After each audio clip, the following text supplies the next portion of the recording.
I think I'm the only one that have not done a challenge on this particular song, and I feel very left out. Don't worry, I'll do my own and I'll upload it here. Alright, moving forward, we have Burna Boy update. A Grammy-nominated award-winning Nigerian musical artist, Burna Boy, has begun the year with the release of a striking new banger called Update. Meanwhile, the enduring new smash banger with captivating lyrics on a normal day. They no fit touch my energy. Was chosen by his latest breakthrough album, No Sign of Weaknesses. Finally, the overwhelming new engrossing record is another majestic hit that deserves to take place in your music library if you truly accept energetic standard music. So I'm telling you, whether you like it or yes, this music has to be part of your library. Alright, up next is BTC Wetego by Black Bones featuring Fino and Young John. In his latest single, Wetego, the multi-instrumentalist and rap sensation from Nigerian Black Bones, a scorching signee of the Chocolate City record label, unveils an incredible new club masterpiece. Additionally, this new stunning and energetic sound featured the ability of two gratifying legendary Nigerian superstar Fino and Young John. Finally, the overwhelming new engrossing record is another majestic hit that deserves to take place in your music library if you truly accept energetic and standard music. I'm giving you interesting music. You should be giving me my flowers. I know you say, we take go. Fino is part of it. Young John is part of it. What more can we expect? It's a normal Igbo instrumental. Don't guess. Go and play. I even forgot to tell you that Burna Boy Updates music has this whole intro of this old music. They call it soul to soul, right? Yeah, the intro gives a soul to soul sound. So yeah, go check it out. Now finally is We Will Be Many by Sound of Salem featuring Lawrence Ayo and Moses Ako. We Will Be Many is an uplifting gospel single by Sound of Salem, a perceptive Nigerian gospel musician who collaborated with two incredibly brilliant Nigerian gospel musicians, Moses Ako and Lawrence Ayo. Finally, the overwhelming new engrossing record is another majestic hit that deserves to take place in your music library if you truly accept energetic standard music. Of course, me, I have this song, so I don't know why you don't have it in your Let's have a look. Let's take a look at the dance challenge behind this particular song.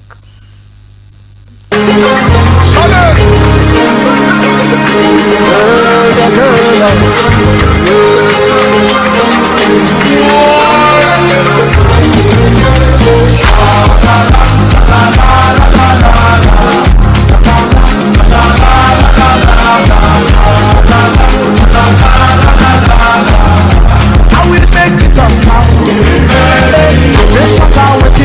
The people are hungry.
So you and I, we need to go for dance classes because seeing those children do those things, I don't know. I'm being left out in so many things. So don't worry. My New Year resolution for next month is I'm gonna take dance classes. I'm going to take content creating. Hold me responsible if I don't. Don't hold me. I don't see that. So let's move into our TikTok trend. There's this particular sound trending on TikTok which got my attention, and it has this whole drama and caption concerning workplace, and of course the month has come to an end today, and it's definitely salary week. Okay, let's see what content have been created that got my attention. Lord, I can't take it no more. Give me money, woman, you give me before. Lord, can't take it no more. Give me money, woman, you give me. After half, I take off the girl with some. Laugh over me and then take it for fun.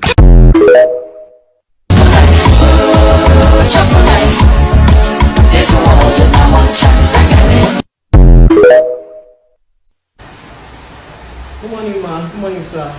You came to greet us, our leader. Morning, your skirt is long today, Hey, God is good, come buy me buy Amala. You came at the right time. From that woman, 4th Street away, Don't buy on this street here, All right, well done. What's up, money, ma? Which money? Use your money. I'll give you when you come back. Then when you come back, come let me print something. Okay, well done. Intern, cool show. Oma was long skirt. When is about to come? So you should beat here. I'm going to go and buy a man.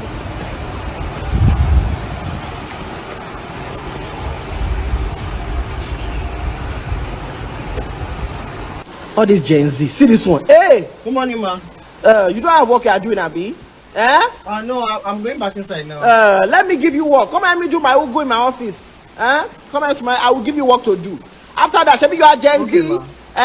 You help me snap picture, fine picture. And Okay, they start out to do on my TikTok. You help me do that one too. Since you don't have work, let me give you work. Intern. Oh yeah, inside. Come and help me do that, Ugu. Oh yeah, inside. Fine boy. Na intern na be, I no kill person.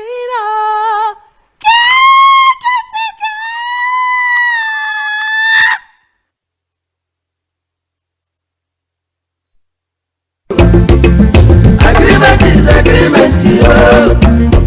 Without reaching for settlement, you can't determine nonsense. Agreement is agreement, yo. Agreement is agreement, yo. Agreement is agreement, yo. Without reaching for settlement, you can't determine nonsense. Agreement is agreement, yo.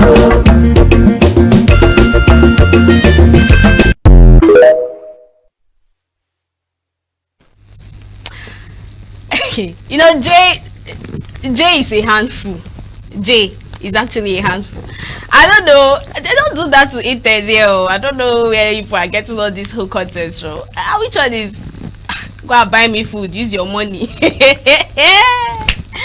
Anyways, yes, it's the end of the month, so you know most people will be. They might even buy new shoe for their finance and human resources. So remind them of what to do, right? Alright, that's all we have for you on E-Vibes, the entertainment show on Signature TV this hour. Join us same time tomorrow. Do not miss out what tomorrow brings. Of course, we have memes of the week. I don't want to miss that. Follow us on all our social media platforms. Subscribe to our YouTube channel. And don't forget to join us same time tomorrow.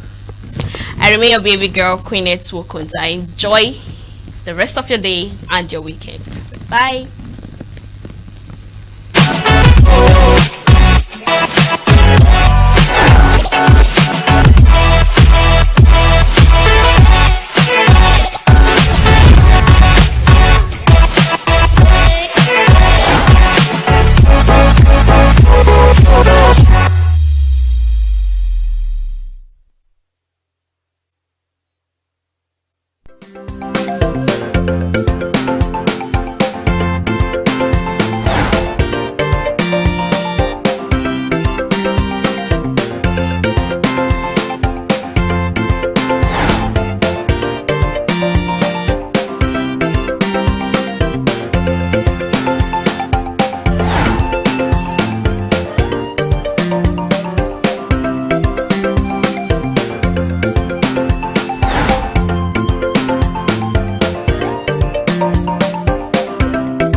No children. Welcome, everybody.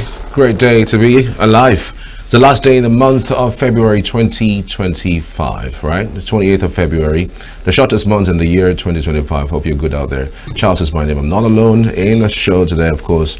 I've got a co-anchor. Good morning. Good morning, Charles, and good morning, dear viewer, for joining us on the show this morning right here on Signature Television. It is the 28th day of February 2025, the very last day of the month, and I'm sure you're not expecting another day in March.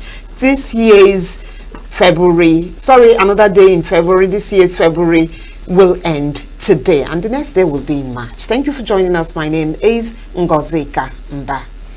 Absolutely. I mean, I'm just looking at the kinds of things that may most likely happen. Some people say that if you really want to know what the year would look like, it is at the end of the month of February. Really? Yes, because, I mean, I don't know. This is the very first time I'm seeing roasted corn in the month of February in ENUGU.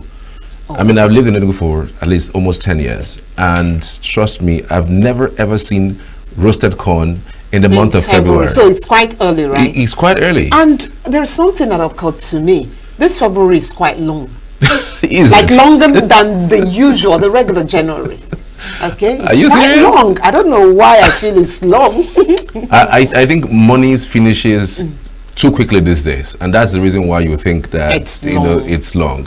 When people just take their pay, they just use it to solve one problem, and then they're looking for the next one. And so, but in the process of looking for the next one, you tend to feel that it's long. That's what I think. But again, it's the shortest one. It's still very, very short. It's over. We will be in March from tomorrow. Welcome, everybody. Let's go straight to the headlines on our dailies this morning.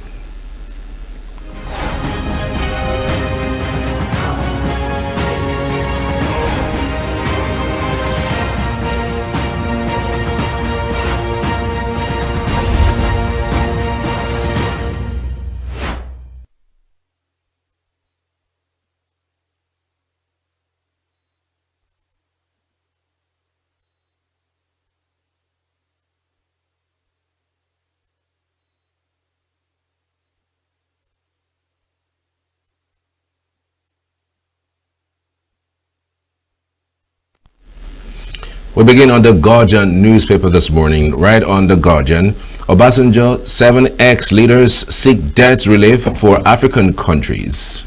And how systemic inefficiency, complicity aid multi-trillion naira illicit trade. Air Force investigates as officer kills 1, injures 2 in Kaduna.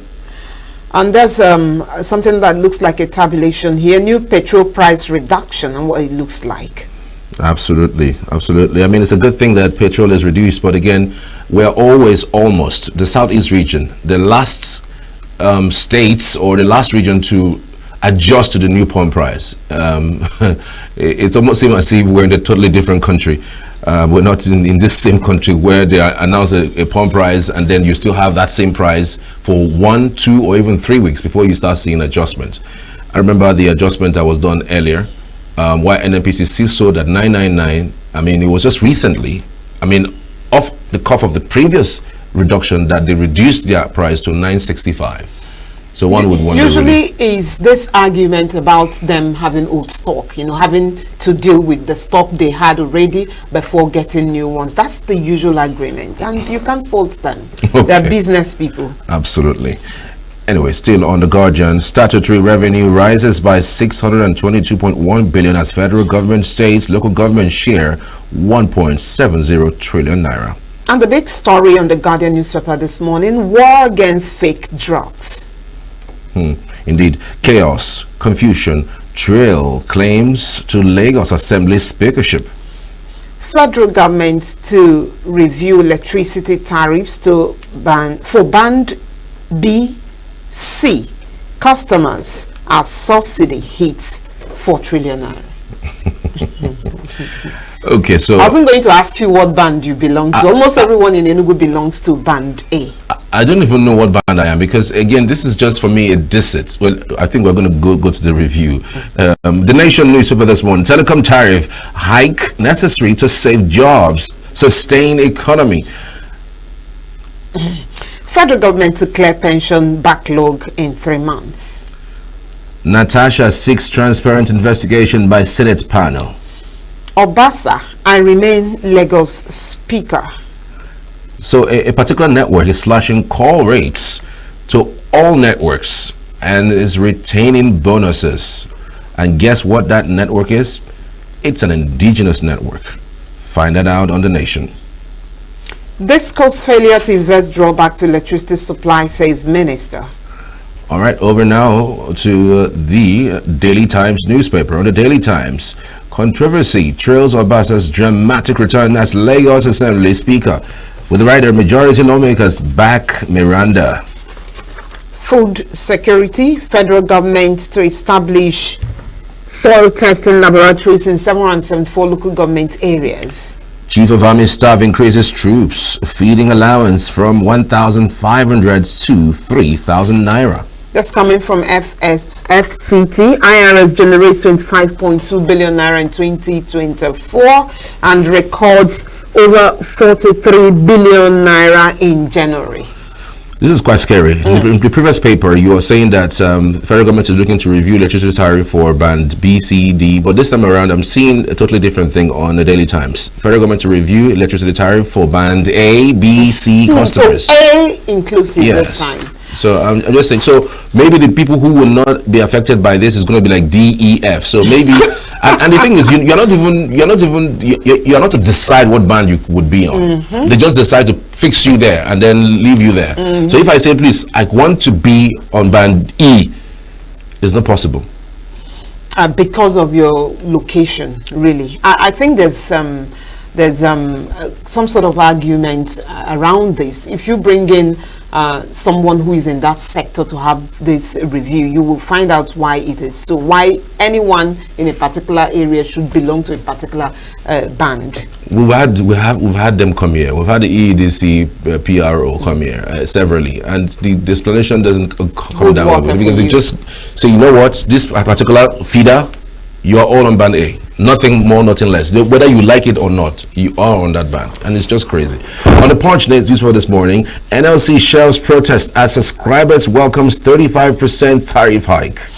I am loyal to Tinubu, but my actions are mine. This is coming from Obasa, and the ex-speaker, as his now address, takes over assembly with 4 lawmakers, and the incumbent speaker Miranda's fate is uncertain as 36 lawmakers kick against Obasa. I rejected 500 million naira gifts during my mother's burial, says EFCC chair. Natasha threatens to expose Akpabio as group petition Senate. Hope the fecal matter will not hit the ceiling this time around. It is a woman and man fight. Well, she's going on live TV this morning for 9 a.m. and she says she wants to reveal even more things that is beyond. I just know that particular back and forth that happened, it was just beyond what happened that day. I mean, it's just something else. So I'm sure she's going to reveal a lot more. I hope it's not going to be some crazy fiery issues that Nigerians wouldn't want to be bothered with, really, at this time. Anyways, we're back to the table, and we have with us live in the studio Chris Madika for the review of this interesting headlines out of our dailies this morning. Good morning to you, Chris. Good morning, Charles, and good morning, Ngozi. Good morning, the world. We're here again today. It's a brand new day on Signature Morning. Charles, when you and Ngozi were trying to either hasten the month or shorten it, and you forgot the sickness is, if you want to cure the sickness, leave the symptom. I think it's just too much of hardship and hunger. Even when people talk from both sides of their mouth, they don't even know when the month is ending. The month has to remain the same. February will be counting 1 to 28. In leap year, it can be 29. And if things are normal, which they hardly be these days, because the hunger and hardship have resettled everything. So people don't even get confused. They don't know where the problem is coming from. But I know, because I saw it coming and I've been shouting about it. Just remove hunger and hardship. The month will run normal. Nobody will know whether it's longer or shorter. That's by the way. So welcome, and OBJ is interested in debt relief for African countries. during his time with our dear daughter, the daughter that we were well pleased, Konjo Iweala. They were able to get the world. Okay, it was during Goodluck Jonathan. They get the world to get relief. But I'm surprised that OBJ at this point is calling for relief for African countries. And if you are a man and you're carrying a baby and fire drops, on you and the baby, I suppose you should first, push out the one that dropped on you before that of the baby. That's the human thing. But that's human. We are talking about relief of the debt for Nigeria, and OBJ is calling for African countries. It's not too much to ask for. If you get a Nigerian debt relieved, and hey, you start from there and say, thank you, I can see you done then, but I'm only at twist. Can you do it for Ghana? Then the relief for Ghana. Then we move on to Liberia or Sierra Leone or Ivory Coast, and then along the line. So my father told me that is juju, that you don't actually want it to actually work, that you ask the client to go and bring the intestine of sese fly. You know what danda is? Ant, the tiniest ant. So somebody come for you to make medicine. If you were a native doctor coming from Anambra, either is a DB or is a wine. And he said, go and get me the intestine of an ant so that I use it to do juju for you. To ask for a comprehensive debt relief for African countries. Who, even are you go listen to that. So I think OBJ should begin to write letters, because he writes a lot of letters to all the people who were owing as Africans. He will write first letters, say, forgive Nigeria their debt. After that one, when he settles, he write them another letter, say, forgive Ghana. But this is a general thing. Might be difficult.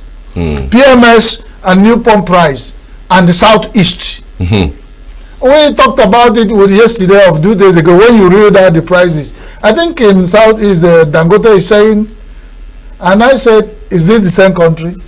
But then there'll be no distraction when we begin to talk about if it's 820 naira in Lagos that I'm contesting. I said no. Make it 500 naira in Lagos. Let it remain 900 a year or 1,000. It's my dog and another dog fighting. Let my own win the fight. Rather, let me pay. Let my people in Lagos enjoy. Let it remain us. But all these distractions of 2 naira difference between Lagos, Port Harcourt, Abuja, Lagos price, is what can be worse. We have bought fuel in Nigeria at 1,500 naira in all the cities and the villages in Nigeria. Nobody complained. So when there is a new pump price and there are reduction, we welcome them. In fact, make it just get there be reduction. Let it be this disparity in quality. We can manage it. All we're asking for reduction in price of PMS, refined petroleum product prices in Nigeria. Whichever way you do it, and however you want to disaggregate it over the cities and villages, we will accept. But let it be coming down along the line. You know, the water will find this level. Because in new economics, they say all things being equal. Charles, since you were born, has all things been equal? Absolutely. It can never be. So in fuel and oil and gas sector in Nigeria, all things cannot be equal because there are lies and deceptions. Even if this were struggling to be equal, the lies and deception of the practitioners will not allow it to be. So let it be for them, as Julius Caesar said, let it be for them. For Nigeria, the way we have laid our mat, we lie on it. But I'm saying, the man who used fake dollar to do Christmas, celebrate New Year, Christmas for his mother-in-law, you know, the thing he give us, now he take back. Why don't you fake dollar, balloon, or Christmas? Simple. War against fake drug is regional. Thank God we're in contact with the director of the Southeast region. By God's grace, he might be talking to us after I left this studio. He'll be, we're talking about Martin Rio Mote. Okay. And the director of Southeast region of NAFDA. He's actually in the field. He's supposed to be in the field, but they are in field in Aba. And when you talk about Aba is not Wild Wild West. Aba is fake East. Because there you can fake even a human being. The recent exposure of NAFDAC for Aba, where they opened the market of drinks, I felt like regurgitating all I have taken since I was born. It means that I've been taking fake. Me that likes, some of these spirits and all, you understand? Some of things we used to escape from the hardship and hunger of Nigeria. When you take a thought of it, it can take you away for 1 or 2 hours away from thinking about. But now we find out that we've been taking fake. So meaning, now Baba Jomma, the Bakula Jommo, running away from the bad spirit and then meet a bad man, a wicked man. It's double wahala for Nigeria. How can a human being in the quest for money go in faking things that can kill people? I call it terrorism. So we have terror in Nigeria in different guises. But one that has come to destroy, especially Southeast, is a fake drug. It's the big cartel. As of yesterday, then NAFDAC in the newspaper headline said over 1 trillion. 1 trillion naira. And I'll get, is this Nigerian money or, of course, Nigerian money is now one of the weakest.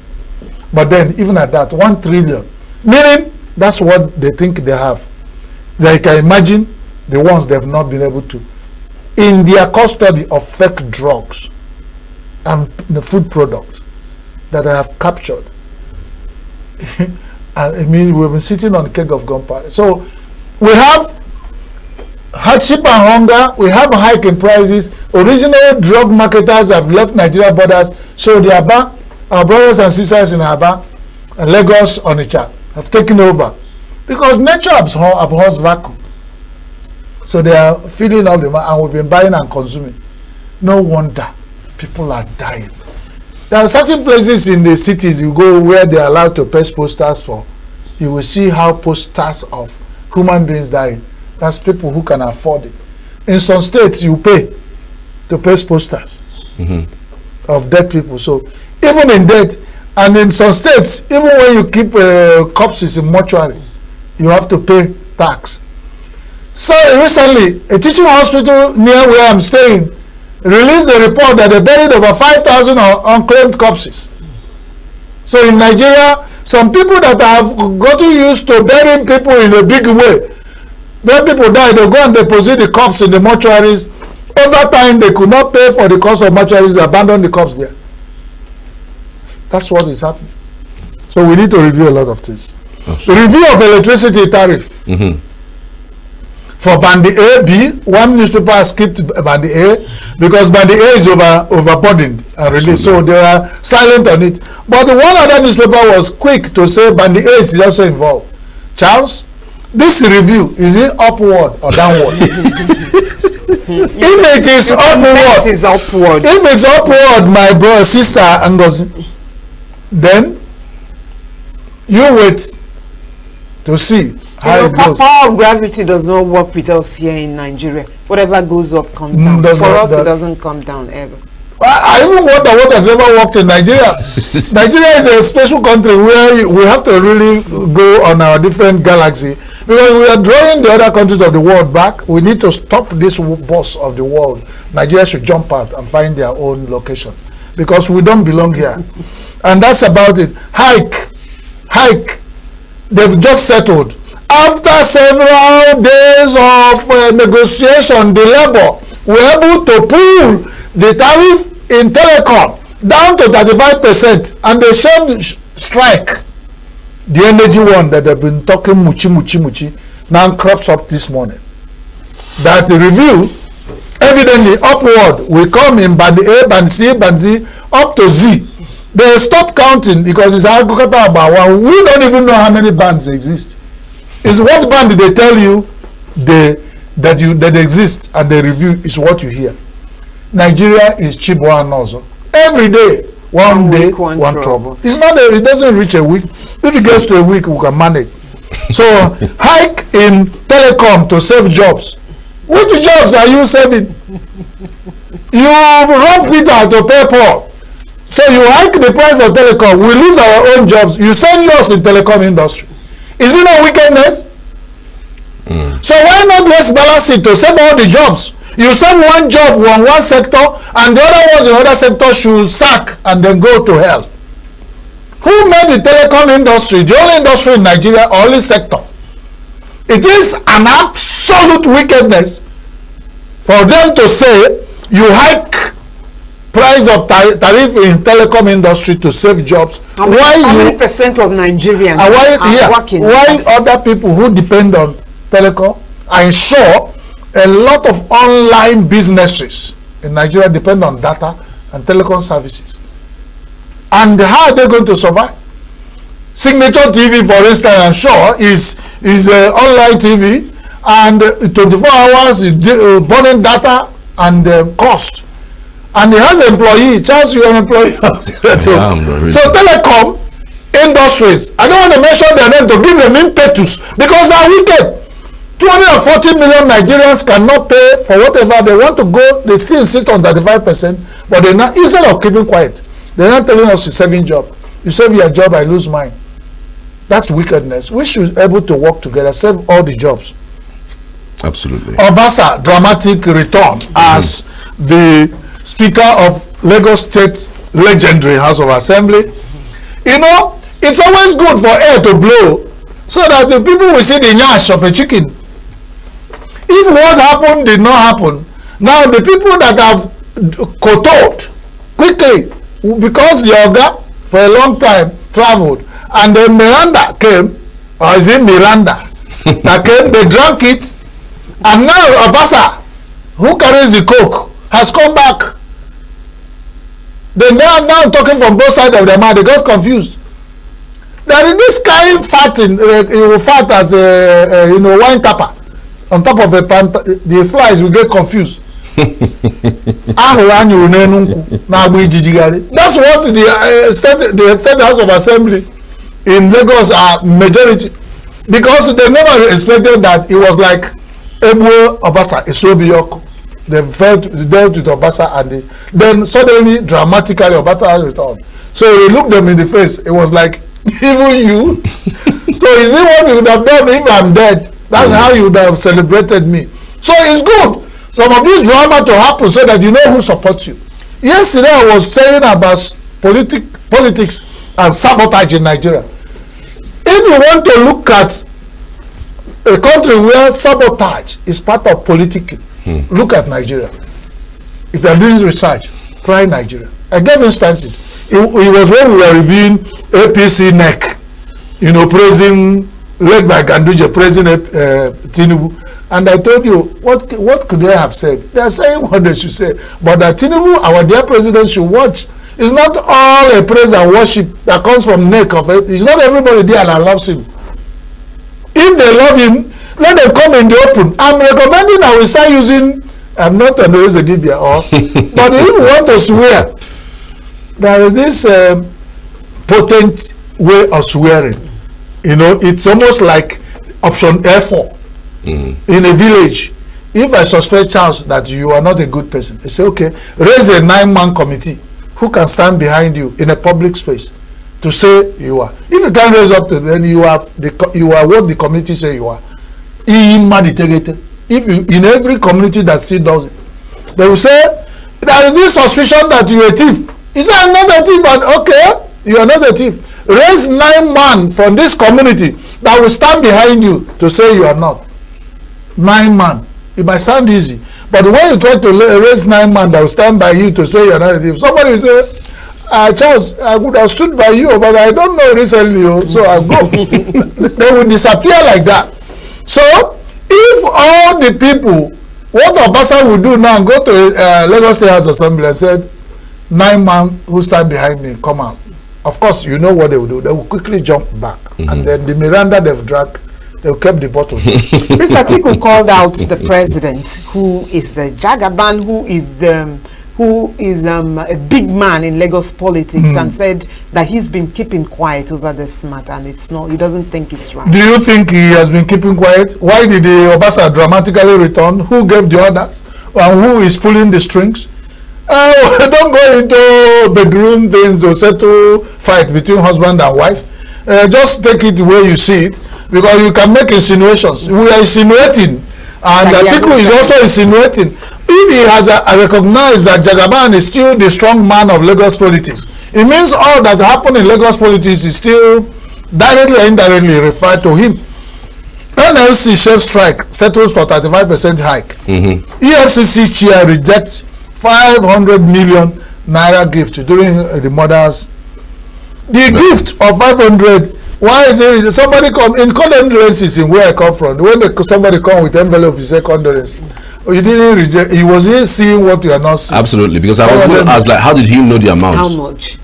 They counted it. They would have They call it back and then he rejected it. They went to check. Probably he was expecting, if you want to eat a frog, you eat the one that is fat, and he felt maybe 500 million is not enough big for him to control to corruption. The Natasha and the Senate and all the Wahala, I have heard Ngozi saying there's a man and woman fight. Man and woman was not originally created for fight. It's when we start having people like Natasha and Ngozi that man, the eye tear from ear to ear. That's when the fight starts. But we have settled it. I say Ebo Belu go Belu. Nkesi Beyebena. Nkukwaya. Explain to them, because it's not every time I sit here and I see use program and explain. Ebo Belu go Belu. Nkesi Beyebena Nkukwaya. But because I'm a good man, let the eagle perch, let the kite perch. The one that said the other one will not perch, let the wing scatter. Now, what does that mean? Let the Senate President stay. Let Natasha stay. Let the Nigerian Senate organize and manage this crisis, because it's not giving good image to our Senate, the distinguished people at the Senate. They are married. If they cannot manage a single Natasha, then they are not supposed to be there. Because as leaders, as my Bible tells me, if you want to be a bishop in a Christian church, you must be well married and living in good. So if the Senate President cannot manage Natasha, I'm not saying anything, no. I'm only saying that certain things are expected of his disposition and taste, which include managing the likes of Natasha at the Senate chambers. God bless Nigeria. All right. Thank you so much, Chris Monica, for your insights on the newspaper headlines and reviews. We're back shortly after this. Do stay with us.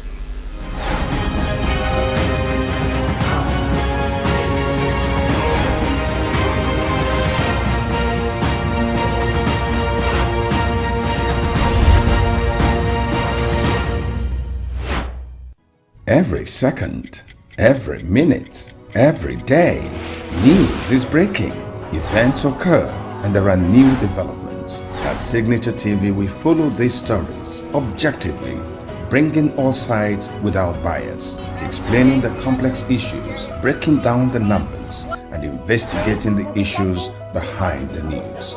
Anywhere and everywhere, near or far, wherever the news is, we will be there. Signature TV. News in your pocket. But on that very day, we don't know whom they took. Except the following morning that I heard that my daughter is among the victims.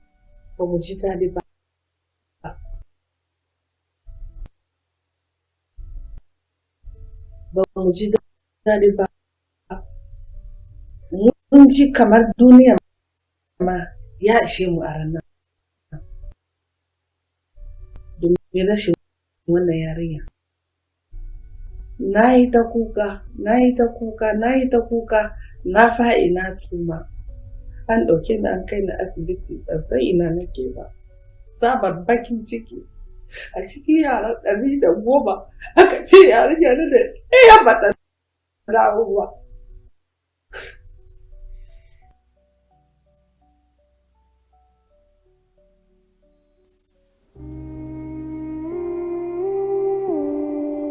February 19, 2018, a day that forever changed the life of one family and the heart of a nation. Leah Sharibu, a 14-year-old schoolgirl, was abducted from her school in Dapchi by Boko Haram terrorist group. While her classmates were freed, Leah was left behind because she refused to renounce her faith. Her courage has inspired people across the globe. Leah stands as a symbol of unshakable faith, strength, and resilience. However, 7 years is far too long. Too long for a young girl to be separated from her family, her dreams, and her future. It's time to bring Leah home. No child should be left behind. No one should be forgotten. Today, we call on you to join the movement. Raise your voice. Advocate for Leah Sharibu's release. Let us not rest until she is free. This message is brought to you by Women Radio 91.7. Together, we stand for Leah.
On that very day, we don't know whom and whom they took, except the following morning that I heard that my daughter is among the victims.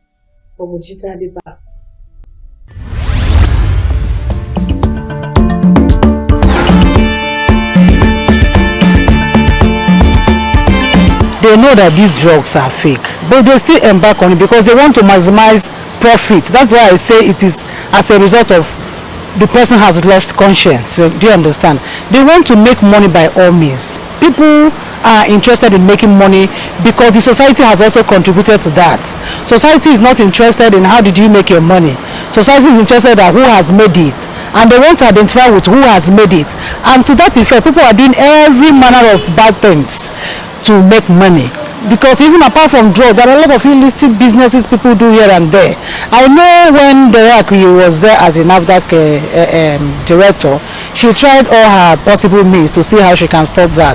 But immediately she left, the other man came, and today is like, they are working actually, but it's like a lot of things are going on the background. One of my staff, the younger sister, had a very terrible experience as a result of fake drugs. She had malaria, so she got her drugs. Unknown to her that in fact, she discovered that the drug had expired on the last day she was taking it, because one thing is that our people are not very good at checking expiring dates. Even beverages and all of that we take, people are not very conscious of checking expiring dates. So she realized that the drug had expired on the very last day she was taking the malaria drugs, and because she was not getting the effects of the drug she was taking, and again she was having reactions and all of that.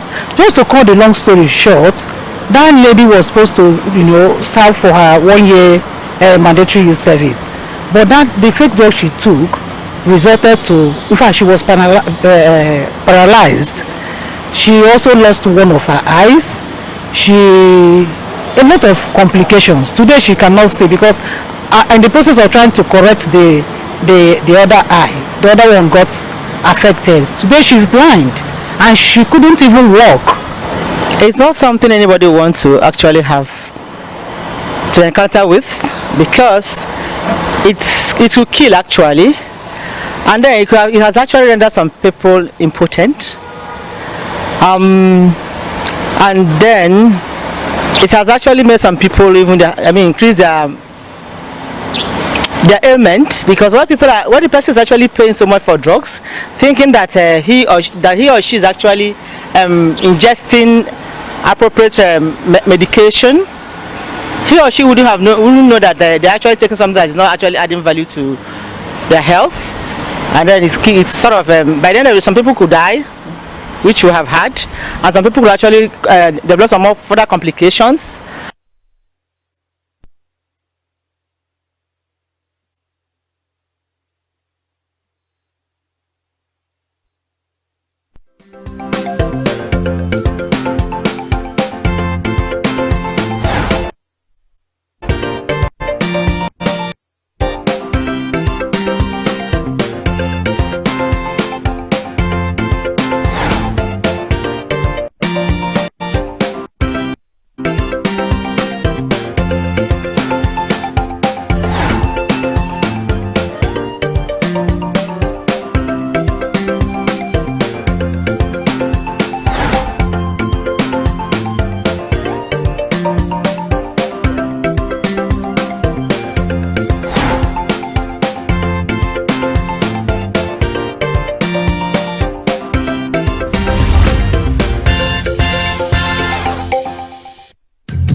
Which offers insights into key moments in the country's history, also addresses other national controversies, including the 1976 coup attempt that led to the assassination of the then head of state, Murtala Muhammad, and the 1986 letter bomb that killed investigative journalist Dele Giwa.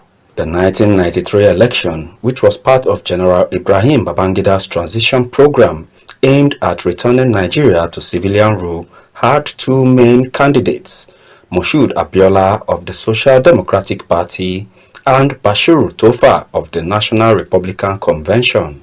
with Abiola winning the election with a majority of votes in 19 of the 30 states, securing 58.4% of the total votes cast. Babangida annulled the election, citing a court order obtained by a group that called itself Association for a Better Nigeria, led by Otto Nzeribe, which sparked widespread protests and violence across the country, culminating in clashes between security forces and demonstrators, leading to loss of many lives and property and period of uncertainty and instability. Former President Ibrahim Babangida acknowledged that Moshood Abiola won the 1993 presidential election, fulfilling the two key constitutional requirements, majority votes and geographical spread. Credible, free and fair elections were held on June 12, 1993. As the leader of the military administration, I accept full responsibility for all decisions taken under my watch.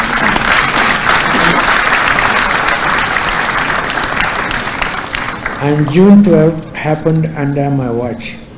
Mistakes, oversights, and missteps happened in quick succession. But I say in my book, in all matters we acted in the supreme national interest so that Nigeria could survive. Our nation's march to democracy was interrupted, a fact that I deeply regret, but Nigeria survived and democracy is still alive.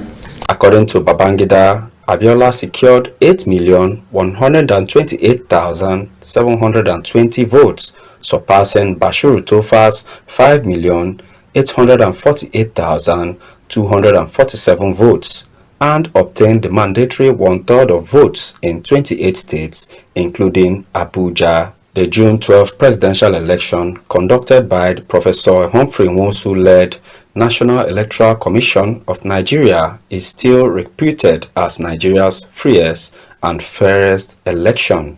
A security expert, Jackson Lekon Ojo, expressed disappointment that the winner of the 1993 polls, MKO Abiola, was not alive to reap the benefits of the belated expose by General Babangida. It's like this man, the former military president, just came yesterday to pour salt upon an injury, because the injury incurred by Nigerians from the annulment of June 12 is still very fresh in our blood, in our body. So somebody is now coming to tactically from the back door to reconcile after he must have damaged a lot of things. You understand? To me, it is not a welcome development at all, and I can't say kudos to him. What had been damaged that time had been damaged, and there had been no repair. So there is no point somebody is coming to gather some persons and to want to confess that MK Abiola won the election. No, Nigerians knew then that MK Abiola won the election. The only thing that happened was the military president that time annulled that election. So we don't want anybody to come around to tell us that MK won the election. We knew that he won the election. There are a lot of confessions that by Humphrey Nwosu that confessed that he won the election.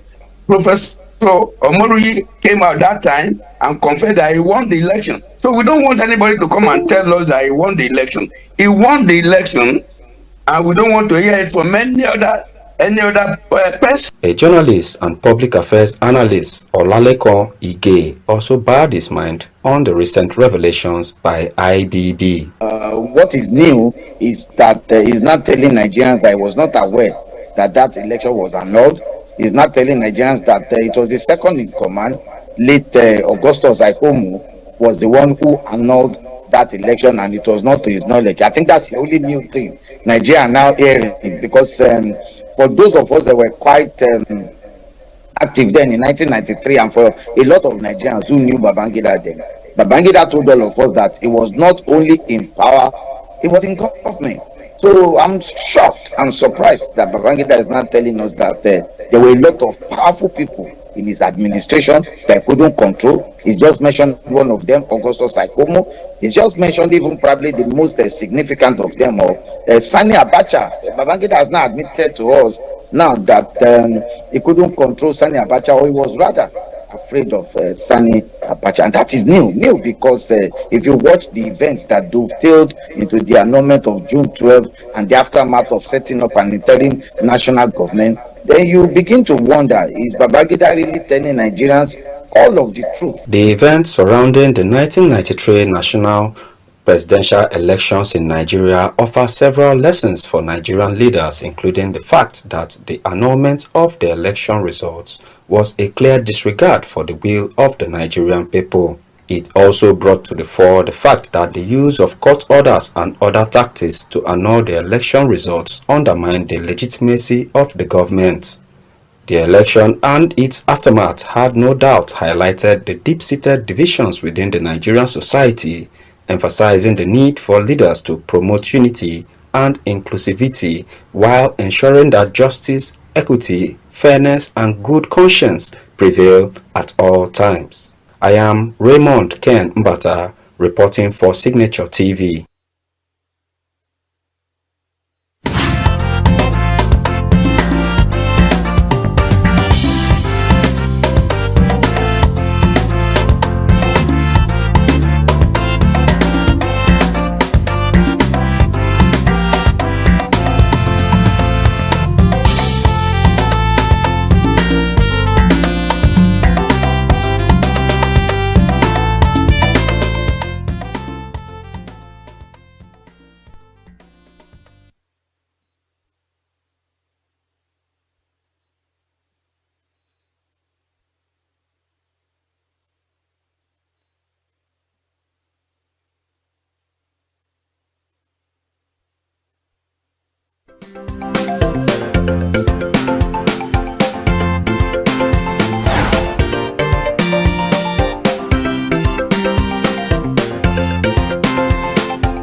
Welcome back.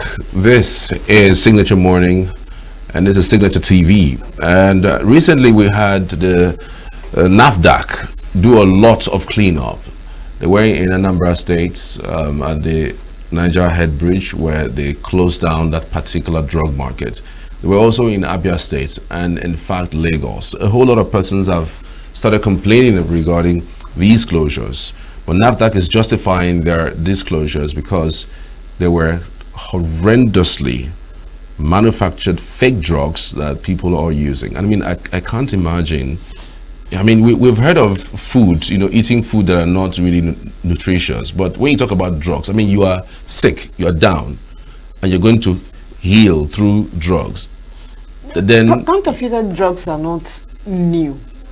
Right. We're not hearing about it the first time. In fact, growing up, I heard people kind of not wanting to take orthodox medicine because they feel it's chalk.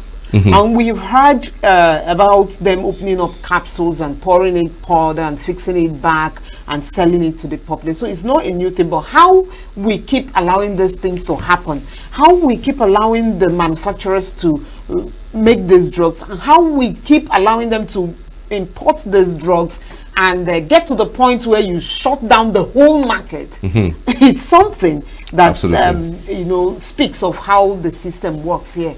So it's about the institution. It's not just about, if I know that I'm not going to succeed doing this, Charles, I'm not going to get involved with it in the first place. So it's not about the NAFDAC telling us now that they're on top of the game, that they are taking a battle down to these marketers. But how did we allow it to get to this point, to even fester?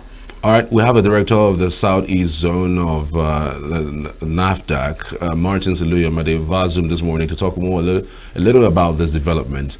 Mr. Aluyomade, thank you for joining us. Good morning. Good morning, thank you.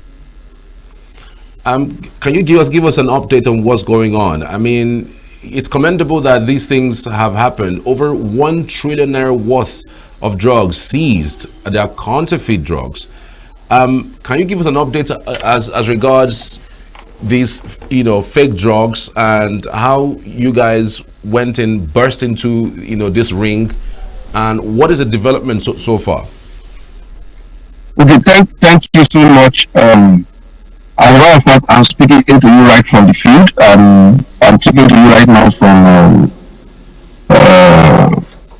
what's the name of this market now? I think it's Bridget, that's Onitsha.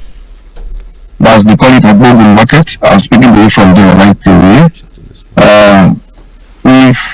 We started this planning of this thing for over a year, trying to understand, check the system, know what is going on, doing covert operations, both here, Aba and Lagos simultaneously.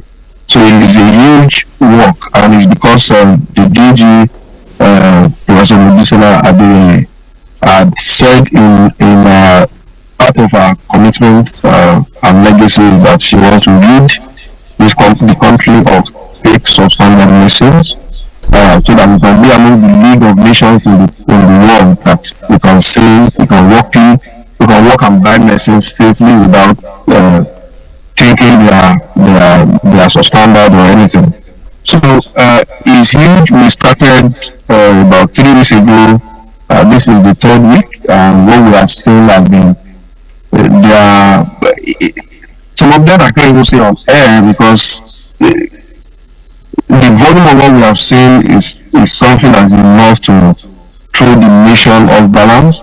Yes, I understand. We've seen a lot of storage problems where people, even the one that you say is registered and are okay, you see where they store them, you know that those things have expired even before they go out of expiry date, because there are certain temperatures where you should keep medicines, and virtually almost all of them are stored wrongly.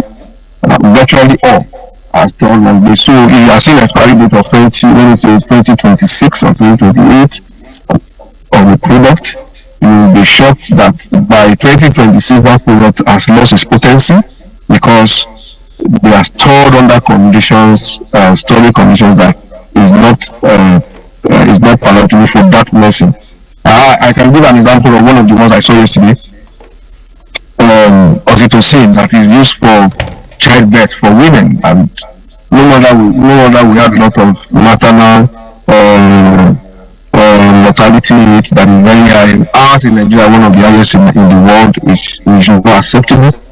So part of this is add up. I saw Oxytocin stored literally in an oven. When I say an oven, as in stored in a place up to the brim, no window, no ventilation, nothing. Heat under a decking, this thing, and no space.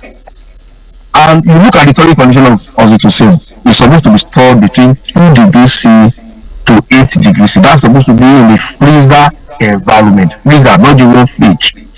because fridge is still higher. Freezer environment is 2 degrees C to 8 degrees, and yet it's stored in that place, and somebody will go ahead and sell that medicine to another person. A woman in childbirth will use that and will say, yes, it's not expired, yes, it's registered, yes, it's good, and already it's poison. So those are part of things we are seeing, apart from controlled medicines that are not supposed to be in the hands of people that are there, apart from outrightly banned medicines. Some medicines have been banned in the whole world, like Tafradol have been banned in the whole world. Nobody is using it, but they are found there. Analgin has been banned over 15 years ago. We are finding them. Gentamicin 280 has been banned for over 10 because of their effects on the body and all of that. Research has been conducted, but they are still found everywhere in this market. Not to talk of narcotics that people take and they are high and they fuel insecurity. They are so much in this place. So these are all the things we found, and we are trying to clean the system. So I would say it's not business as usual. I know people will say beyond this. I heard your fellow commentator saying, how did we get to this place? Yes, the total solution is moving forward. Some of these systems and all these things will be checked. Governor Soludo, when he came and saw those things, also raised the same concern. So how are we going to get the system to work to the point before that these things can even enter in the first instance?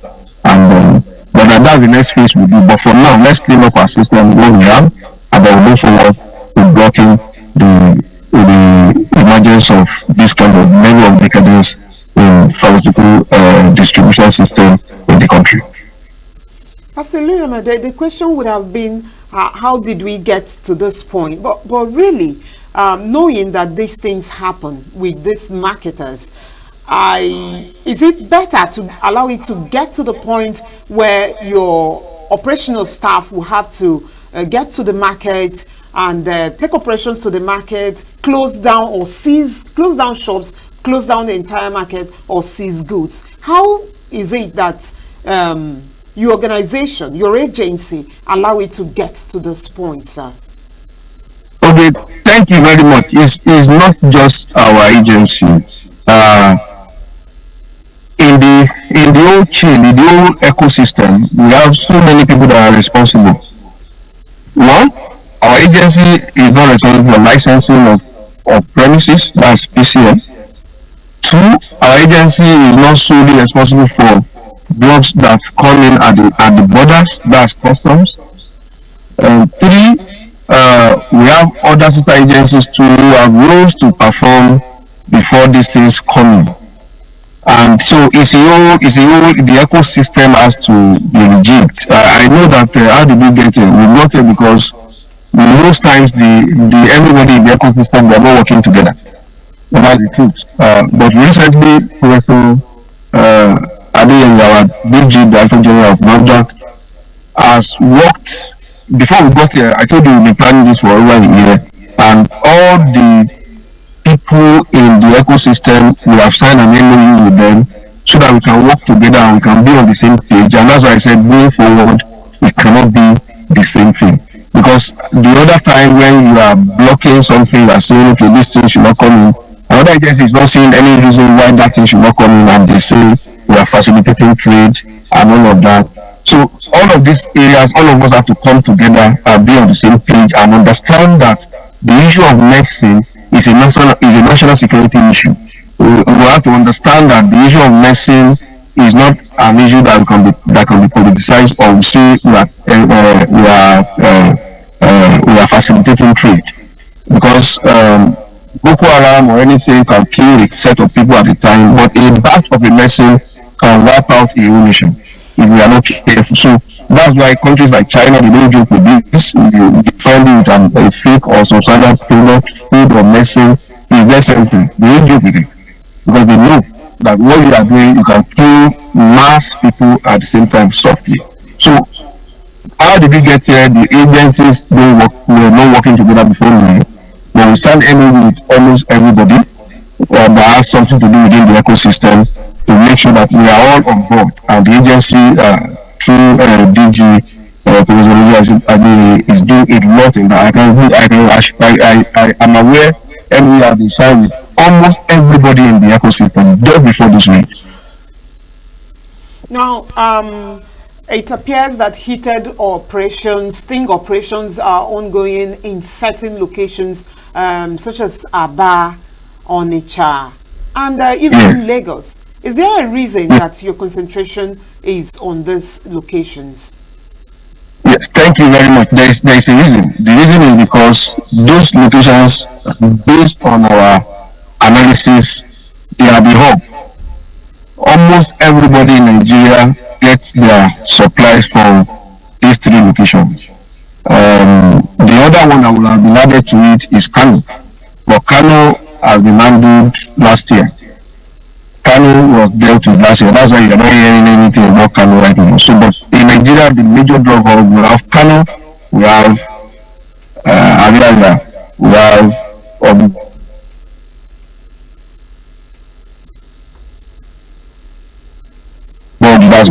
we have Lagos.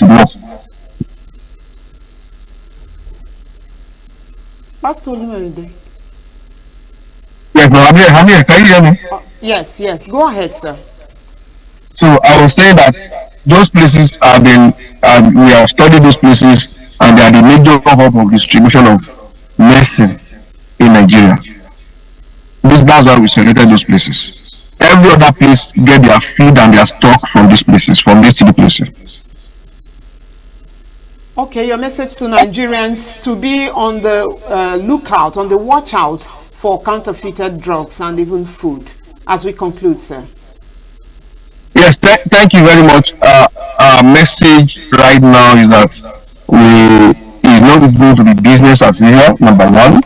NAFDAC is on its toes because we are obligated to, and it's a mandate that we have to deliver. Is part of our to-do list, let me use that word, this year and going forward. Our message to Nigerians is that everybody has to be on the lookout. Number one, make sure you buy your medicines and even food, because we've also worked on food. We worked on food last year in Aba, in Ubeti, and all of that, all those houses. So make sure you buy from registered places and don't look for cheap products that they are too cheap to be real. That people are buying. So you know the original of something is selling for 10,000 naira. Don't let somebody give you type 2 or type 3 that is sold for 1,500 or 2,000. You might be buying fake. And 3, be sure that you buy from registered places where they can trace the source.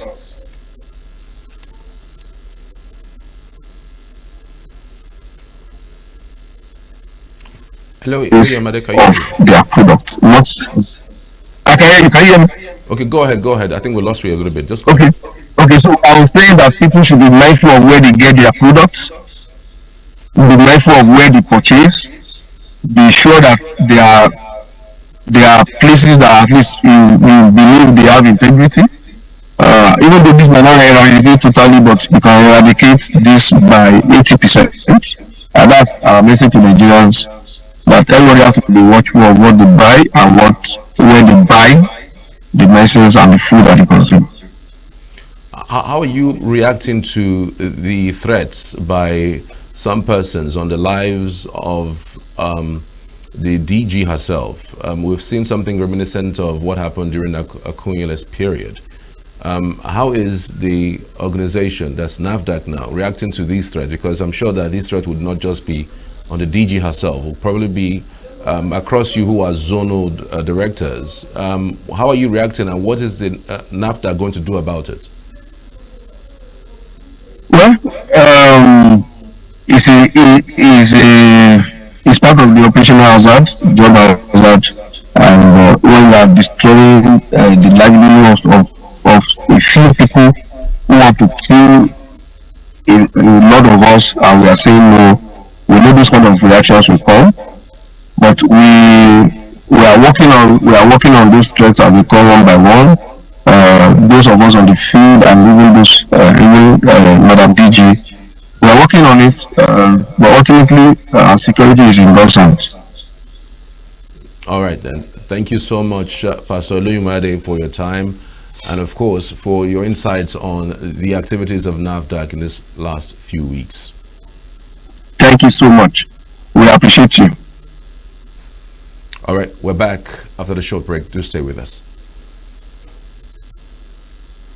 Every second, every minute, every day, news is breaking. Events occur and there are new developments. At Signature TV, we follow these stories objectively, bringing all sides without bias, explaining the complex issues, breaking down the numbers, and investigating the issues behind the news. Anywhere and everywhere, near or far, wherever the news is, we will be there. Signature TV.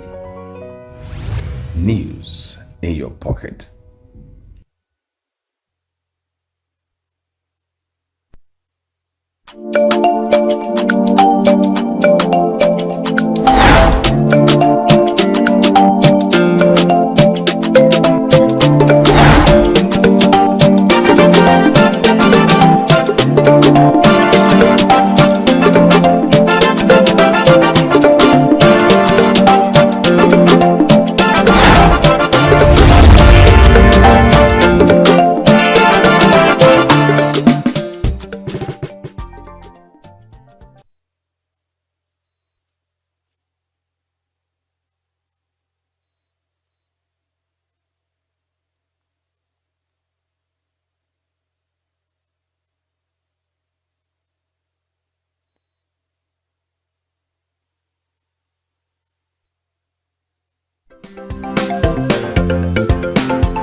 You're welcome to Signature this morning. Thanks for joining us. On this particular segment, we are going to have a chat with a member, the member representing Kano East constituency at the ENUGU State House of Assembly and chairman, House Committee on Housing and Foreign Investment, Honorable Oke Mba. You're welcome to our studios this morning, Honorable. Thank you so much. Good morning. Good morning, sir. There's a bill you sponsored. It was all over. In fact, it elicited serious jubilation among residents of ENUGU, especially ENUGU metropolis, and it was joy on everybody's lips and faces. And that particular bill is bordered on finding a way, a law actually, that will peg the extra charges coming to tenants in ENUGU, charges like caution fees, agency fees, after you have paid the rent or even before the rent is accepted. So we want to look at the key provisions of the bill and what is aimed at really from you, sir. Being the sponsor, congratulations. You are the man in ENUGU right now. Thank you so much. Thank you for having me. My name is Honorable Antonio Kemba. I represent in Kano East constituency. I'm also the chairman, House Committee on Housing and Foreign Investment. The bill is a second amendment bill. Basically, the bill is a product of the desire of the masses of ENUGU. They have so much complained and raised alarm over the arbitrary extortions by the agents, and oftentimes with the connivance of the landlords. So it calls for a very serious concern, and we found it very necessary to do something to address that menace. Okay, I think the first question should have been the complaints, the concerns that got to you, okay, before you began to ponder on sponsoring this bill. What are those concerns of residents and tenants in ENUGU? Yeah, it got so bad because each time we attend public functions, we get our constituents and other residents complain to us, asking what is the House of Assembly, doing, to address this very serious problem. That are we not, are we not in ENUGU to really see what the people are going through? So, and in fact, particularly, there's a group of youths that were mobilizing to protest, actually. And when one of them came to my office, a constituent of mine, he told me that they already signed up, mobilized signatories, to protest. And their first port of call will be at the House of Assembly. So I told the young man, Mr. Onyekachi by name, I told him that I already have the draft bill with me, that there won't be any need for them to go on the protest. So incidentally, I had it on my table, I just pulled it up and now showed the guy. So it's not a mere talk or political statement, I already done something. In fact, that bill was immediately after our inauguration, I started working on that bill. But it has to go through a lot of research. You have to try to call up other, similar, laws from other states and so on.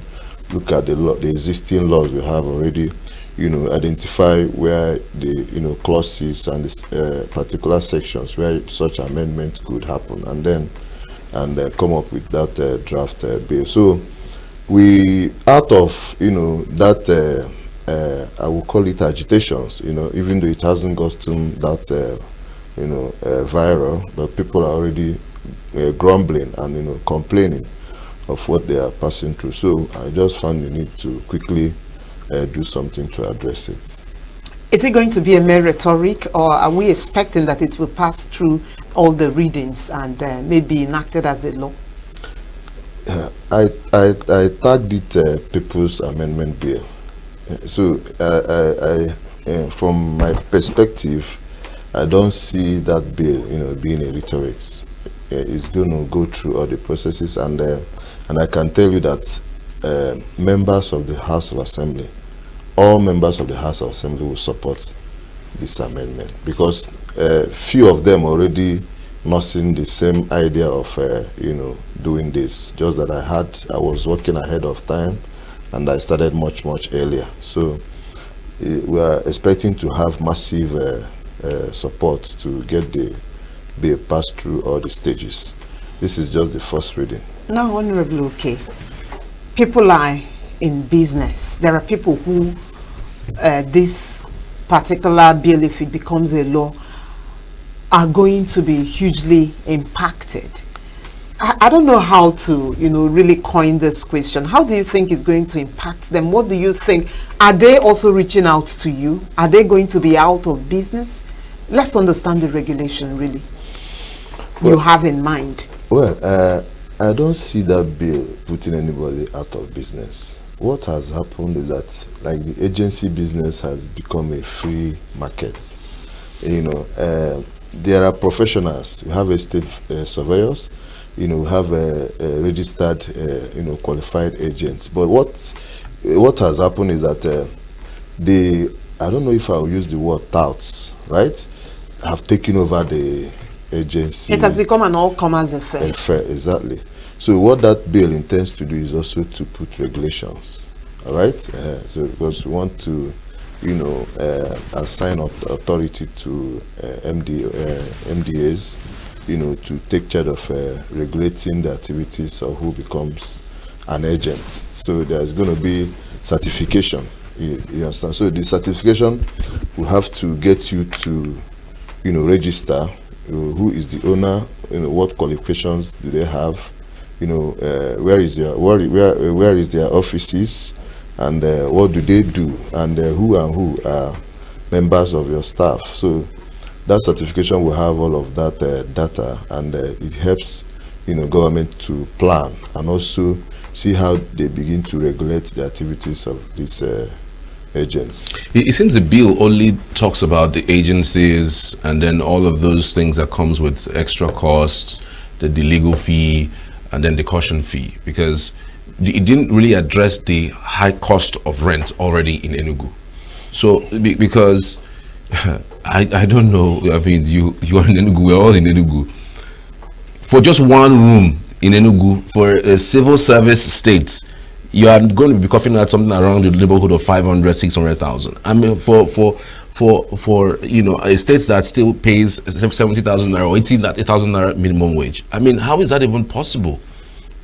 No, you see, part of what these agents do is to hype prices. Oh, really? Yes, they do.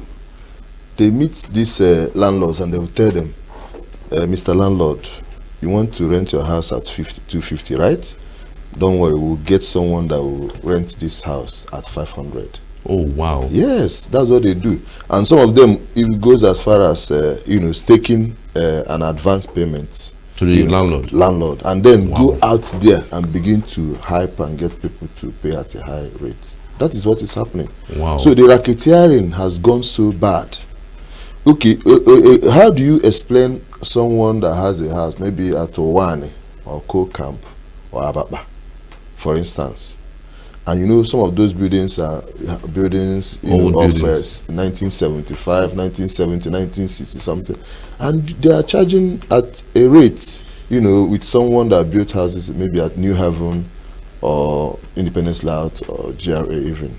So it doesn't make sense. So that certification, you know, what we will gain from it is that we will now have a platform where all these certified agents, you know their numbers, you know how to contact them. You bring them in a room and have chats with them and begin to look at how much are we charging at areas like Owane, all right, areas like Ababa, Co-Camp, and so on. How much are you charging for rent for a 2-bedroom apartment at Independence Layout or GRA?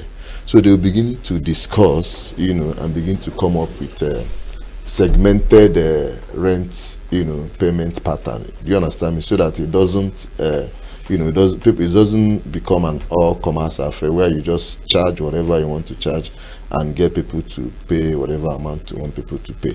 So because as it is now, there's no regulation, nothing, there's no meeting point, all right?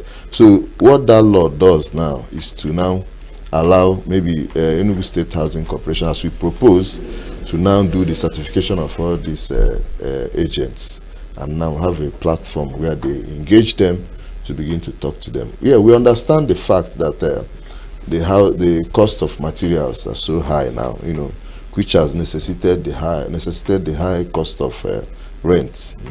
But when they talk at those platforms, we begin to understand people that build new houses and people that already have old and existing houses. So there must be a regulation.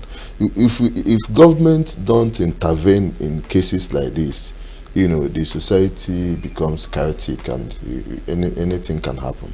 Part of the reasons why these things have thrived, some of these towns, like you call them, have gotten to that space to thrive is because there is visibly a deficit of housing.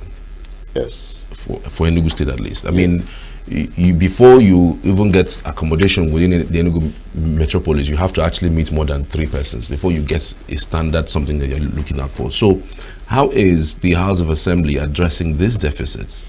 Yes, you know, in majority of our people don't know that the 2025 budget we passed has on them construction of 30,000 housing units. Low cost mass housing. 30,000. 30,000. So for 2025, you know, in the budget, this you have what is called rolling plan, right? You roll over budget, you know, within the space of 3 to 4 years. So so under that rolling plan, between 2025 and 2026, Enugu State government, you know, through the His Excellency Governor Peter Ndubisembah, will be constructing 30,000 mass housing units. 7,000 will come on stream this year, 2025. All right, so we'll begin to now see that mass housing, you know, cushioning this deficit we are experiencing in the housing sector.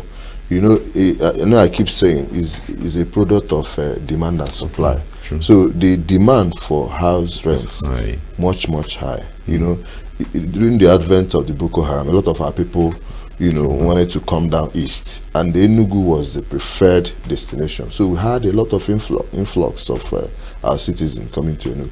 And then the issue of the higher institutions. We have over 11 to 13 higher institutions in Enugu, and you have all these students coming to Enugu, and they want to have house rents, and it has triggered a lot of you know, demand for house rent. So that mass housing will address that will be the long-term solution to this. So what the House of Assembly is doing now is just to bring the short-term solution, which will also, you know, continue to flow. And by the time, before you know it, our citizens will have a big relief. And another thing the government is doing is the access road, the you know, building satellite roads. In the coming days, you will hear the state government award a whole lot of you know, roads that will open a lot of satellite roads, internal roads in the urban and so on. And you know, some of those areas people don't usually go to live because of the advent of new roads. Now you see people, you know, moving inside to live at those areas. So some of those activities coming on board will also help to cushion the housing deficit we have in the states. Now, Honorable, this bill, is it going to address something of concern again, and that's increase in rent as time goes? You know, you live in a particular house, it's not like a new touch has been effected, but probably because of the economic situation that is getting worse by the day, the landlord increases. Is there going to be some sort of regulation as to how and when increments should be effected? Yes, you know, we already have an existing landlord tenants law. There's an existing law, and that law, you know, has this thing you just mentioned now is part of what the existing law had. Do you understand? So there's a percentage increase, you know, and a number of years before you can increase. I think the law says that you cannot increase more than 10% after 2. You have to increase not more than 10% after 2 years. So depending on the inflation, you know, the status of inflation. So the law already had that provision. So, but what we are dealing with now is to address this very issue that our citizens are complaining. So that one is already taken care of in the law, and I think the provision is fair enough. What happens is that our people, they don't activate that aspect of the law. That's another angle to this. The House of Assembly has enacted, or rather passed, a lot of, you know, bills into law, but citizens don't get to really know, you know, their rights and how they can go about it. We're also going to do something to try to engage with the executive to activate the public enlightenment unit, especially trying to enlighten our people concerning all these laws the state has passed. All right. So is the law going to peg house rents specifically? Because someone would say that I am the landlord, you didn't build the house for me. Even the ones you mentioned earlier as old house, some people will say, but I upgraded it, I did POP, I bought cement, I upgraded it to something modern and standard. So how do you now differentiate from houses built in 1960s, 1970s, and then the ones that are built now? Because again, he can argue that he has upgraded it to a standard, to something that is quite attractive. Yeah. And then there's someone who has also built his own just very recently. You mentioned something around that earlier. So is it going to be that the house is going to also peg house rents because of their location? I mean, you don't expect somebody who lives in Ababa and is paying 700,000 for 2 rooms. The same 2 rooms is going for 700,000 or 800,000 at Independence Layout or GRA. They are not the same places, they are two different places. So are they going to peg it, and is there going to be a stakeholders engagement in order to agree to this particular amount? The law, the intent and spirit of the law, the amendment is not going towards pegging the house rent, and I think is we don't deprive people that rights of determining the rate they want to fix their house rent, because they went to the market and procure their housing material and face the current inflationary rates at that point. So a lot of factors determines why the rates cannot be the same. So we are not planning to delve into fixing prices. What that law would do that will help, like I said, that certification and that regulatory power that will be given to the MDAs. All right, now that regulatory power will bring them in a room, in a platform where they will begin to talk about all of this. So it's a conscience thing. By the time you tell a landlord you are living at one, you have a house at one or at your layout, we know when you built it. Upgrade, how much did you use to upgrade a house? So it's quite different from building a house from foundation to the roof and to finish. Okay, Honorable, something else about this is of concern to residents in Enugu. Are we going to experience, if this becomes a law, deficit again in searching for apartments, accommodation here? Is it going to, because that's what the agents help in doing. You want an apartment in a particular location, and in the shortest possible time they make it available. Now if they are restricted in this guile, is it going to affect apartment search in Enugu? No, it won't. I want to use an example to illustrate. When after lawyers, when they get to a certain level, they procure their chamber, right? They have their law chamber, and they get to recruit young lawyers to work in that chamber. So what those young lawyers do is to help to dispense, legal services quickly for the chamber. All right. So if you can't certify yourself as an agent, you can work under a certified agent. So the idea is that know your agents. Government should know these agents. We haven't even discussed about fraud that happens in the course of trying to get these rents. That too. There are frauds. So some people will come and tell you that we have a beautiful apartment. They will even open it, take you to that apartment, open it, and you see everything, and make payments, only for you to come the next day and see that the apartment is locked with chain. True. And they will all disappear. True. So the certification is going to do a lot. Even in security times, it's going to address security issues. We have had issues where you rent a place to a citizen. They will be doing killing people and selling body parts in that apartment. Because there's no regulation. and there's no law backing up, such regulations, so that people, when you want to rent a house, you do biometrics. All right, they get to know you properly, trace you to some other persons that can also trace, guarantee you and so on, so that by the time you enter into that house, government is already aware who is living there, so that when crimes are committed, you'll be able to trace and get the persons that are involved in such crimes. So it's going to really help a lot, because a lot is happening in the society. So the bill will address a whole lot of things people don't even get to understand now. I'm just reading through some of the provisions that have been proposed. I'm seeing that caution fee would be 10% cancelled okay. Completely. Yes, we have proposed for caution fee to be cancelled. Not that we don't know that caution fee global, around the world, most countries, they also, practice this idea of collecting a caution fee. The idea of the caution fee is to deal with damage of gadgets in the house.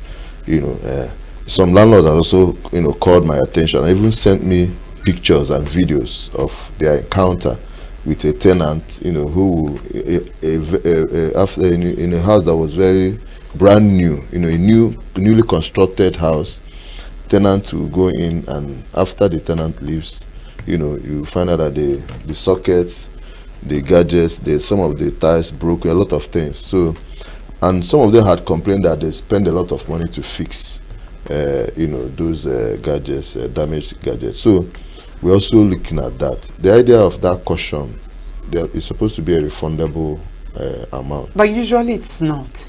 Yes, and that is why we are thinking of abolishing it entirely. But during the debate and public hearing and consideration at the committee of the whole, if we find need to allow it, we can, but we may create a tighter measure around it, so that nobody abuses that caution if they must pay. Yeah, because again, the person who is complaining to you that their encounter, there's also others who have encounter with landlords, where a situation where, after paying the caution fee, it's time for the person to leave. You are not going to pay the person the caution fee, and the landlord comes around and tries to find something, say that the wall is dirty, and say that the tap is not running well, and sometimes even go as far as even spoiling it, to say that they're using that money to fix it. So it's two ways. It's not like it's a one-way street. Exactly. So we understand that, and just like you mentioned, that is why we have to consider both sides. All right. There's also instances where a tenant will come into a house and notice that the building is not clean enough for him. He would do screeding on the wall, POP on the roof, introduce beautiful, aesthetics. And then at times they even tell the landlord, I want to do this thing. And so give them a go ahead. They will give them a go ahead. And at times they will fail to enter into an understanding of maybe repayment, reimbursement. Yes. They will just ignore all of that and allow you to do all of that in that house. And then when you will leave, you will also leave.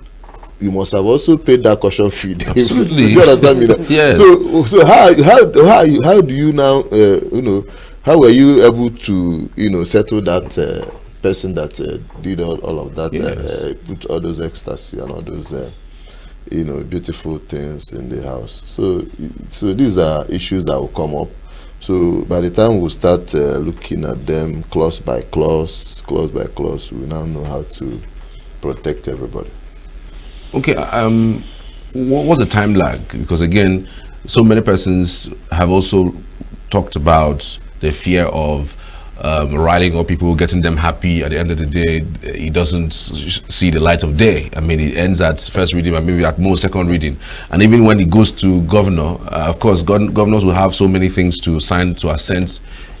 Some people who have interest would want to stall it to keep it, and to make sure that the governor doesn't, get to see that particular one to sign, to assent. How are you going to be sure that as soon as it's done, from the State House of Assembly, it is straight to the governor, and governor is also seeing it, because I'm sure he's also interested in this, because anything that makes Enugu people happy is actually what the government should be looking to do, and quickly so too. So what's the time lag, and how can people track this particular action so that we don't forget? Because these days things can happen between now and next year May. Everybody would be talking about the next election. So if you don't do anything between now and May next year, you practically will not be able to do anything right again, because the whistle is blown for the next round of elections. Thank you so much. Our governor is in the media space, and he's very very deep into the media space, and I'm sure His Excellency is also seeing what the people are saying. And like I tagged this amendment, I tagged it People's Amendment Bill, all right? And the first time I was on radio, before I presented it, they asked me this particular question: when am I presenting that bill? And I told them that between 2 to 3 weeks that I will present it for first reading. And I did that before 2 weeks, I did that for. So now the house is charged up as we speak. All right. Okay. So they are all in the social media, in the social media space, and they are seeing the comments of our people, within Enugu and across Nigeria. So they know the urgency and how much our people desire to have this bill passed. So I don't see a reason why anybody will want not to, allow the people have their way. So our members will support it, and I'm highly optimistic that His Excellency the Governor, the Governor is so passionate about our citizens. People need to understand he's so passionate. The kind of thing he's doing, he doesn't consult people to do it. Some friend of mine came to me. He's living at near this estate after Northwest. There's an estate before, as if you're going to Old Road towards Emene. So he came to me and asked that their road, they have a very bad road, and he approached me. I told him, go to Commissioner for Works office, meet him, tell him about the road. That you'll be surprised that road has been scoped and will be constructed. He didn't believe me, so he went to the Commissioner for Works, and the Commissioner for Works called the engineer. They brought all the scoped road in Enugu, and he just pointed to his street and told him that your street will be reconstructed any moment from now. And I can tell you, take it to the bank, from few days from now, His Excellency will award a good number of urban roads that our people will begin to see that the governor has their interests at heart. I tell you, the idea is that there won't be dust in any street. This red sand on your tire. That's the target in any street in Enugu. So he's passionate, he loves our people so much, and if our people is yearning for this bill and he's seeing it on social media, he will assent to it. All right, so what about the time lag? When can we expect this to be assented?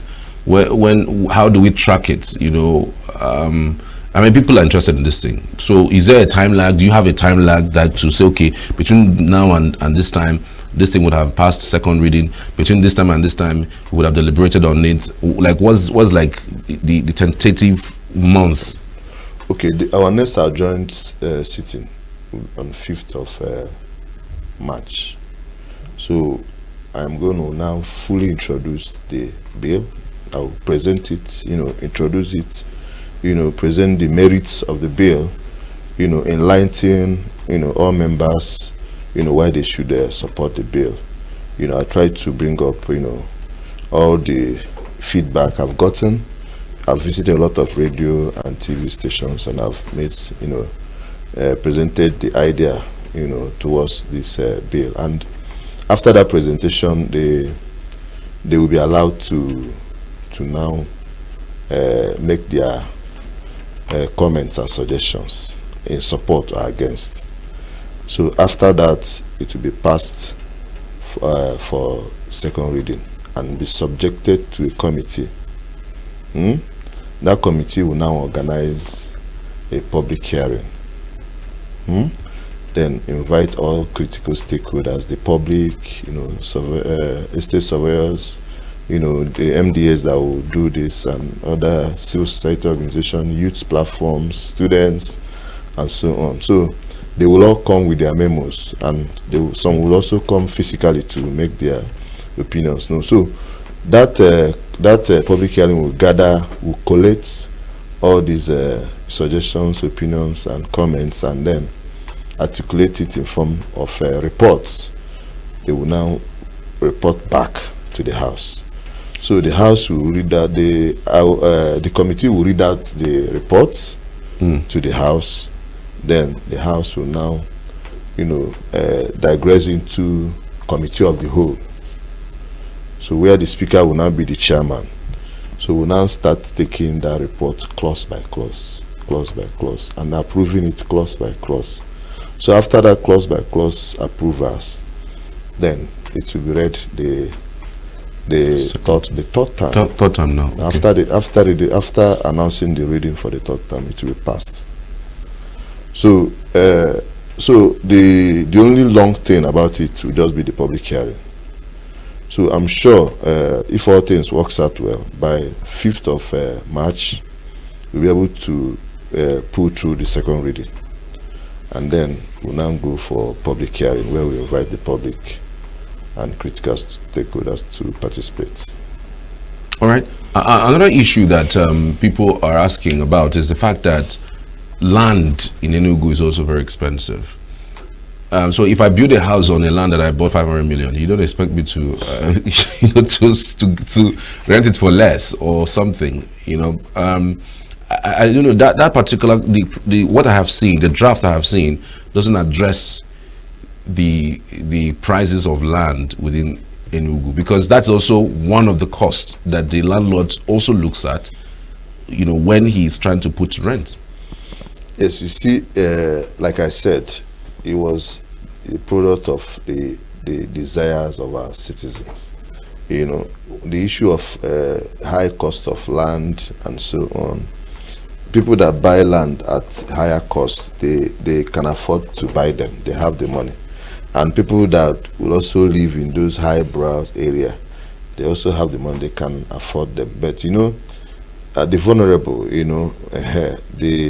the working class, and they are the people bearing the brunt of why we are actually dealing on this. So, and that's basically our focus, basically, because we have not had complaints of people telling us that they cannot afford to buy land. There are also areas that are cheaper. You can lands at around the satellite areas, Ebene and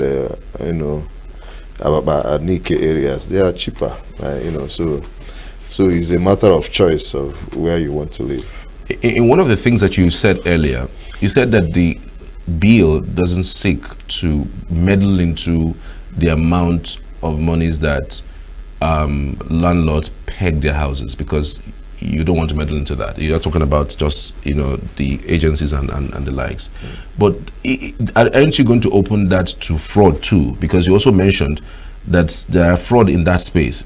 Because when you don't meddle into that, you are leaving it between the same thing we talked about earlier, the landlord and the agent, who comes and says, even those who are certified can even do the same thing these touts are doing. They can say, you know what, landlord, let's do it this way. If you want to put your house at 250, no problem. I can get it done at 500 or at 600. So at what point, really, if you say you're not going to meddle into the amounts that the landlord pegs his house, at what point would you be able to check whether this amount that this house is being pegged is not manipulated? You forgot that the amendment empowered the MDA to do regulations and make rules. So it's an it's an empowerment. All right. So the law has empowered that MDA to make regulations and rules. So what it means is that they have power to say that this will be like this or that. So that's basically so. So the law did not go to peg. Just like I said, we don't have to. If you peg it, what it means is that every year you will come to amend and continue to amend because there is the forces of demand and supply, and then there is also the issue of inflation that we must, either going up or going high. So we are experiencing high inflation now. Mind you that in the future we might also notice that the inflation is dropping. I've never seen that ever happen in It's good. Let me tell you, just like the issue of exchange and then high cost of consumer goods. I have listened to a lot of analysts, and they keep, lambasting government, this and that. But simple economics will tell you that the moment you have competition, when you open up a market and you have competition, you allow the market to struggle by itself, it tends to gradually bring down the cost. The exchange rate, we have identified that the exchange rate, the bulk of our demand for foreign currency is to procure refined petroleum product. But what has happened recently is that the Dangote, for instance, is now buying crude in naira. NNPC has also, they have come to sit up. So that competition between NNPC and Dangote is already bringing down the cost of fuel, yeah. And then you now notice that the dollar is also gradually, refused to rise up. Yes. People already complain, this dollar is no longer going up. But it is the forces of demand, and for the fact that the demand for dollar has dropped. Yeah. And if they maintain that trajectory, that dollar, you just notice that gradually it will start dropping. And along the line, it will affect every other thing. The consumer goods, all these groceries, food that are coming, all of them will start coming down. So don't join those that think that nothing will come down in Nigeria. I am seriously, I keep telling people, Nigeria have started getting wet, but we've not started. We're not seeing we don't have the foresight enough to understand that the things happening in Nigeria now is bringing things down. See, the state governors, they now have a lot of money. State governors have a lot of money. The president said it, that he gave them a lot of money. And there's some of them that are ingenious enough. They have also gone back to begin to, develop their, what you call, comparative advantage. They're looking at what do we have more that gives more value to us. How do we develop that thing to earn more revenue? That is what some of the state governors are doing, and it is helping the economy. So we no longer continue to say federal government. Let us try to build the economy within the confederal units. So that is it. That's aside though. We are a country that churn out beautiful policies, enacts fine laws, but the issue has always been implementation. So what are the plans that the bill is seeking to put in place, the measures to to ensure compliance among the stakeholders? There's a provision for the punishments for offenders, and we also intend to move that to small claims courts. There's a law we passed last year that we now have a small claims settlement tribunal, that deals with matters between 5 to 10 million. So we are looking at, by the time we go into the clause by clause approval of these bills, we will now know how to tighten it up. We may also increase the amount for punishment or even the jail term. So these are the areas how we intend to enforce it. And of course, the implementation arm of the government will also play their role after the legislative arm has concluded the amendments. All right. Thank you so much, Honorable Okemba, for your insights. It's been one interesting conversation that we've had with you, and we just wish that God strengthens you even further to, develop these types of genius, human thinking. interests, bills, okay, to and do send more. them to law. And you've actually done a thing that I'm sure if this is interactive, you would have people come to actually praise what you've done. In Lagos State, it's looking like they're going to replicate what you introduced in Enugu State House of Assembly. So we appreciate you for not just being here, but because of that particular bill, and hoping that you will see it through yourself. Thank you for coming. Thank you so much. Thank you for having me. Thank you.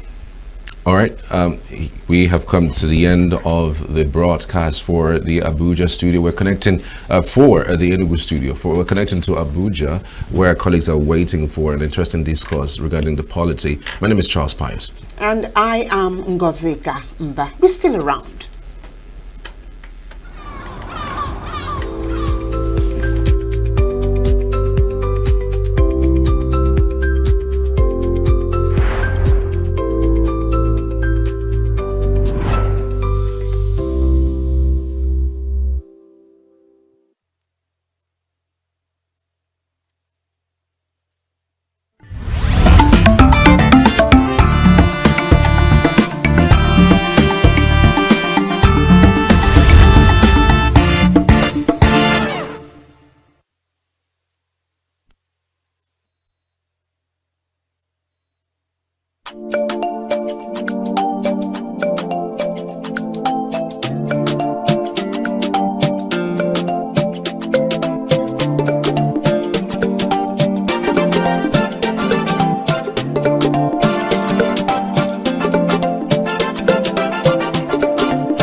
The nation in the last 20 to 30 years has been suffocated by a political class that put into primary line their own interests and that of their families. A nation that is so endowed with resources, with enough resources to ensure a comfortable life for most Nigerians, have simply turned into a nation of very few people and their own family. The level of poverty in this country, the disconnect between the government and the people who it's supposed to lead, the widening gap between the rich and the poor, the pervasive insecurity and unemployment in the country is enough to bring people out to the street. You can be in authority and in power, but it is only when people decide to fold their arms and endure the suffering which you inflict upon them, then that you continue to do what you do. If you look at revolutions throughout the world, there must be an issue. In Tunisia, a young man called Mohamed Bouazizi was molested by a policeman, and he decided to burn himself, and that became a trigger that set the whole Arab countries ablaze in the name of what they call Arab Spring. In Sudan, it was about the rising price of bread and a discontent against the regime of al-Bashir became the spirit of the nation. People thought that from 2015, there will be a new spirit, a new order, a new government that will conduct the affairs of the state differently. But we have seen promises upon promises made by the present administration has never been fulfilled. And that is why I believe that our suffering, our hardship, our penury can come to an end once the people of this country decided that they must come out and fight this. And I believe that this is not the end, it is the beginning. The country needs to be reformed.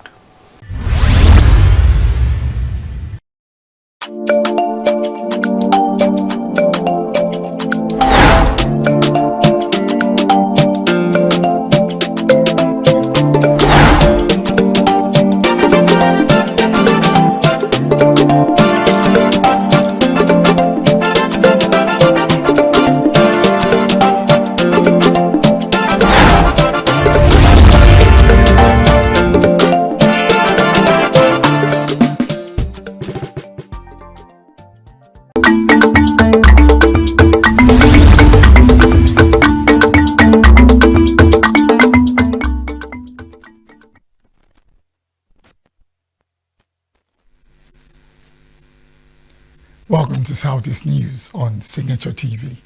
I am Barry Kumo Ado. It's nice having you there. I hope your day is going great. Let's start with the headlines.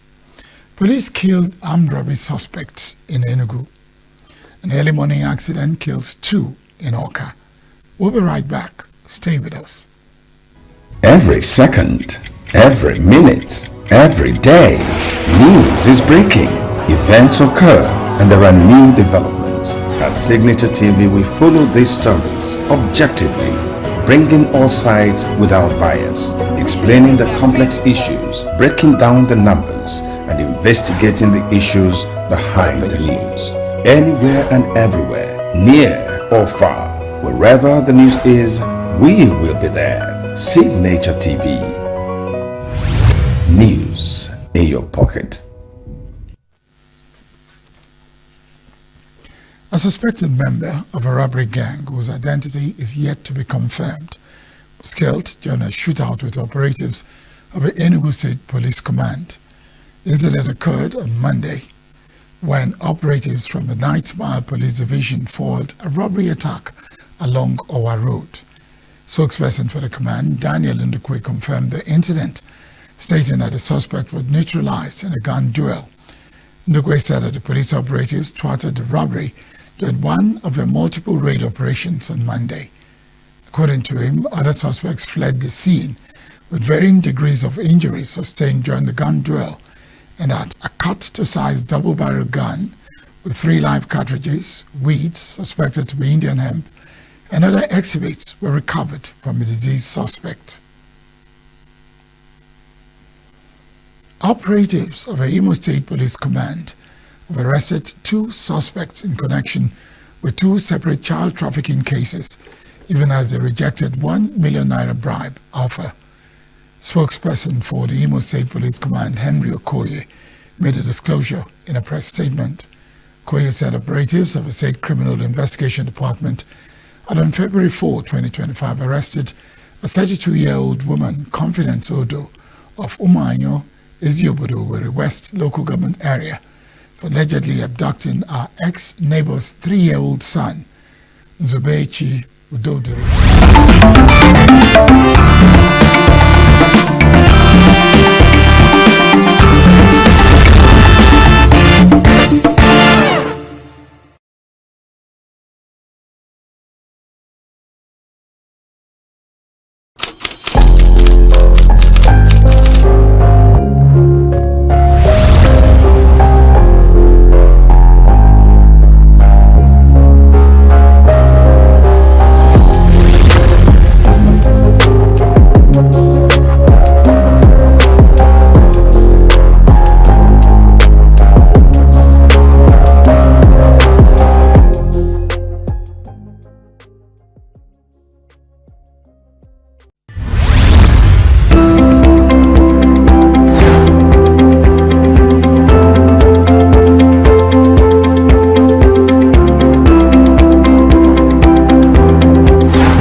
So, Rebecca, do you really think Leah is still alive?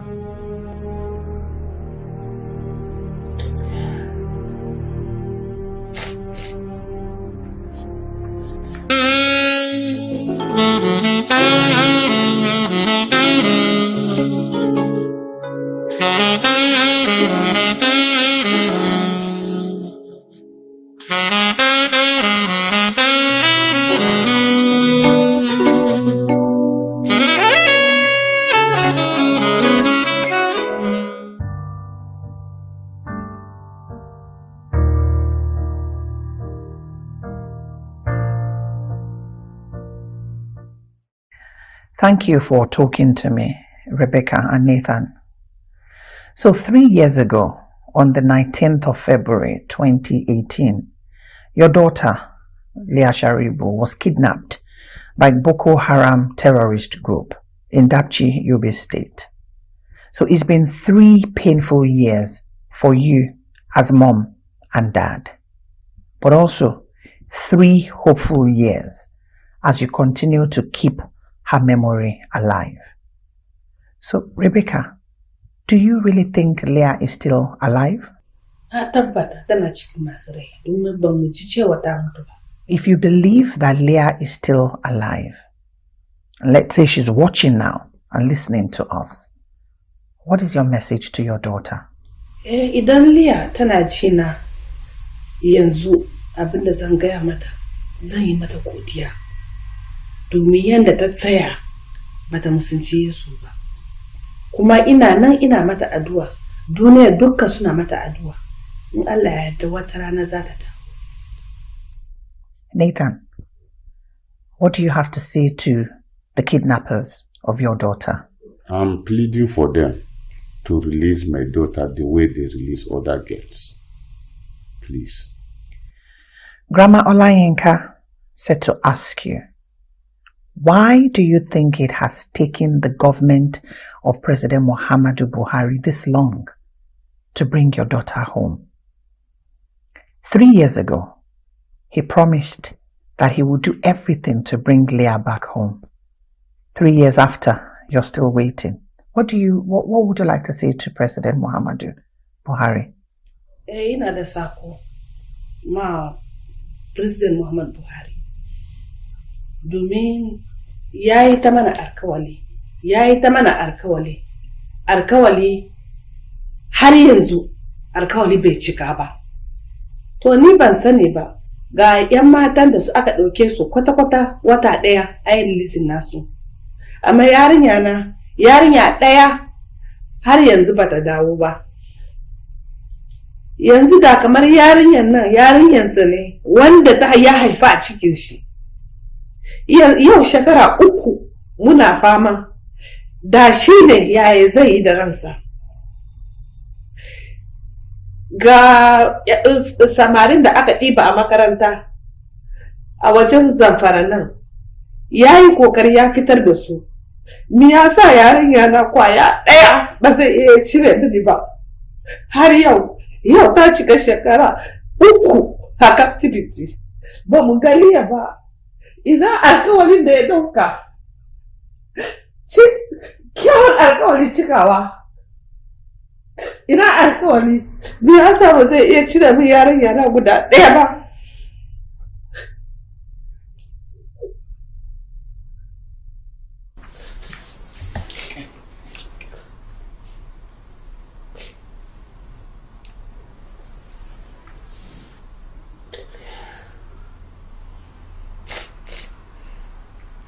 And how regular does the government communicate with you? How often do they reach out to you? Tun da aka ɗauki yarinya na a 2019 February 2018 ba mu ji komai ta wajen gwamnati ba sai watan 7 October shi ne muka yi magana da shi a waya da shi President Muhammadu Buhari kuma abin da ya gaya mini ya ce yana kokari in Allah ya yarda Liya za ta fita. A wancan wata bai daɗe ba ya saka tura ministoci suka je dabci. Abin da ya gaya mini a waya din shi ne suka je suka gaya mana. Suka ce ba da daɗewa ba suna kokari Liya za ta fita. A bayan haka ba mu sake jin komai ta wajen gwamnati kuma ba. Sai last year October kuma shi ne ya tura Minister of Women Affairs ya tura mana kuma da ta zo ta ce mana ba da dadewa ba Liya za ta dawo mu yi addu'an da za mu yi ma mu yi kamar Liya ma ta riga ta fita to har yanzu gashi ba mu da Liya ba.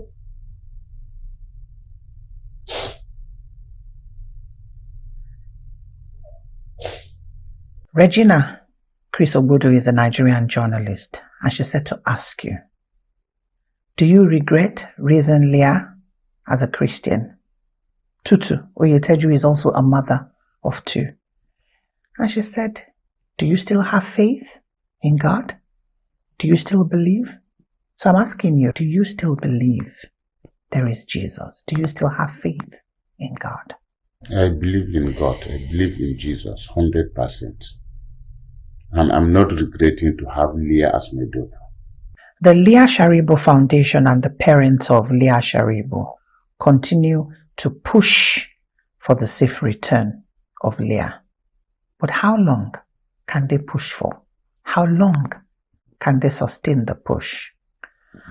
Alhaji Shitu from Ilorin in Kwara State said he believes that all hope is not lost over your daughter Leah. He believes strongly that one day Leah will come back.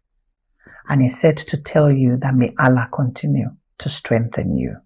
Pearl Okoli Ozulumba is a Nigerian mother, and she sends her love to you. Pearl said she knows it's not easy not having closure, and she hopes you continue to find strength. Alhaji Shitu and Pearl represent a lot of Nigerians. Women, men, Christians, Muslims who continue to pray, appeal and demand for the safe return of your daughter. What would you like to say to Nigerians? I appreciate their concern, both Christians and Muslims in Nigeria, the way they are praying for my daughter's release. I appreciate. Thank you very much for every one of them. Leah represents the Nigerian child. So on that fateful day, 19th of February 2018, when you heard that sad news that your daughter was kidnapped, what did you do? How was the day like? On that fateful day, 19th February, I'm on duty, my duty post. I received a phone call that Boko Haram entered the GGSS Dapchi and made away with some girls. But on that very day, we don't know whom and whom they took. Except the following morning that I heard that my daughter is among the victims. So I went to Dapchi, and the thing was very painful. Yes. Ya gaskiya a ranar ba mu ji daɗi ba. Ba mu ji daɗi ba. Mun ji kamar duniya ma ya ishe mu a ranar domin rashin wannan yarinya. Na yi ta kuka, na yi ta kuka, na yi ta kuka, na fa'i na tuma. An ɗauke ni an kai ni asibiti, ban san ina nake ba. Sabar bakin ciki. A cikin yaran 110 aka ce yarinya da ɗaya ba ta dawo ba.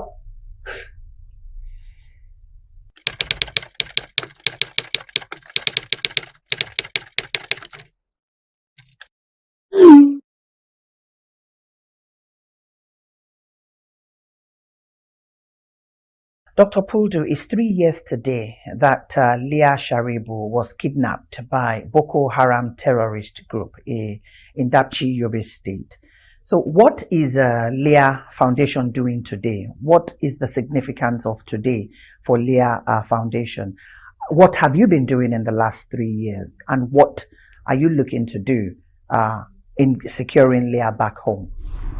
Thank you very much. So, I appreciate your continuous support for Leah's family, and I'm glad today you are together with them. It's a very sad day. It's been crying all through. For Leah Foundation, today is a day that we are seeking and asking everybody to speak up. 3 good years. I don't want to burst into tears like Leah's mother. I can't describe it. But from the 13th of February to today, we had called the entire world to pray. Because we are a faith-based foundation, the very first thing that we do is to petition God concerning all that is happening to women and girls. So we had asked people all over globally for a prayer this week specifically, and to focus on Leah, who represents every girl and woman who is in any form of captivity. So we had prayed, and we will continue to pray.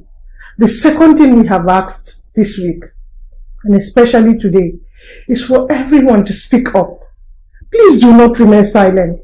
The pressure needs to be going on daily. And I truly want to appreciate Women Radio. I want to appreciate all other media who are pushing this out. On a daily basis, you are keeping count.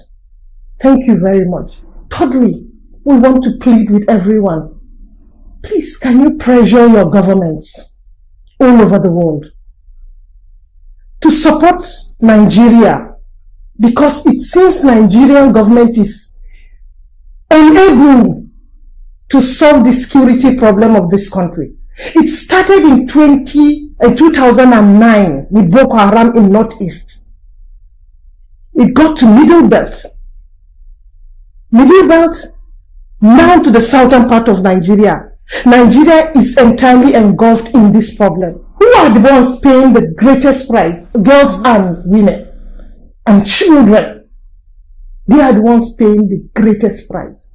And that is why we are asking the entire governments all over the world come to the aid of Nigeria.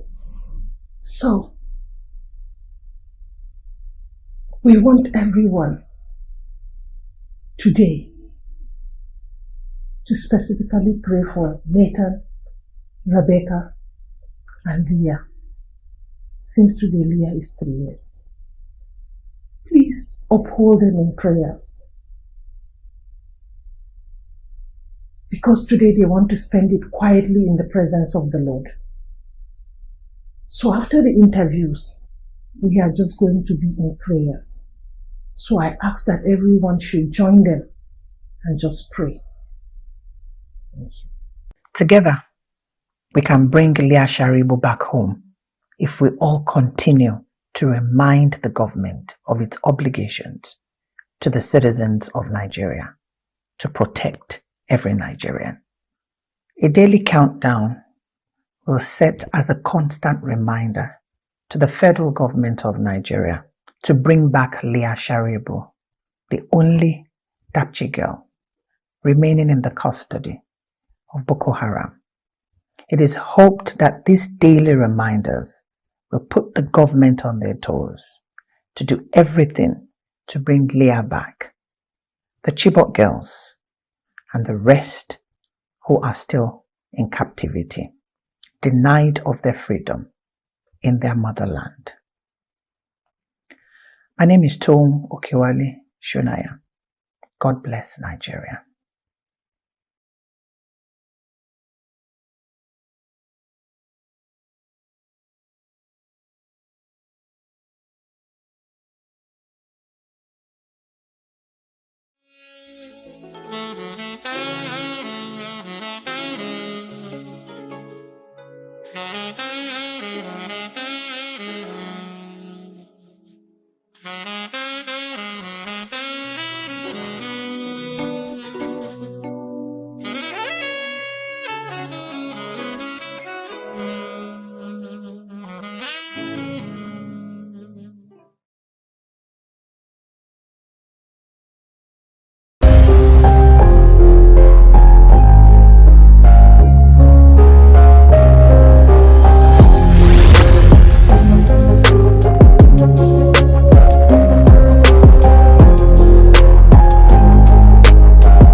Welcome to Global News on Signature TV. I am Barry Kumon Ado. In the headlines, world leaders, politicians react to Trump-Zelensky clash. UN chief warns that US foreign aid cuts make world less safe. President Tinubu signs 54.99 trillion naira 2025 budget into law. And ENUGU residents react to proposed tenancy law in the State Assembly. Details in a moment. Every second, every minute, every day, news is breaking. Events occur and there are new developments. At Signature TV, we follow these stories objectively, bringing all sides without bias, explaining the complex issues, breaking down the numbers, and investigating the issues behind the news. Anywhere and everywhere, near or far, wherever the news is, we will be there. Signature TV. News in your pocket.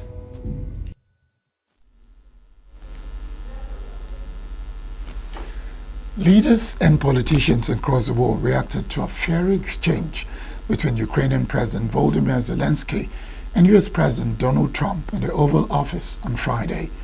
European Union Foreign Policy Chief Kaja Kallas said it has become clear that the free world needs a new leader. German Chancellor Scholz said Ukraine can rely on Germany and Europe. Former Russian President Dmitry Medvedev said Zelensky received a proper slap.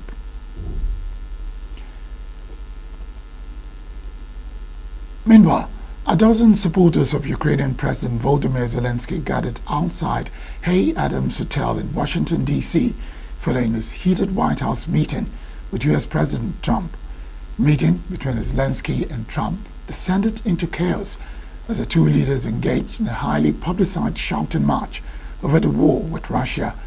Zelensky had coveted the meeting at the White House to help his country convince the United States not to side with Russian President Vladimir Putin, who ordered the invasion of Ukraine 3 years ago. Reacting to the outcome of the meeting, U.S. President Donald Trump said in a post on Truth Social that Ukrainian President Volodymyr Zelensky is not ready for peace if America is involved. Trump accused Zelensky of being disrespectful, with Zelensky urging Trump to be cautious with Russia as simmering differences spilled into the open. The two leaders were expected to sign a deal for U.S. participation in Ukraine's mineral industry. But Zelensky openly challenged Trump over his softer approach towards Russian President Vladimir Putin. Trump told Zelensky he either needed to make a deal or the United States was out. In 2019, I signed with him the deal. I signed with him, Macron and Merkel, we signed ceasefire. Ceasefire. All of them told me that he will never go. We signed him with gas contract. Gas contract. Yes, but after that, he broken this ceasefire. He killed our people and he didn't exchange prisoners. We signed the exchange of prisoners, but he didn't do it. You should be thanking the president for trying to bring it into this conflict. Have you ever been to Ukraine that you say what problems we have? I have been to. Count once. I've actually watched and seen the stories, and I know what happens is you bring people, you bring them on a propaganda tour, Mr. President. You've allowed yourself to be in a very bad position, and he happens to be right about it. From the very beginning of the war, you're not Mr. in a good position. You don't have the saying- cards right now. With us, you start having Not playing cards. Right now, you don't. I'm very You're playing serious, cards. Mr. President. You're I'm playing very cards. serious. You're I'm gambling the with the president lives in of war. millions of people. You're gambling with World War What do III. you You're speaking gambling about? with What are you World speaking War about? III.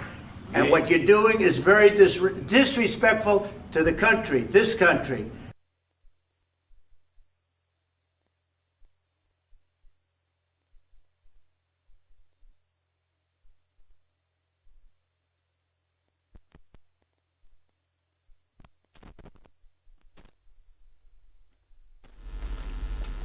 Meanwhile, former National Security Advisor to the British government says Ukraine will need a substantial rearmament from Europe should Russia violate any potential peace deal. British Prime Minister Keir Starmer would on Sunday host leaders of Italy, Germany, Poland and other allies, possibly including Ukrainian President Volodymyr Zelensky, to discuss their response to Donald Trump's push for peace in Ukraine. It might be possible to think of a monitoring force of some kind, an international monitoring force around the ceasefire line of control itself.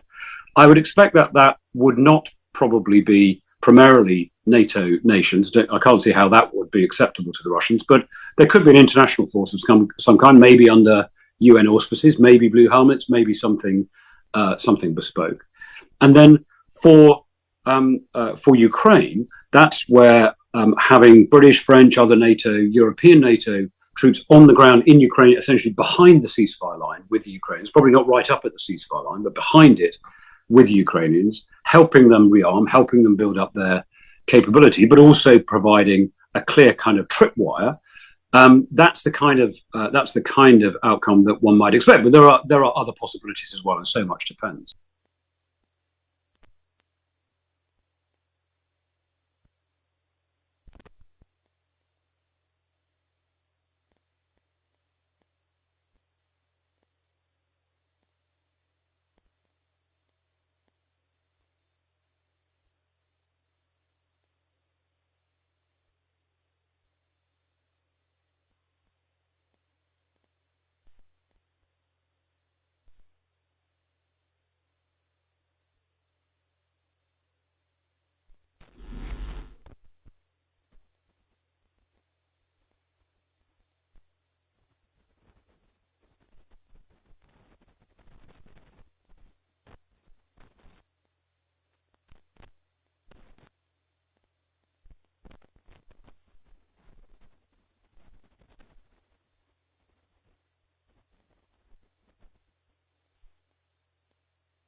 Force of some kind, an international monitoring force around the ceasefire line of control itself.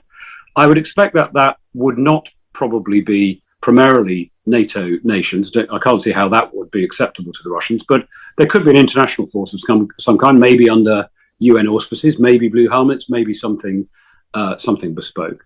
And then for Ukraine, that's where having British, French, other NATO, European NATO troops on the ground in Ukraine, essentially behind the ceasefire line with the Ukrainians, probably not right up at the ceasefire line, but behind it with the Ukrainians, helping them rearm, helping them build up their capability, but also providing a clear kind of tripwire.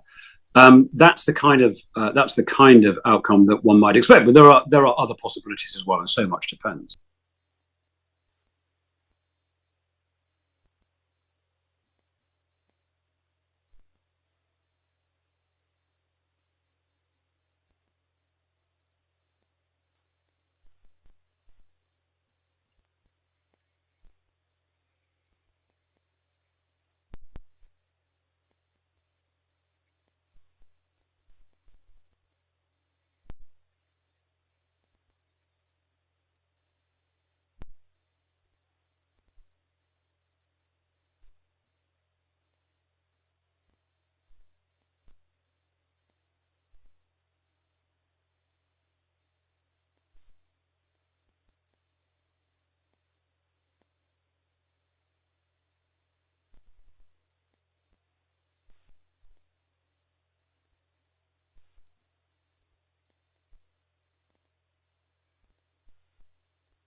To give insight on the outcome of a meeting between U.S. President Donald Trump and his Ukrainian counterpart is a foreign affairs expert, Vin Martin Obiorailu.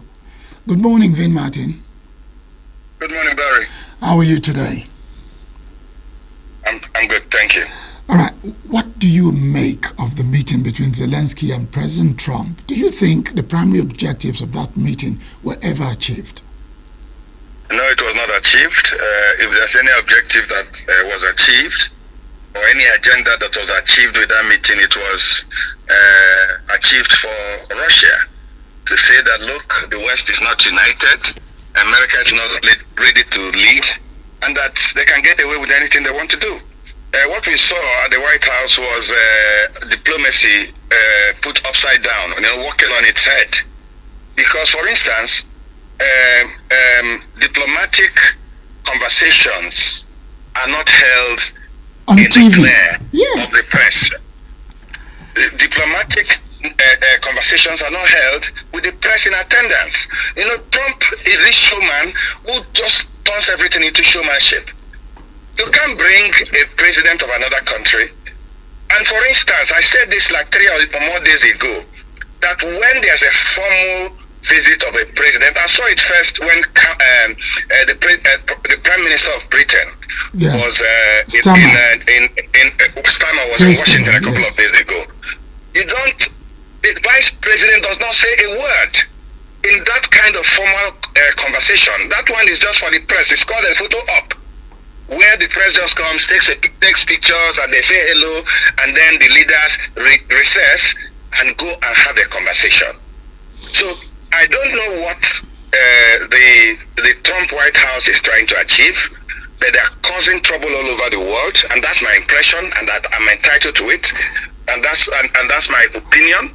Yes. They are turning what is happening in Washington has never happened in the history of America.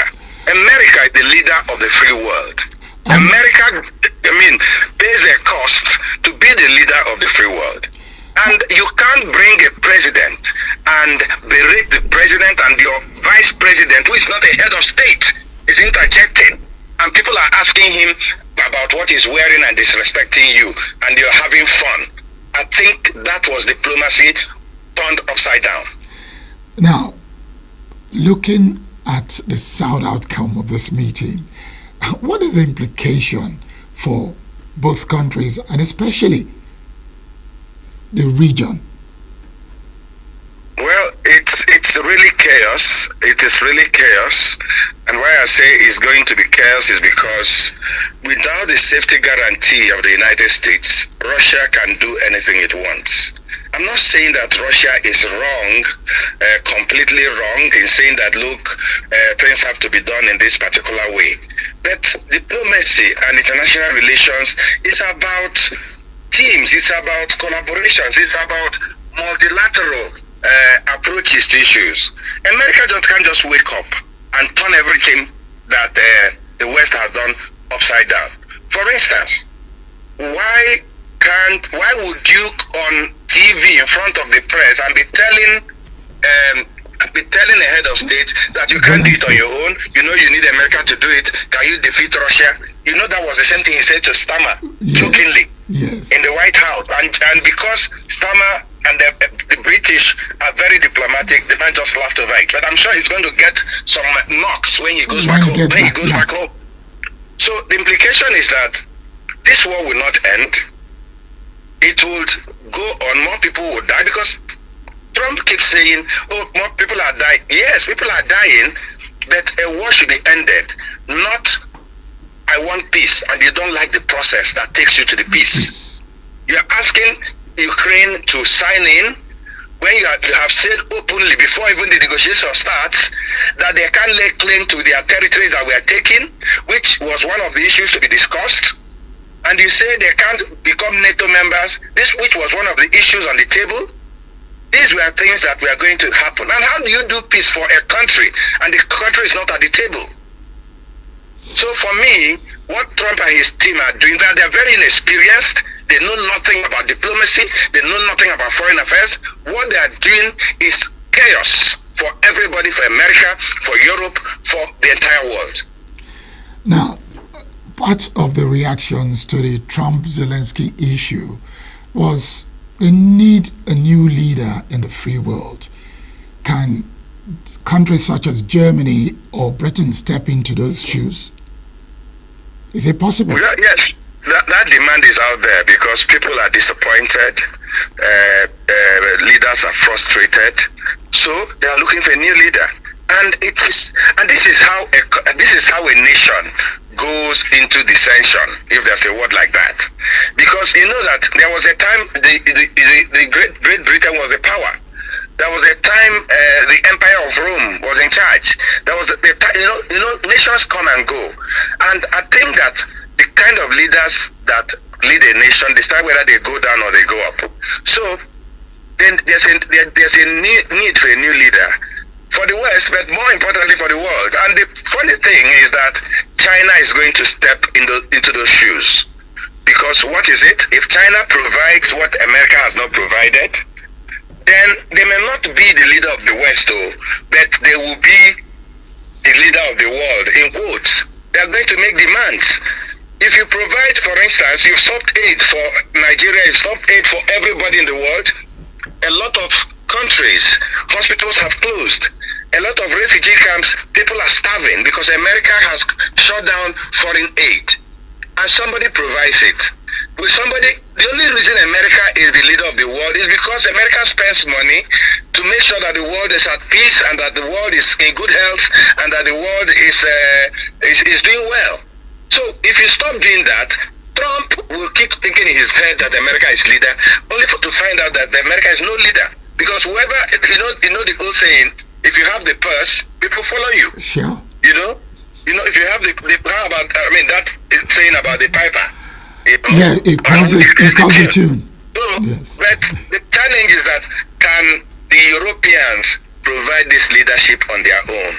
Yes, they can if they all collaborate and come together, increase their defense spending and all that. But it will take a while. These things don't happen automatically. Yeah. It's going to be really, really negatively impactful on the peace of the world, on the well-being of the West, and especially we may see this war in Ukraine go more further than the time everybody thought it would end. Okay, just one more question before I let you go.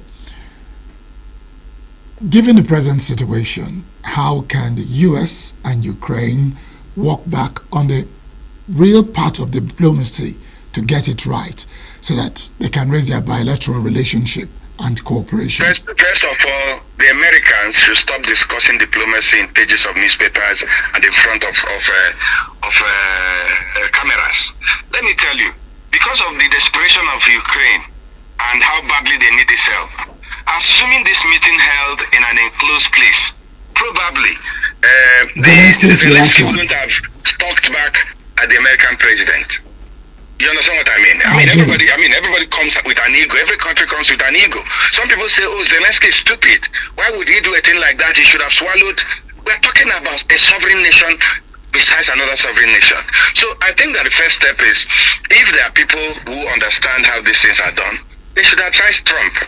Let these conversations hold behind closed doors. If you go and read about World War and the negotiation, World War I, World War II, about the problem in Yugoslavia, the war in Yugoslavia, the war between Iran and Iraq, the war between countries, when you are negotiating it in those closed doors, sometimes people push each other, but it's behind closed doors. When you have smoothing the rough edges. If there's a new commitment from America, and then there should be some kind of more learning by the Ukrainian leader too, knowing the burden he carries and the people he represents and the blood that is being wasted because of what is going on. Maybe he should swallow some more of the nonsense that the Americans are saying and doing to him, and see how he can get out of this very tight corner. But what will work here is through diplomacy, through multilateral negotiation. It's not just America is not alone. America has allies. America has the UK. It has Germany. It has France. It has Canada. But America has isolated everyone. They need to all come together with Ukraine and the leaders of Europe and go behind closed doors with experts who know how to negotiate. Presidents don't negotiate. Of course. What they do is they set the standard, and there are experts, eggheads in the Foreign Affairs Ministry, eggheads in the Defense Ministry, eggheads in a lot of places. Why can't Trump, for instance, appoint a peace envoy who is experienced, who will lead this negotiation? Presidents don't negotiate. They come and close the deal. Close the deal. It's when all the small things have been, the I's have been dotted and the T's have been crossed. That's when the presidents come and sit down and do what? And, sign the deal. And then you have that handshake. This is how I'm thinking. You guys go and talk about it. You go and tidy it up. And that's what happens. Let through diplomacy and respect for sovereignty take place here. And I believe that this peace will come. Thank you very much. Vin Martin Obiara Ilo, a veteran diplomatic expert. Thank you. And we move on to a related story from United Nations Secretary General Antonio Guterres said on Friday that he was deeply concerned about severe cuts in U.S. foreign assistance and a strong rebuke of the move that he said will be especially devastating for the world's vulnerable people. U.S. President Donald Trump's administration this week said it was drastically cutting foreign aid after pausing assistance in order to conduct a review to ensure projects were aligned with Trump's America First policy. Guterres said that programs in South Sudan supporting those who have fled the conflict in Sudan have run out of funding, leaving borders areas dangerously overcrowded. I want to start by expressing my deep concern about information received in the last 48 hours by UN agencies, as well as many humanitarian and development NGOs, regarding severe cuts in funding by the United States. The consequences will be especially devastating for vulnerable people around the world. Now, going through with these cuts will make the world less healthy, less safe, and less prosperous. The reduction of America's humanitarian role and influence will run counter to American interests globally. I can only hope that these decisions can be reversed based on more careful reviews, and the same applies to other countries that have recently announced reductions in humanitarian and development aid. The president announced this week it will cut its international aid budget to boost defense spending, drawing warnings from humanitarian charities that a move would damage UK influence and have a devastating impact on those they support. A U.S. State Department spokesperson on Wednesday said that U.S. aid evaluated 6,200 multi-year awards and had decided to eliminate nearly 5,800 of them, worth $54 billion in value, a 92% reduction. The administration also cut nearly 30% of the State Department foreign aid-related grants, totaling $4.4 billion. UN experts group deeply regrets Nicaragua's withdrawal from the Human Rights Council, its chair told the member states on Friday. Chairman of the group, Jean-Michel Simon, delivered a presentation report which found that human rights violations have been committed by Nicaraguan President Daniel Ortega's government as it seeks to further consolidate power. Vice President and First Lady Rosario Murillo called the decision sovereign and irrevocable, stating Nicaragua would cease participation in all activities related to the Human Rights Council and its satellite mechanisms. Nicaragua announced on Thursday it will withdraw from the United Nations Human Rights Council a day after the release of a UN report which accuses Ortega and Murillo, who also serves as co-president, of having transformed the country into an authoritarian state where no independent institutions remain. The UN experts said legal action against Nicaragua, highlighting human rights abuses in a Latin American country, which they said follow patterns that have been previously established as crimes against humanity.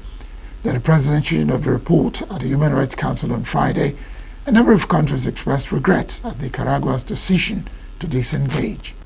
Before beginning, I would like to reiterate that we regret the lack of access to Nicaraguan territory and the lack of cooperation or response to our multiple requests for information from the government of Nicaragua.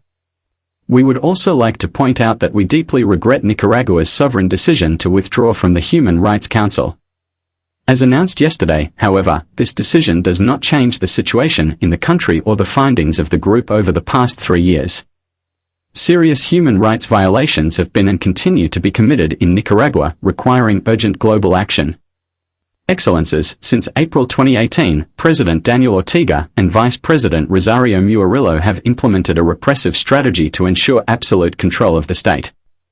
The group has concluded that the repressive apparatus is controlled by President Ortega and Vice President Murillo, with direct support from high-level officials in all branches of government, as well as party members.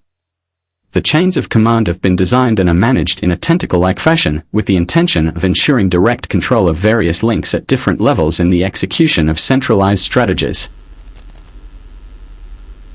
Venezuela criticized the report and accused the Council of double standards and a politicization of human rights. The leader of Austria's Conservative People's Party, OVP, Christian Stocker, announced on Friday which ministries his party will lead in Australia's likely new three-way coalition between the OVP, the Social Democrat SPO, and the Liberal News. In addition to the Chancellery, which is likely to be headed by Stocker himself, the OVP will keep the keys to the Interior Ministry, which will continue to be led by its current head, Gerhard Kahner. I am convinced that this has become a very good program because we have not negotiated ourselves down to minimal compromises, but have given all parties the opportunity to incorporate their priorities into this program for the future of our country. The Federal Ministry of the Interior will be a central department of the future federal government. It is so important because it is responsible for all domestic security issues, from the police to migration. I am therefore all the more pleased that this department will continue to be headed by the current Minister of the Interior, Gerhard Kahner. In the government program, we have agreed on numerous measures to ensure maximum security and low asylum numbers. Dear Gerhard, there is a lot to do, so it is important and right that you will ensure a secure Austria in the coming years. In my opinion, it is not only sensible but also necessary to consider both areas together in order to leverage synergies. Over the past few years, I have often experienced that Norbert Tochnik has always been a strong voice for agriculture, for the interests of the agricultural sector, especially for family farms. I am sure that this will continue to be the case when it comes to ensuring the resources at the European level and operating and expanding climate protection with common sense. The ministry is important because it's responsible for all domestic security issues, from police to migration. Stocker told a press conference in Vienna, adding that the coalition had agreed on numerous measures to ensure maximum security and low asylum numbers in government program. The OVP would also lead the ministries of Economy, Defense, and the newly combined Ministry of Agriculture, Environment and Climate Protection. Furthermore, the OVP would also appoint a Chancellery Minister for Integration and the EU. Up ahead, Social Democrats say new Austrian Finance Minister would address country's budgetary challenge. Rio hands over city key to King Momo to kick off carnival season. Stay with us. Every second, every minute, every day, news is breaking. Events occur and there are new developments. At Signature TV, we follow these stories objectively, bringing all sides without bias, explaining the complex issues, breaking down the numbers, and investigating the issues behind the news. Anywhere and everywhere, near or far, wherever the news is, we will be there. Signature TV. News in your pocket. Austria's new Finance Minister, Economist Markus Masterbauer, would address the country's enormous budgetary challenges, Social Democrats SPO said on Friday, as they presented their cabinet members for a coalition government with the conservative OVP. SPO party leader Andreas Babler will be Vice-Chancellor of the new government to be headed by OVP leader Christian Stoker, praised the new finance minister as an absolute top expert. It fills me with great joy and makes me proud to be able to join the government with this strong team at my side. I would like to sincerely thank each and every one of you that together you are prepared to take on this great responsibility for Austria and the people in our country. The SPO government team is one team that will do all it can for a social, just and democratic Austria. We all know that the budgetary situation of the country presents us with enormous challenges. I am therefore delighted that we have been able to recruit Markus Marterbauer, an absolute top expert, for the important position of Finance Minister of the Republic. Markus Marterbauer will reorganize the Republic's budget in a balanced and socially just way. He will ensure that we do not blindly save our way into a crisis, but rather invest our way out of it. We must and we will create room for maneuver to enable everyone to live a good life. Together we will get Austria back on track. Thank you very much. The three centrist parties planning to form a governing coalition in Austria on Thursday set out their plans to avoid facing a European Union procedure for running an excess budget deficit, with measures including an increased levy on banks.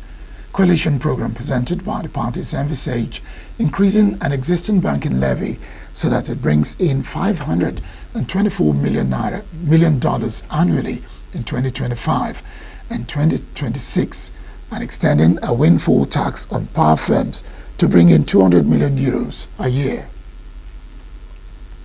Turkey's President Tayyip said on Friday that this amendment called from the jailed leader of outlawed Kurdistan Workers' Party PKK, Abdullah Öcalan, started a new stage in the effort for a terror-free Turkey. Said Turkey would observe whether the ceasefire call is implemented in all its aspects. Erdogan said, adding that Ankara will move with caution on the issue. Thursday's call from PKK leader Abdullah Öcalan for the group to disarm and disband could potentially later end in a 40-year conflict and have far-reaching political and security consequences for the region. The PKK has not yet reacted to the call, but the Syrian Kurdish YPG, spearhead of a key U.S. ally against Islamic State in Syria that Ankara views as an extension of the PKK, has said Öcalan's message did not apply to them. Speaking to reporters in Istanbul, AK party spokesman Ömer Selik said the call would advance the government's ambitions of a terror-free Turkey if heeded, but added that there will be no negotiating or bargaining with the PKK. Almost all of the excuses that the terrorist organization used as a tool for exploitation for a period of time have either been eliminated, resolved, or the solution has been put in place. The efforts for a terrorism-free Turkey, which started with the courageous initiative of our People's Alliance partner, Nationalist Movement Party Chairman Mr. Devlet Bahçeli, and advanced with our determined stance, have entered a new phase as of yesterday. We have the opportunity to take a historic step on the path to the goal of tearing down the wall of terrorism that has been built between our 1,000-year-old brotherhood. It should be known that no individual of this nation, Turks and Kurds, will forgive anyone who brings the process to a dead end with ambiguous statements and actions, as has been experienced in the past. We will meticulously follow up through our relevant institutions whether the process that has started has been fulfilled with all its elements. We believe that the most appropriate method is to not carry out this critical period loudly, but with calmness, composure, patience and of course sincerity.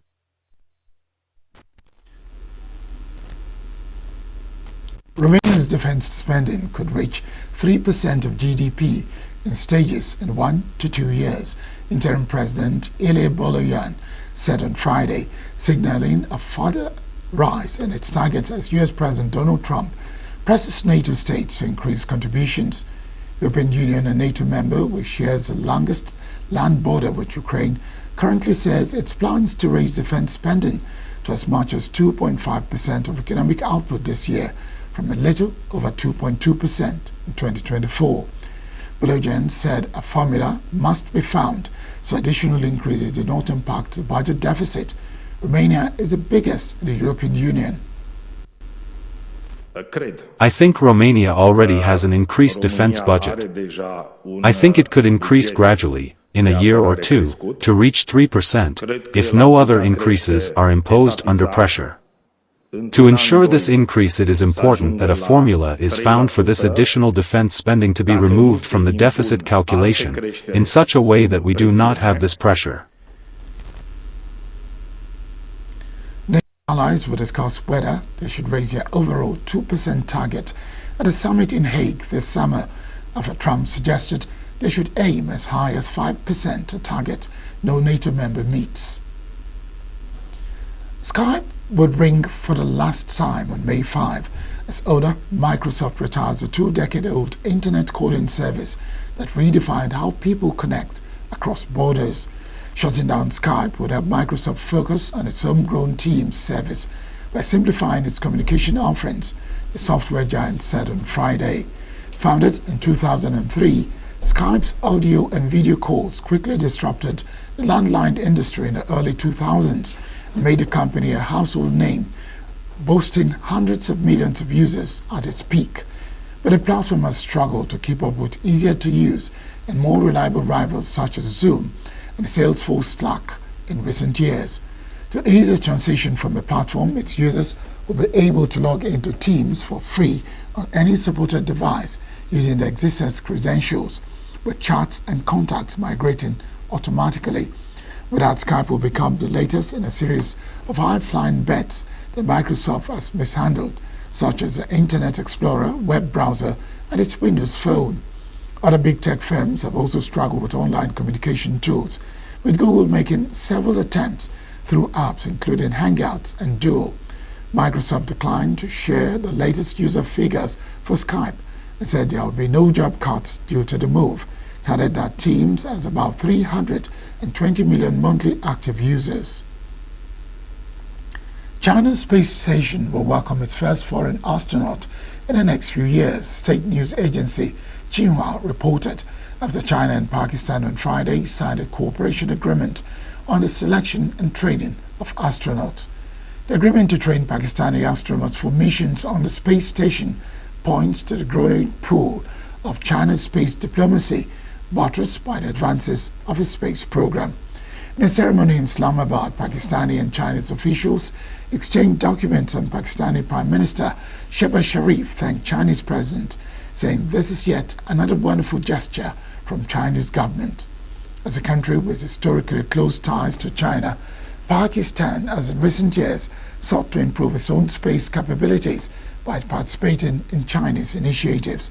China and Pakistan will spend roughly a year selecting the Pakistani astronauts who will be trained in China before joining Chinese counterparts on the Tiangong space station for short-term missions within the next few years, Xinhua reported. Completed in late 2022, Tiangong can house a maximum of 3 astronauts for months at an orbital altitude of up to 450 kilometers. It has a design operational lifespan of at least 15 years. To promote space cooperation and getting ready to train our first Pakistani astronaut on space flight to Chinese space station. This is yet another wonderful gesture from Chinese government to further deepen our cooperation in this field and many other fields over the last many decades.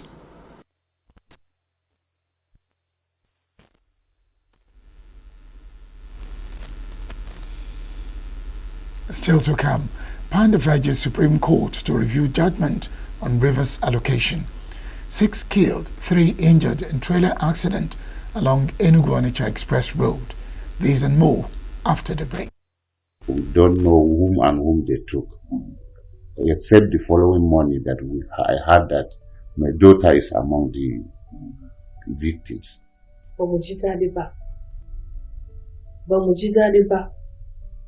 Mun ji kamar duniya ma ya ishe mu a ranar domin rashin wannan yarinya. Na yi ta kuka, na fa'i na tuma.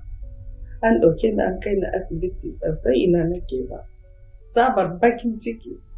A cikin yaran 110 aka ce yarinya da ɗaya ba ta dawo ba.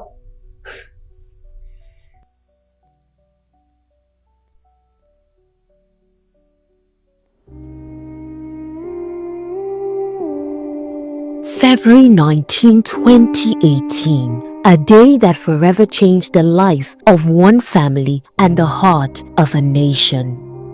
Leah Sharibu, a 14-year-old schoolgirl, was abducted from her school in Dapchi by Boko Haram terrorist group. While her classmates were freed, Leah was left behind because she refused to renounce her faith. Her courage has inspired people across the globe. Leah stands as a symbol of unshakable faith, strength, and resilience. However, 7 years is far too long for a young girl to be separated from her family, her dreams, and her future. It's time to bring Leah home. No child should be left behind. No one should be forgotten. Today, we call on you to join the movement. Raise your voice. Advocate for Leah Sharibu's release. Let us not rest until she is free. This message is brought to you by Women Radio 91.7. Together, we stand for Leah.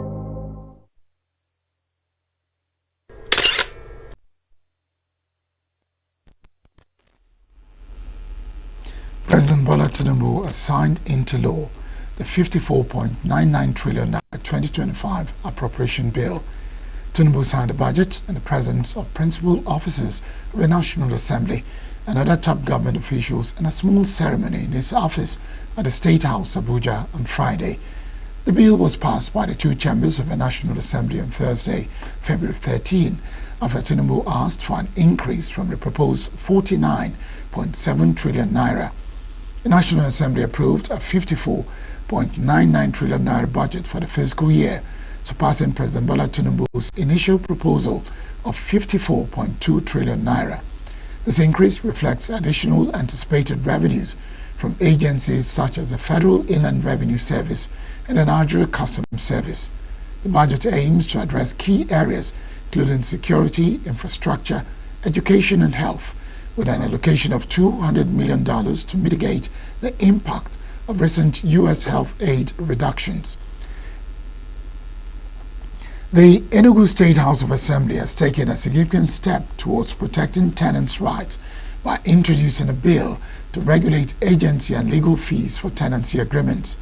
This move is in response to numerous complaints from residents about landlords exploiting tenants with excessive fees. Our correspondent Raymond Ken Mbata looks at the issue of rent and exorbitant agency and caution fees linked thereof. The Enugu State House of Assembly has introduced a bill to protect tenants from exploitation by landlords. The proposed law, sponsored by Honorable Oke Mba, the member representing Nkanu East State Constituency, aims to regulate agency and legal fees for tenancy agreements, capping them at 10% of the rents payable by the prospective tenant. Honorable Oke Mba buttressed the need for the bill to be passed into law. The bill is a second amendment bill. Basically, the bill is a product of the desire of the masses of Enugu. They have so much complained and raised alarm over the arbitrary extortions by the agents, and oftentimes with the connivance of the landlords. So it calls for a very serious concern, and we found it very necessary to do something to address that menace. This move is in response to numerous complaints from residents about excessive fees charged by landlords. The bill also seeks to abolish caution fees, which are rarely refunded at the end of the tenancy. Additionally, it proposes to protect tenants from forced irregular and fraudulent evictions by establishing legally defined eviction timelines and notice periods. A legal practitioner, Uche Maduemesi, reviewed the bill and gave his opinion on the expectations of the bill in ameliorating the burden of tenants and curtailing the excesses of landlords and estate agents in Enugu State. The main concern of the House of Assembly or even the sponsor of the bill was a situation where they will take care of the exorbitant charges which the people go through now from the agents. There are even situations where you might be trying to rent a house of maybe 100,000, then you will be required to pay an agency fee of even equal the rent you are supposed to pay. So what government is trying to do, according to the sponsor of the bill, assuming it goes through and signed into law, is to check the excesses of the agents and high fees or high rents being charged in most places, which is prevalent now in everywhere, not only in Enugu, the whole Nigeria, as the case may be. That's what I think is what they want to address. Peter Ezi, the coordinator of Concerned Citizens for Progressive Enugu State, pitched in his opinion as well. When the government is not doing what they are supposed to do, agents will take advantage of it, because they want to make money. You get. Then the main reason why I said that the negligence of people's crime by the government is that, for a decade now, we have not had maybe government estate. You get. For a decade now, we have only like federal housing. That's the one at Noah's, close to Noah's side, and state government housing, the one at by here. You get. So for a decade now, we've not had any other government, federal or state government housing. So that is another reason why the agency fee is increasing.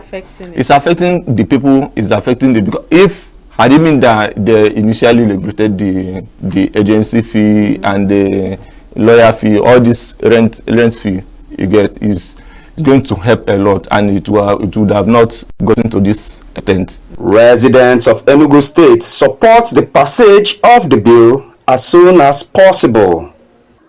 Well, on that regard, it has been an alarming issue, a very big concern in Enugu State here. I'm very sure that every resident of Enugu, mostly the tenants, they are not finding it difficult with the rates at which agent operates in Enugu State here.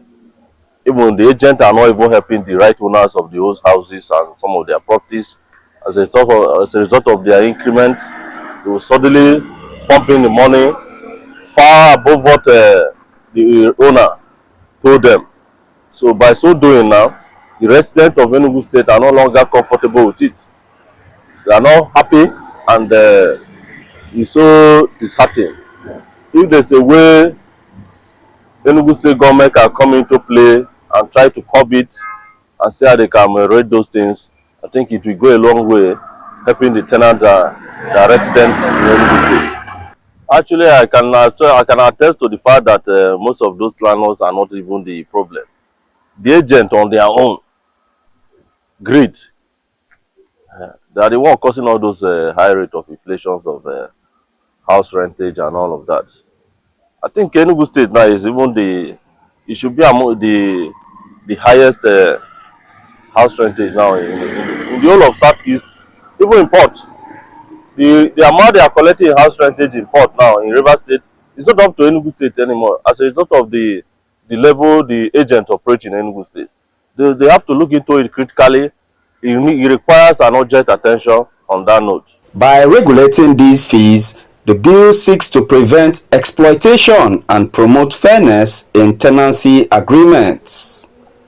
This is a welcome move for tenants in Enugu State, and its passage could set a positive precedent for other states to follow. I am Raymond Ken Mbata, reporting for Signature TV.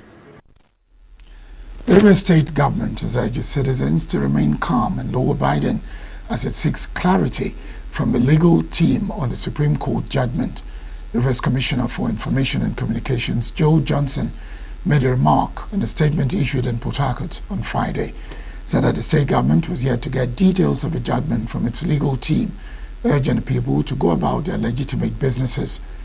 Johnson said that the determination of the main issue of the defection of 27 lawmakers was a matter not before the Supreme Court, but pending at the Federal High Court in Port Harcourt. Since the issue of defection wasn't on the table before the land justices, in their eyes, Amewule and the 26 others are still operating as lawmakers until that matter of defection comes before them. In a judgment delivered by Justice Emmanuel Akomaye, the Supreme Court unanimously dismissed the cross-appeal filed by Governor Siminala Fubara challenging the validity of the House of Assembly, which has Martin Amewule as a speaker.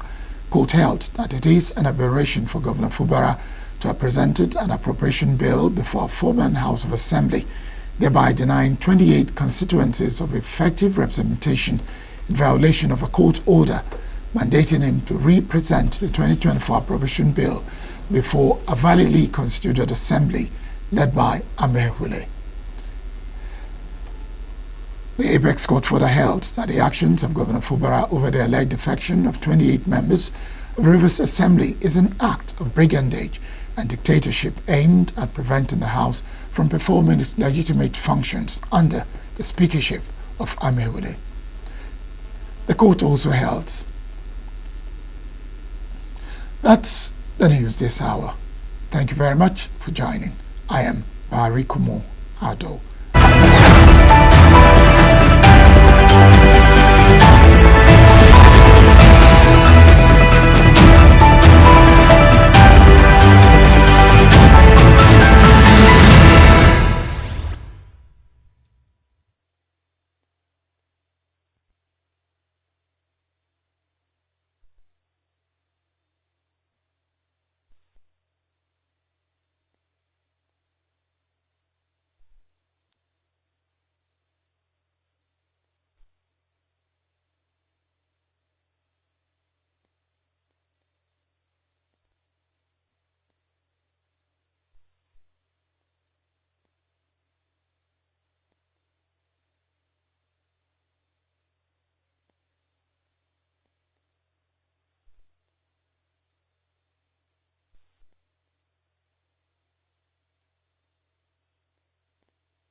So, Rebecca, do you really think Leah is still alive?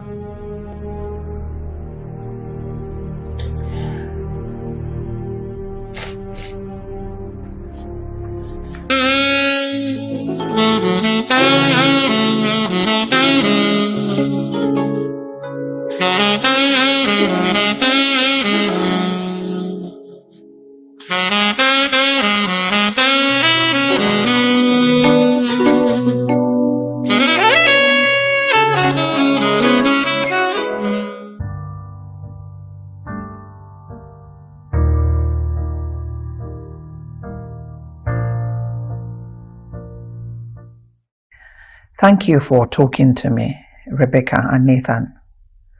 So 3 years ago, on the 19th of February 2018, your daughter, Leah Sharibu, was kidnapped by Boko Haram terrorist group in Dapchi, Yobe State.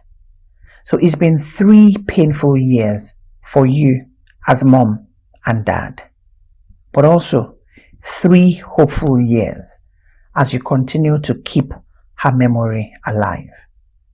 So, Rebecca, do you really think Leah is still alive? If you believe that Leah is still alive, let's say she's watching now and listening to us, what is your message to your daughter? Idan Leah tana jina yanzu abinda zan gaya mata, zan yi mata godiya. Domin yanda ta tsaya bata musunci Yesu ba. Kuma ina nan ina mata addu'a, duniya dukkan suna mata addu'a. In Allah ya yarda wata rana za ta dawo. Nathan, what do you have to say to the kidnappers of your daughter? I'm pleading for them to release my daughter the way they release other girls. Please. Grandma Olayinka said to ask you, why do you think it has taken the government of President Muhammadu Buhari this long to bring your daughter home? 3 years ago, he promised that he would do everything to bring Leah back home. 3 years after, you're still waiting. What would you like to say to President Muhammadu Buhari? Ina da sako ma President Muhammadu Buhari. Domin yayi ta mana alkawali har yanzu alkawali bai cika ba. To ni ban sani ba, ga 'yan matan da su aka ɗauke su kwata-kwata wata ɗaya a yi releasing nasu. Amma yarinya ɗaya har yanzu bata dawo ba. Yanzu da kamar yarinyansa ne wanda ya haifa a cikin shi. Yau shekara 3 muna fama, da shi ne yaya zai yi da ransa. Ga samarin da aka ɗiba a makaranta a wajen Zamfara nan, ya yi kokari ya fitar da su. Me yasa yarinya na kwaya ɗaya ba zai iya cire mini ba? Har yau ta cika shekara 3 a captivity. Ba mu galiya ba. Ina alkawalin da ya ɗauka. Kyawun alkawali cikawa. Ina alkawali. Me yasa ba zai iya cire min yarinya na guda ɗaya ba?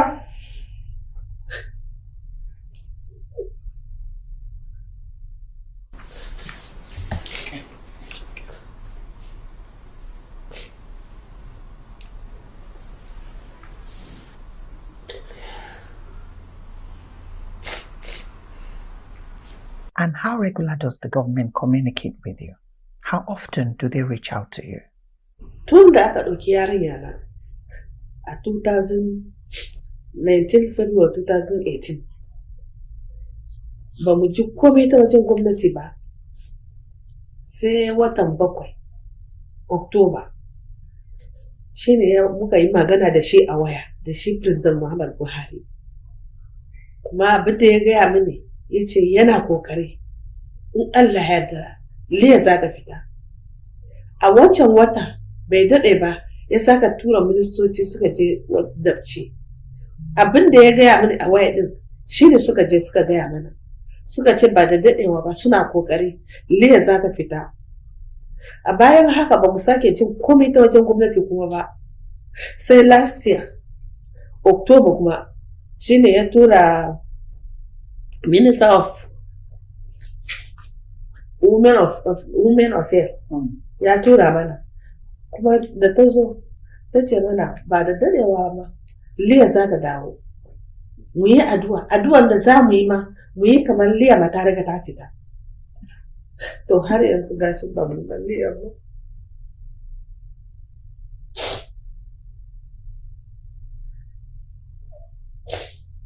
Regina Chris Obodo is a Nigerian journalist, and she said to ask you, do you regret raising Leah as a Christian?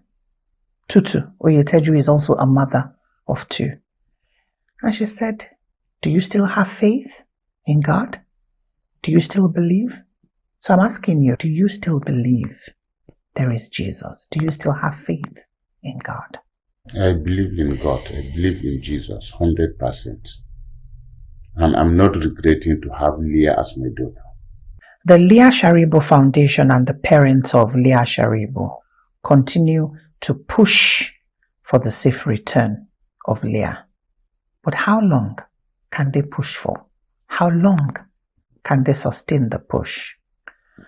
Alhaji Shitu from Ilorin in Kwara State said he believes that all hope is not lost over your daughter Leah. He believes strongly that one day Leah will come back. And he said to tell you that may Allah continue to strengthen you. Pearl Okoli Ozulumba is a Nigerian mother, and she sends her love to you. Pearl said she knows it's not easy not having closure, and she hopes you continue to find strength. Alhaji Shitu and Pearl represent a lot of Nigerians. Women, men, Christians, Muslims, who continue to pray, appeal, and demand for the safe return of your daughter. What would you like to say to Nigerians? I appreciate their concern, both Christians and Muslims in Nigeria, the way they are praying for my daughter's release.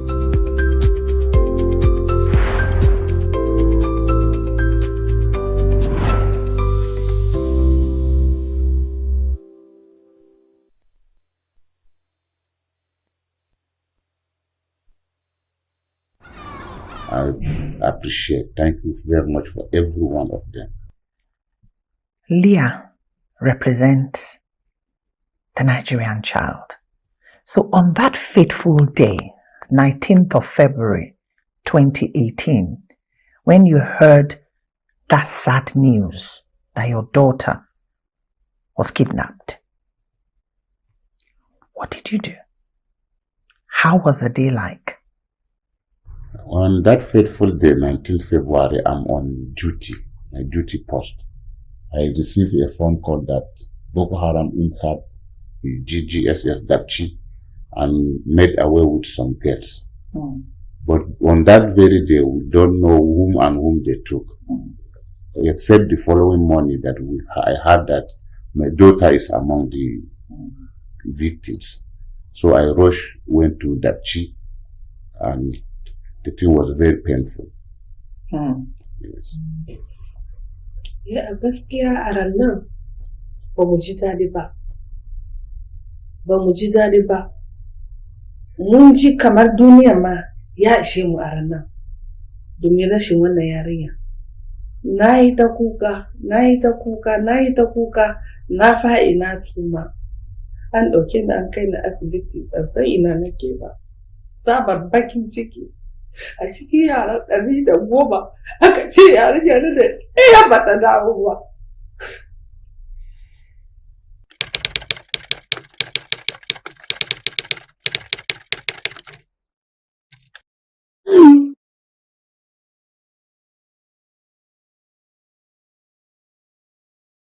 Dr. Puldu, it's 3 years today that Leah Sharibu was kidnapped by Boko Haram terrorist group in Dapchi, Yobe State.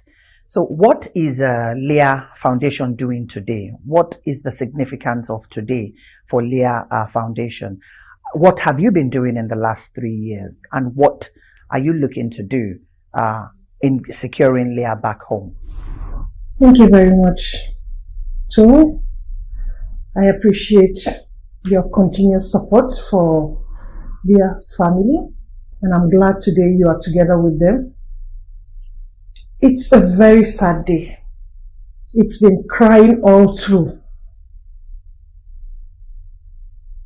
For Leah Foundation, today is a day that we are seeking and asking everybody to speak up. 3 good years. I don't want to burst into tears like Leah's mother. I can't describe it. But from the 13th of February to today, we had called the entire world to pray. Because we are a faith-based foundation, the very first thing that we do is to petition God concerning all that is happening to women and girls. So we had asked people all over globally for a prayer this week specifically, and to focus on Leah, who represents every girl and woman who is in any form of captivity.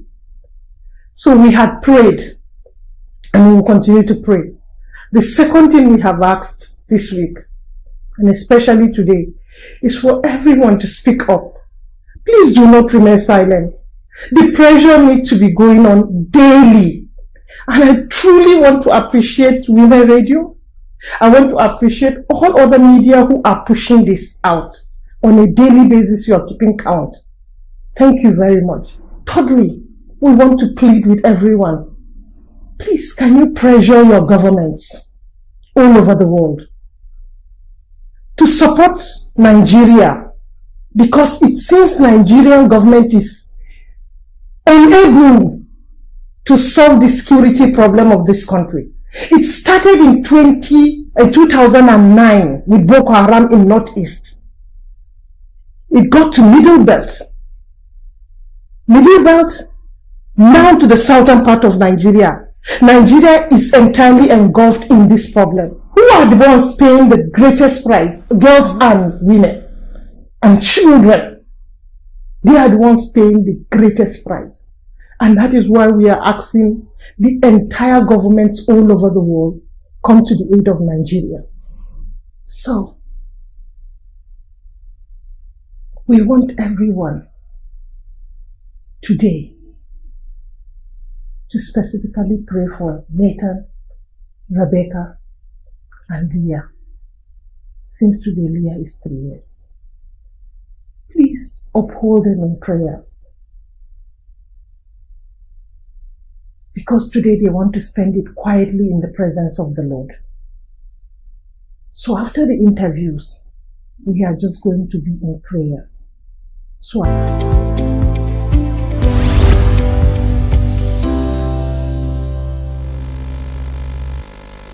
Good morning, and welcome to your favorite weekend show, New Day on Signature TV. And of course, this is the first day of March 2025. And as usual, we promise to keep you informed and inspired. Speaking of which, did you know that 1st of March 1995, Yahoo was incorporated in America by 2 Stanford graduates? Well, their names were David Yang and Jerry Yang and David Philo. Now, that was a revolution in the world of the internet. And they were there up until 1998 when 2 other eggheads from Stanford University started their own internet sensation, Google. Well, turns out that they were more seamless, and their services and algorithms made search on Google easier. Well, by 2000, it turns out that those in Yahoo decided to outsource search to Google. Big mistake. But it turns out that inadvertently, Yahoo had already given their clients over to Google, and Google took over as the #1 internet sensation. Well, the moral of the story is this: don't stop growing, don't stop learning, because once you stop learning and growing, you start dying. So whatever you do, keep learning and keep growing. Well, I'm your host on New Day, Chigichi Agorum. The newspaper headlines and review comes up right after this short break. Don't go anywhere.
Every second, every minute, every day, news is breaking.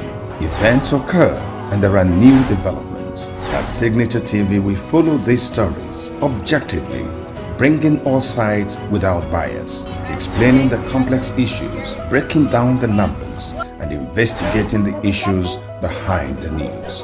Anywhere and everywhere, near or far, wherever the news is, we will be there. Signature TV. News in your pocket.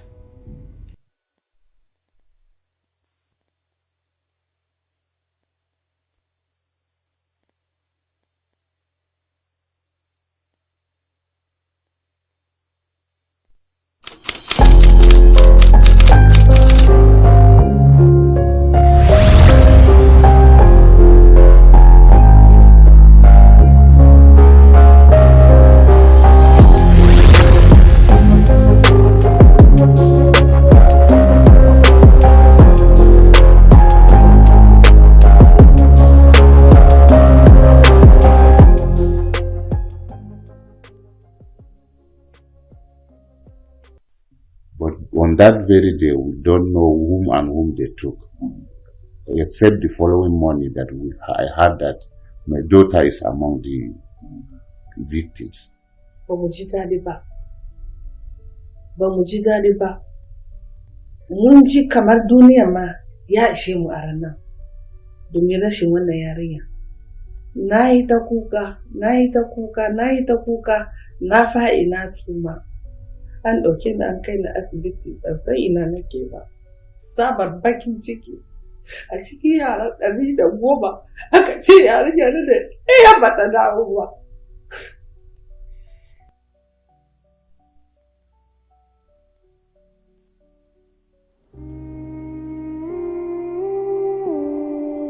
February 19, 2018. A day that forever changed the life of one family and the heart of a nation.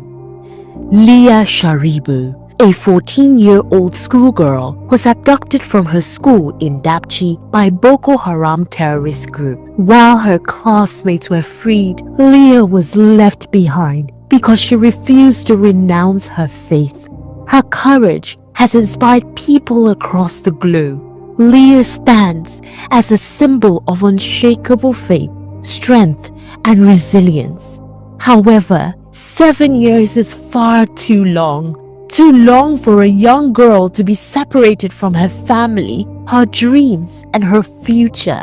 It's time to bring Leah home. No child should be left behind. No one should be forgotten.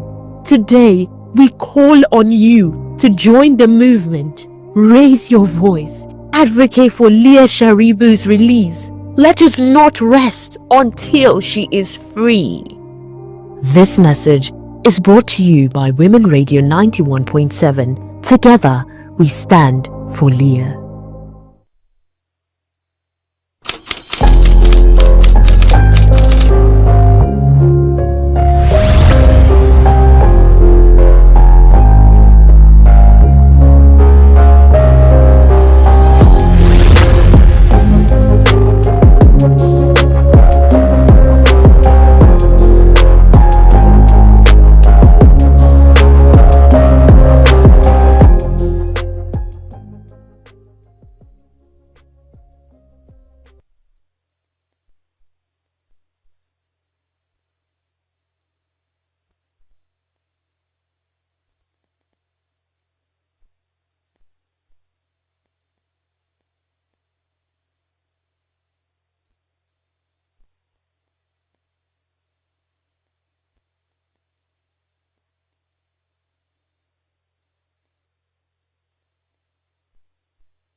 So, Rebecca, do you really think Leah is still alive?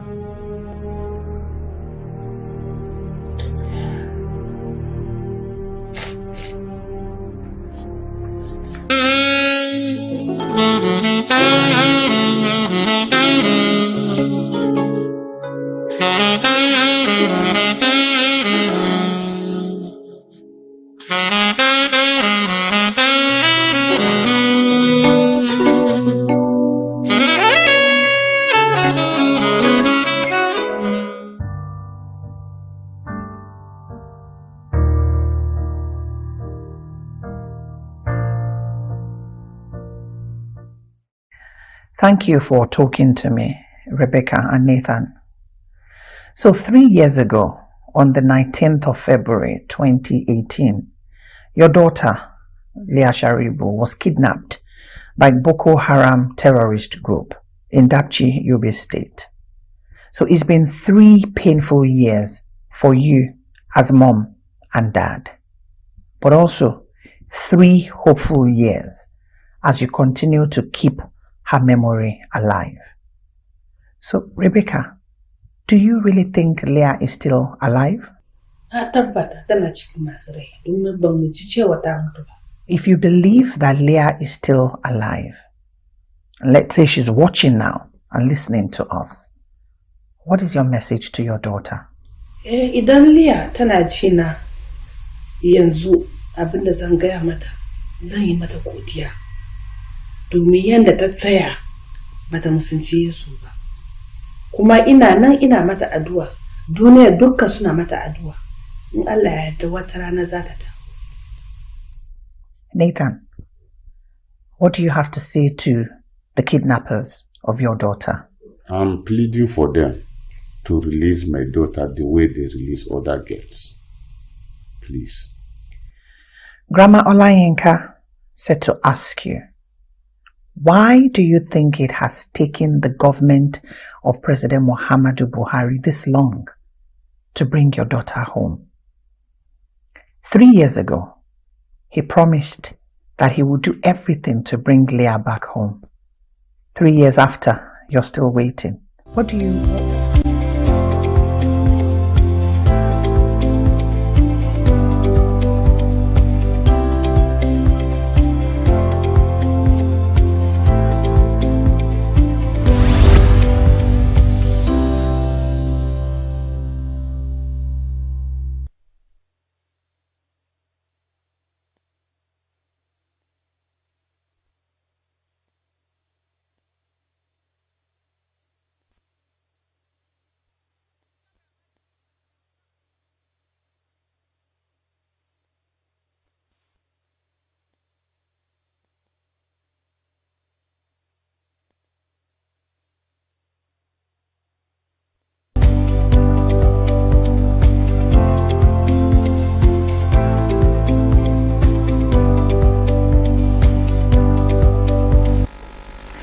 Thank you. Many thanks for still staying with us. Don't forget, this is still New Day, your favorite weekend show on Signature TV. And of course, I'm Chigichi Agorom, and we want to hear from you. So go on over to our social media platforms, go like, comment, and share at Signature TV Official. Well, we're going to beam our focus on the main issue that is, that's taking center stage in Nigerian politics. Supreme Court stops allocation to River State and sacks local government chairman. This is coming from Saturday Tribune, and of course, this story is awash across all national dailies. And we'll have a legal practitioner and a veteran journalist in the house to give us some of his perspective to this subject matter. He is Barrister Uche Madwemesi, and he's in studio to have a chat with us. Good morning, Barrister, and thank you for coming here to have the discussion with us. Good morning, Chigi. Thank you for having me. Absolutely. What are your thoughts? Supreme Court stops allocation, sacks to River State and sacks local government chairman, stating that every other thing that happened prior to that time was null and void because they were not backed by constitution. What are your thoughts exactly? Many people, I beg your pardon, are enraged. Others are, of course, obviously elated. In cases like this, you'll find out that people will be elated, others will be wouldn't be as happy as the others, but then it leaves a lot to wonder. So I want you as a legal practitioner to give me your perspective to this judgment by the Supreme Court. Well, thank you again for having me. First of all, when I had the judgment, when I saw it on news, in the news, as a matter of fact, I received it with a mixed feelings. One, where are we headed? That was the question I asked myself. But again, until we get the details of the judgment, but on the face of it, the one talking about the local government chairman, the recently elected local government chairman, the court said that the State Electoral Commission did not follow the guidelines in the Constitution. That one is fair enough. It's constitutional provision. Because there's the issue of when you make the announcement, there is a certain period allowing for people to indicate their interest. There's a certain period for revision of voters list. All those things are specified. So 1 month, 2 months, 3 months. If the guidelines were not followed, no issues. The court was right in delivering the judgment. Okay. There's no issue about that. Because all we are talking about is the Supreme Court should be the last hope of the common man. Anybody who feels aggrieved about certain things will now be hoping that when it gets to the Supreme Court that the right thing will be done. If what you are supposed to do you are not doing them, maybe you feel you have the authority, you are in charge of government, then one believes that by the time it gets to the Supreme Court, the justices there, with the knowledge they have, will be able to put things in the right perspective. That of River State, certain procedures, certain guidelines were not followed. That is enough time for the publication concerning the election, then the people filing their intents or whatever, the revision of voters. I think there are some 1 month, 2 months, or whatever, that should be enough. But you know, the election just came up as if everybody was in a hurry. That's exactly what happened. And that's where they latched on to now say that whatever they did was unconstitutional, and it stands. I don't have any issues about that. But again, another thing is what happens to the state, because the issue of saying... Yeah, before we get to that, sorry for cutting you short, but I want you to answer to something. Now, River State government didn't just start running with just 4 legislators. Something actually transpired that led to all that. Now, at a point, the 20-something legislators defected to APC. There were campaigns, there were affidavits sworn, there was affidavits sworn, and so many other things. Now, at this point, would you actually blame the River State government for, towing the part that they did, seeing that a greater number of the legislators were pro-Wike? No, the issue is not being pro-Wike or not, but the problem is the faction. What the Constitution says. The Constitution says in Section 109 that a member of a House of Assembly can lose his seat if he defects, if he leaves the party that sponsored his election. It's better we read it out in black and white. Yes, so that people will understand. Section 109, a member of a House of Assembly shall vacate his seat in the House if you come to sub G, being a person whose election to the House of Assembly was sponsored by a political party, he becomes a member of another political party before the expiration of the period for which that House was elected. Very clear. Those people defected. And it is not a question of rumor. They deposed to an affidavit in court. It was in public domain. And again, even APC as a party held a reception for them in one local government. It was a very big, it's all over the internet. It was a rally.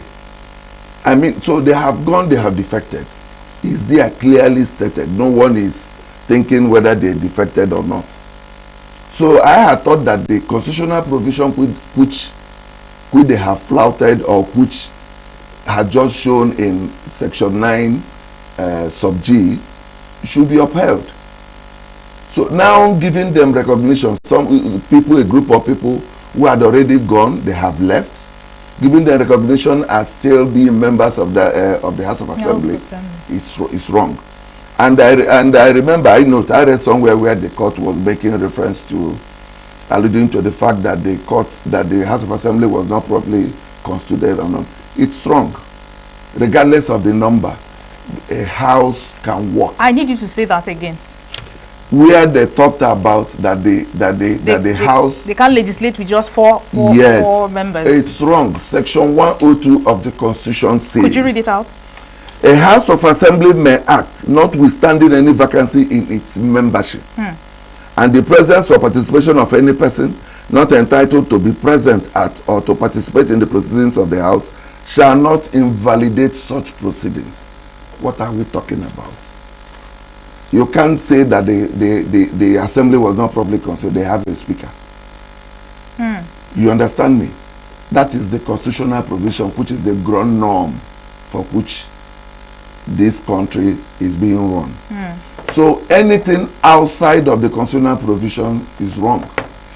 Now the question is, like you rightly alluded to the fact that the Supreme Court is the last line of defense for the common man. Yes. And they are the ones that have put forward this judgment. Like you said earlier, you asked earlier, where do we go from here?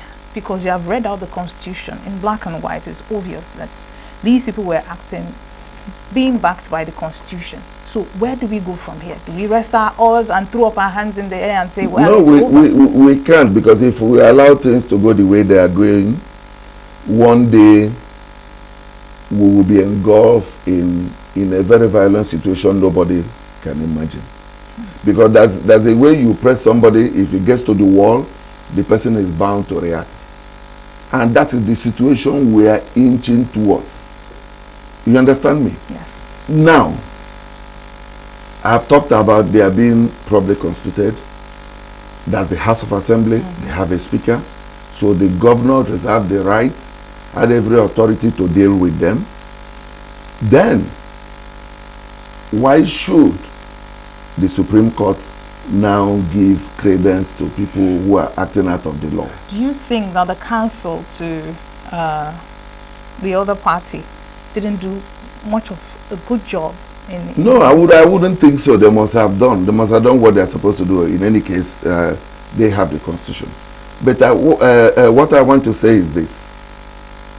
It is high time the Supreme Court justices should sit down and reassess themselves. Are they working with the Constitution? What they are doing, is it in line with the oath of office which they took?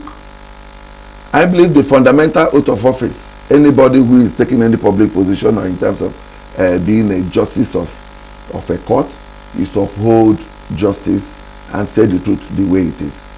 And most importantly, use the Constitution. Anything you are doing outside the Constitution is null and void.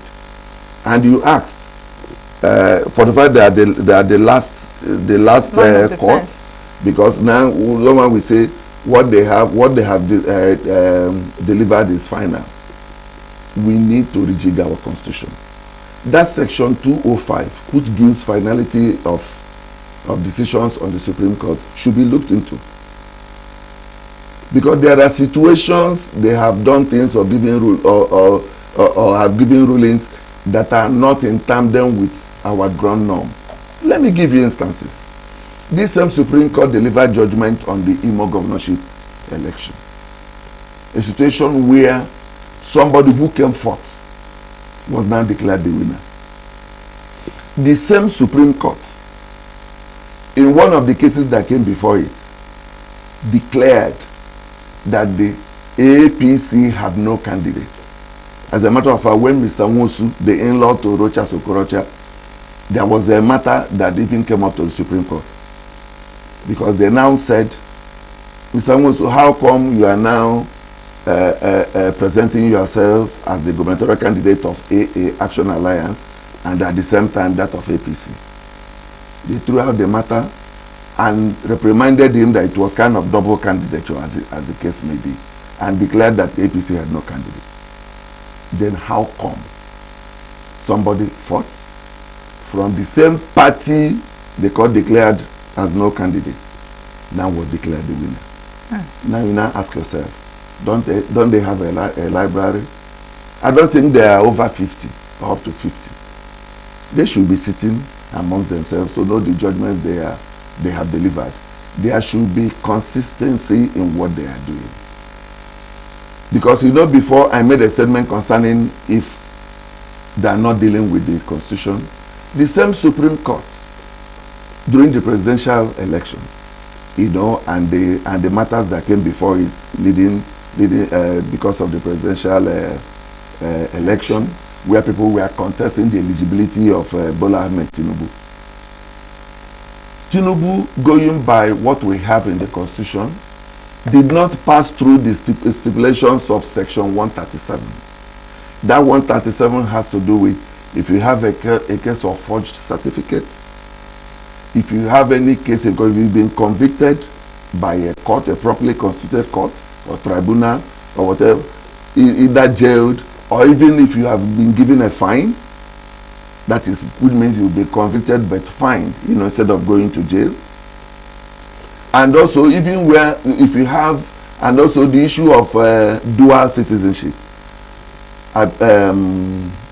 Tinubu, it was even revealed, had a passport of Guinea, one West African country. We have all this. And still, the Supreme Court looked the other way and delivered the judgment which they did.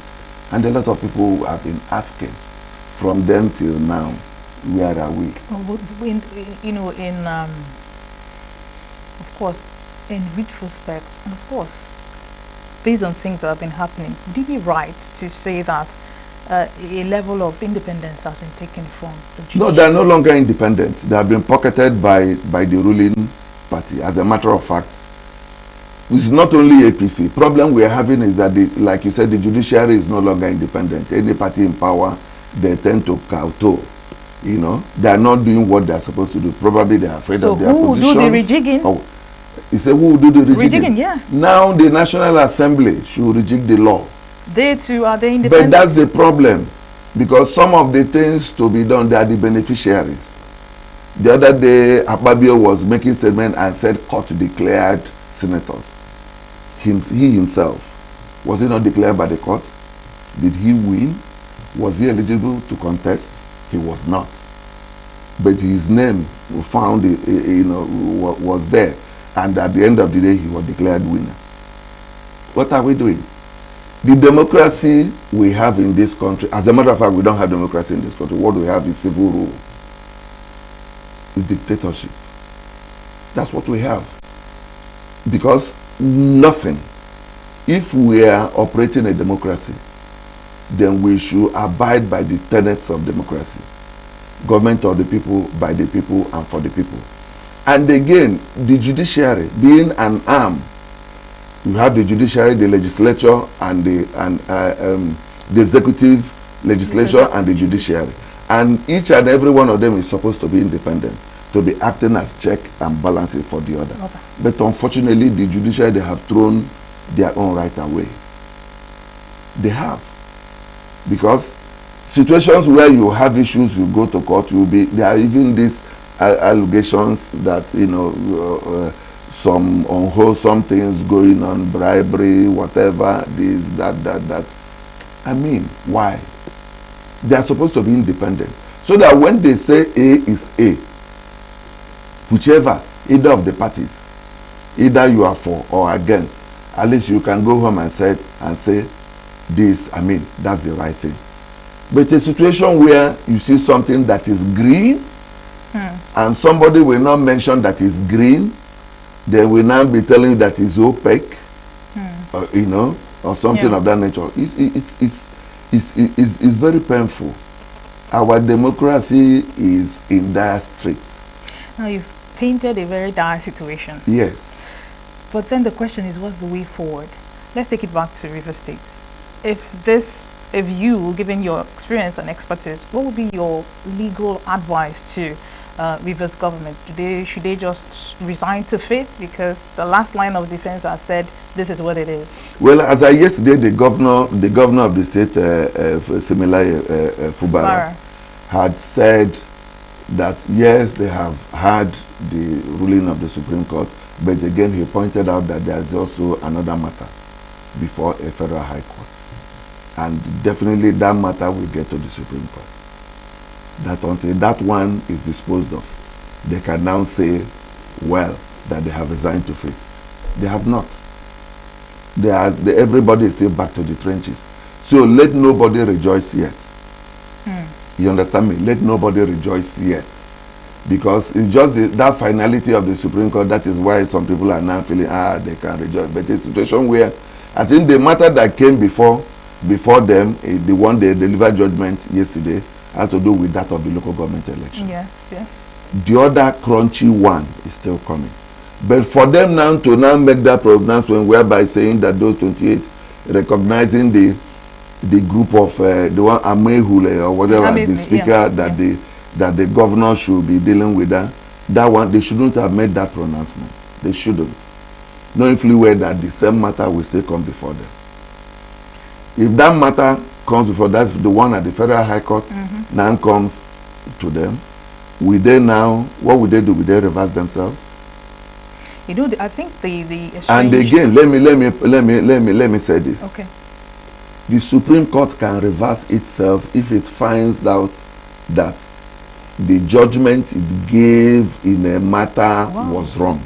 Are they, can history attest to this? Yes. There have been cases. There have been cases. Supreme Court will now make final judgment and correct itself.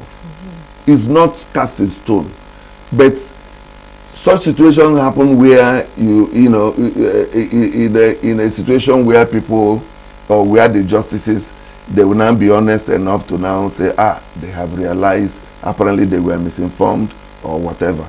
You understand what I mean? But the court can reverse itself if it finds out that the earlier decision given was defective. Now, is it possible that an applicant can call for a change in the justices that sit? Can call for a review. Can call for a review. A review of the judgment. They don't have the right to call for a change in. Not change, just to review. The judgment decision. So there can be an application for a review. There can be of an a particular application judgment. for a review of yes. Okay. It had happened. It had happened. The one involving political parties like ABGA, the one involving which other matter again. Okay. Yes. Okay. Yes, they can call for a review. Okay.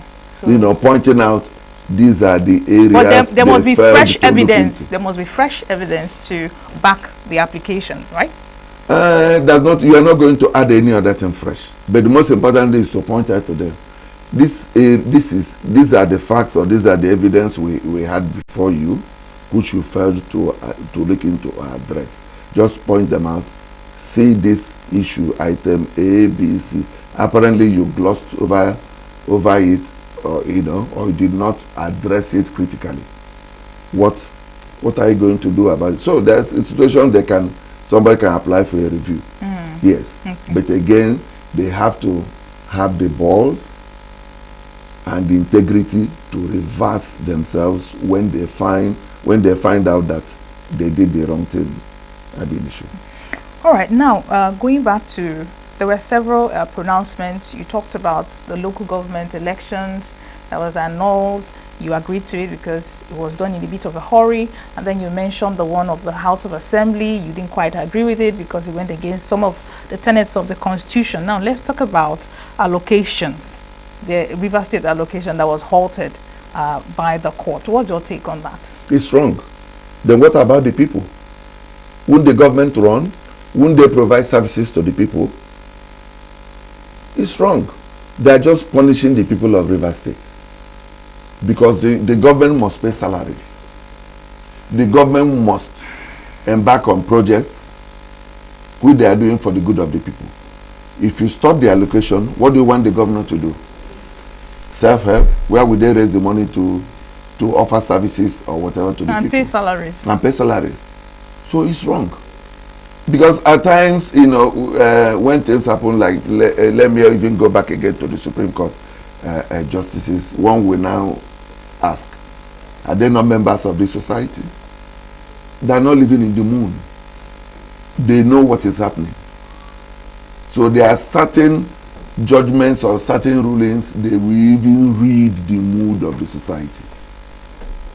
You don't have to embark on something you know that at the end of the day, it might cause violence. But that does not mean that you throw away the constitutional provisions. Like I said, that of the local government, the election or whatever, they did not follow the guidelines as stipulated in law. Yes, you mentioned no that. issues. But the other one, how come you are now asking the state governor to present himself before a House of Assembly, a group of people that have defected, they have lost their seats as enshrined in the Constitution. As a matter of fact, they are no longer members of the House of Assembly. They are not. But the problem is that we've not been able to make that constitutional provision work in this country. Yeah. Because even members of the National Assembly, every day you hear that this senator has a rest person has moved to this other party. They will clap. Hey. What about the constitutional provision? If you move, you leave your seat. You leave your seat so that the INEC will conduct an election. But the problem we have in this country, democracy, judiciary, and INEC.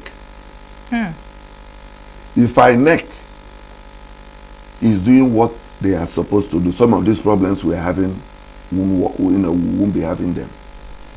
The issue of the defection, when it was glaring that the people that had defected, there was an affidavit deposed by them in public domain, and even a reception by the party for them in a rally in a local government. The INEC supposed to have brought out a notice as to when to conduct another election to replace those people. But they didn't. They didn't. The same way all these people defected in National Assembly, there's a provision in the Constitution where the National Electoral Commission, after about 1 month or so, then should publish timetable as to hold a by-election to replace. But they are not doing it. They are not doing it. So like I said, INEC, if INEC were to be doing what they are supposed to do, some of these problems will not be happening. Come to that of Tinubu, for instance. Let me even leave Tinubu like any other. There are several candidates that contested the elections in this country whereby there were matters in court concerning their eligibility.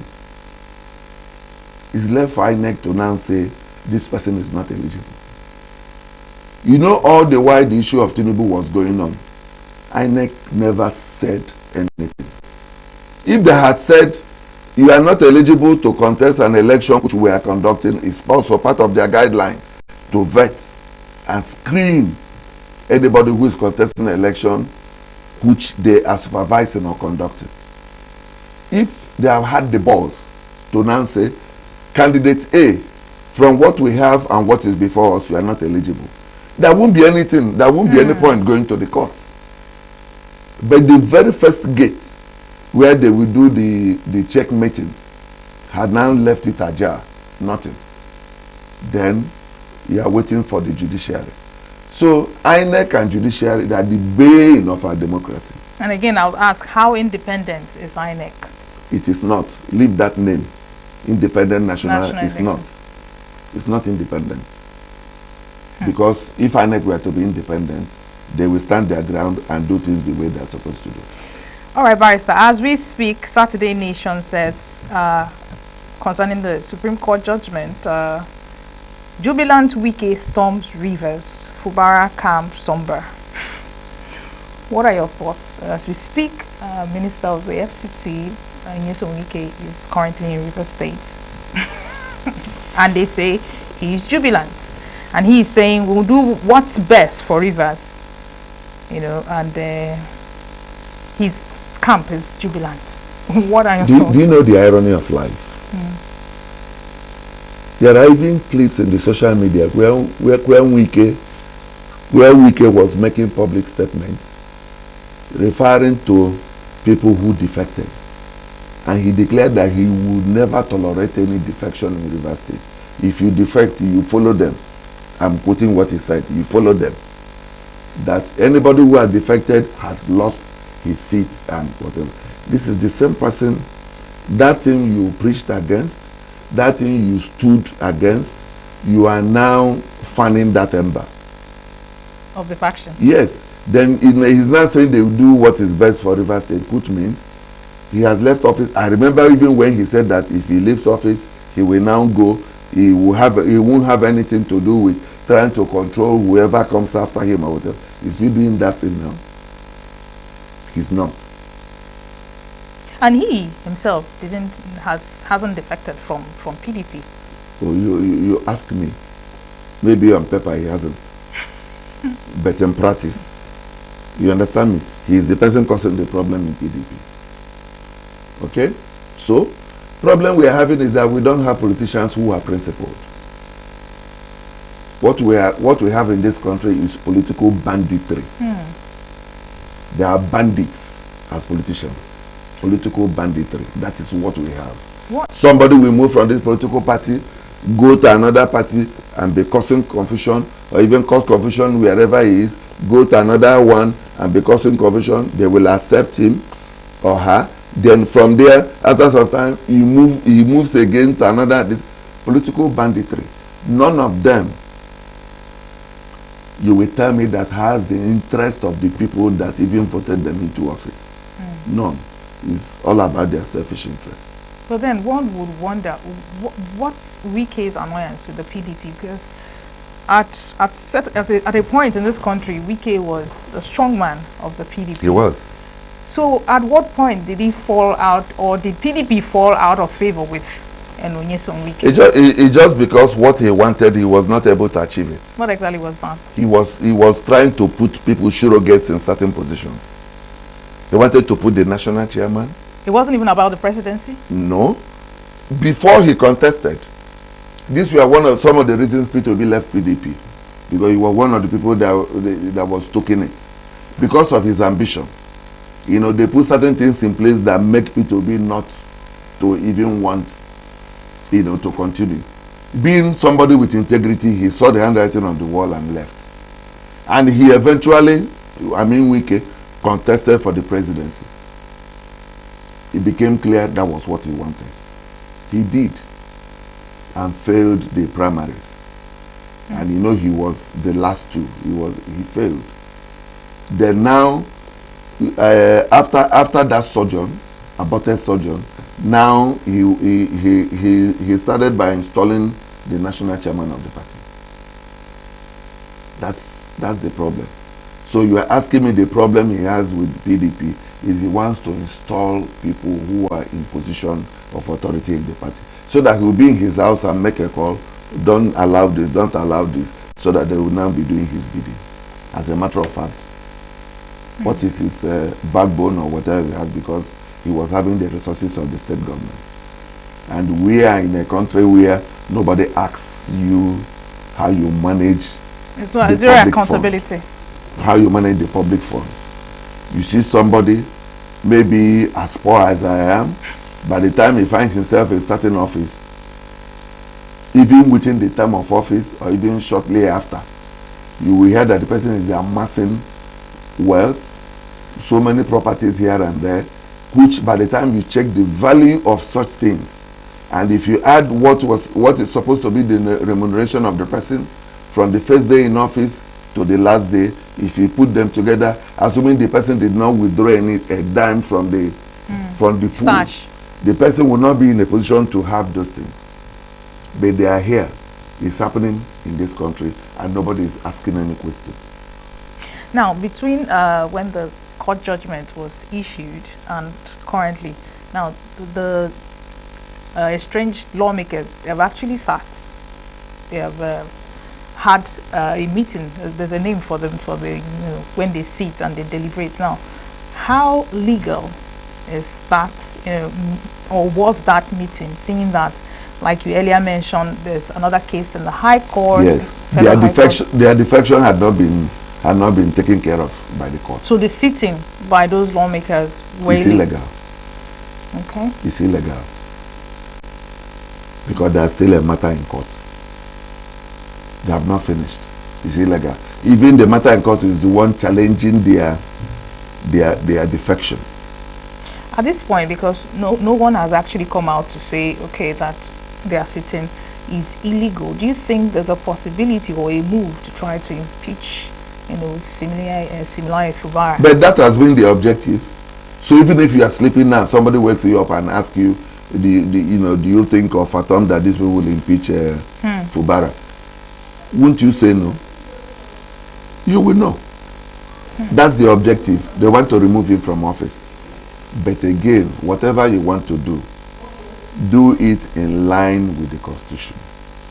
Before anyone is impeached, the person must have committed impeachable offense.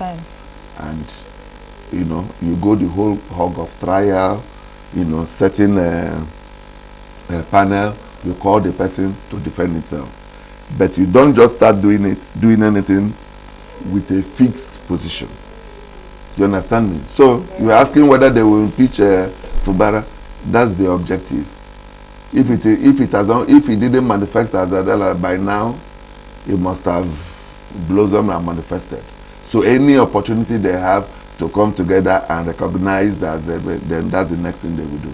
They must look for something to do and push him out of office. All right, before we leave this particular discussion, don't forget we're still talking about the Supreme Court judgment on Rivers State. How would you advise Governor Fubara, being a legal practitioner yourself?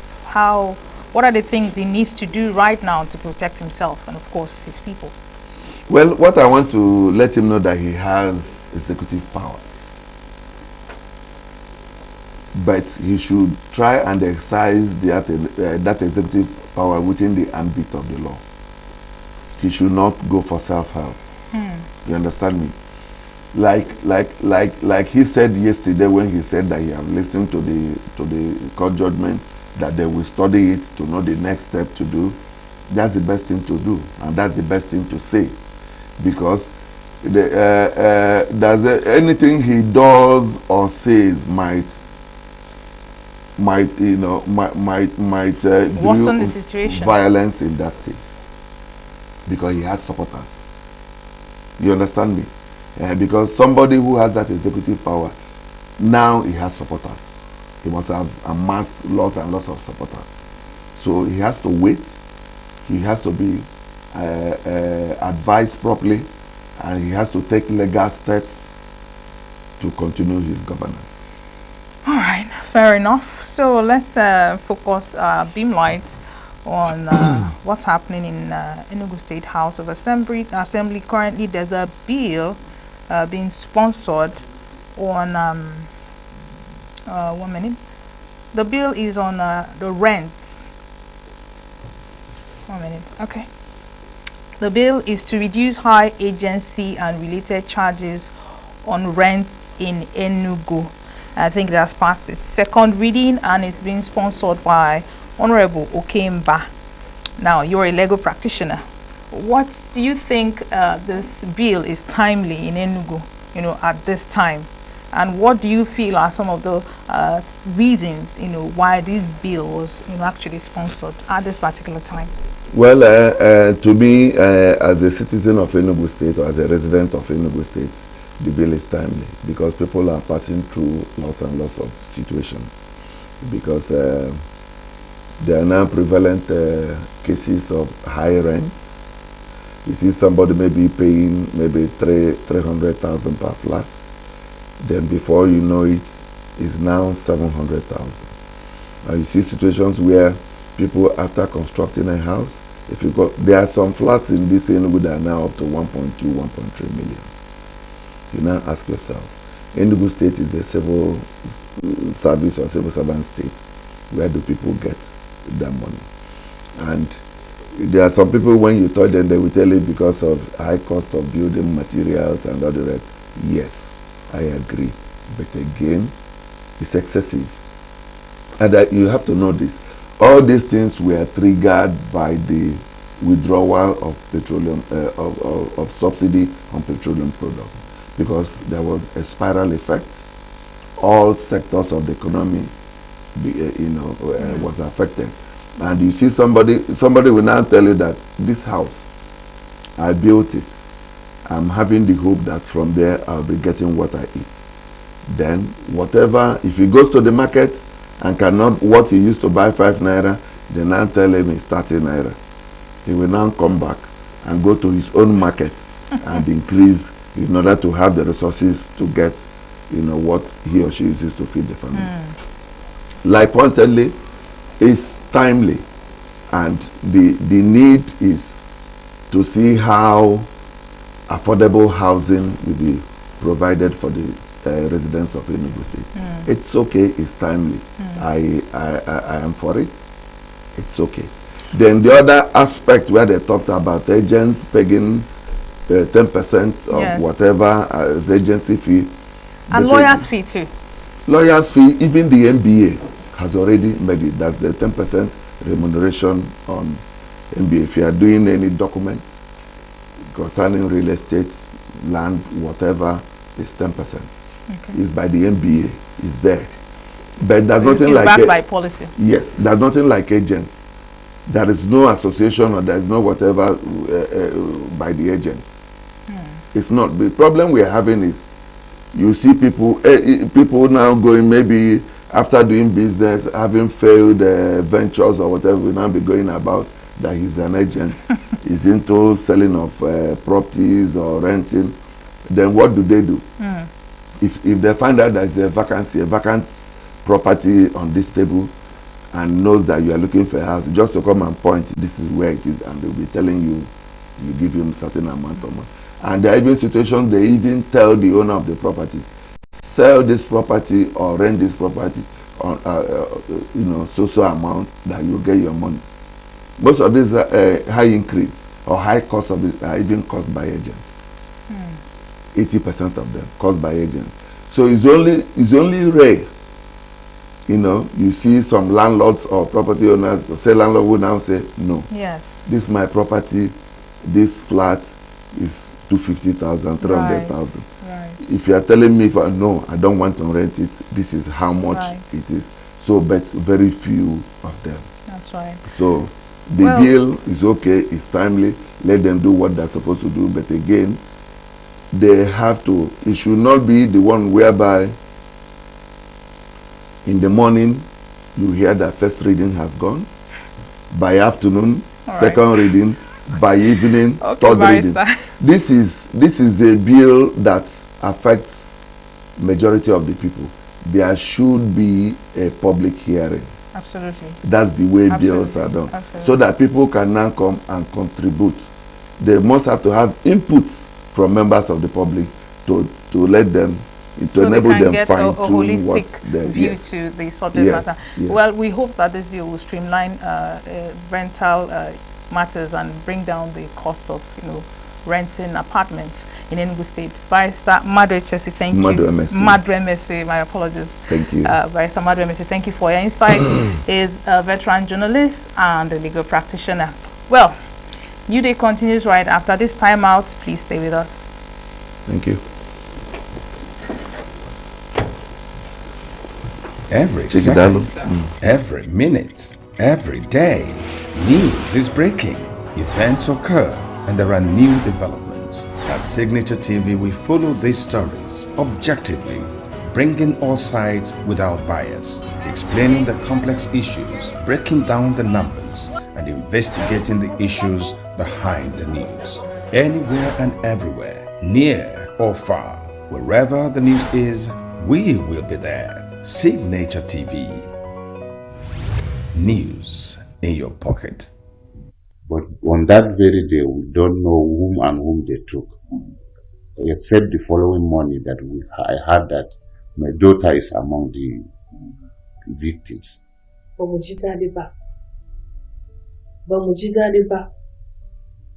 ji kamar duniya ma ya ishe mu a ranar domin rashin wannan yarinya.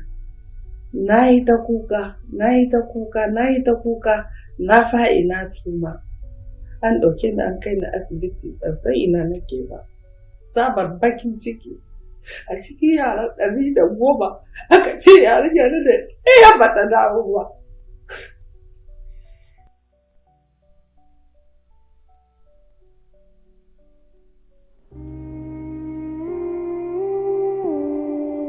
February 19, 2018, A day that forever changed the life of one family and the heart of a nation.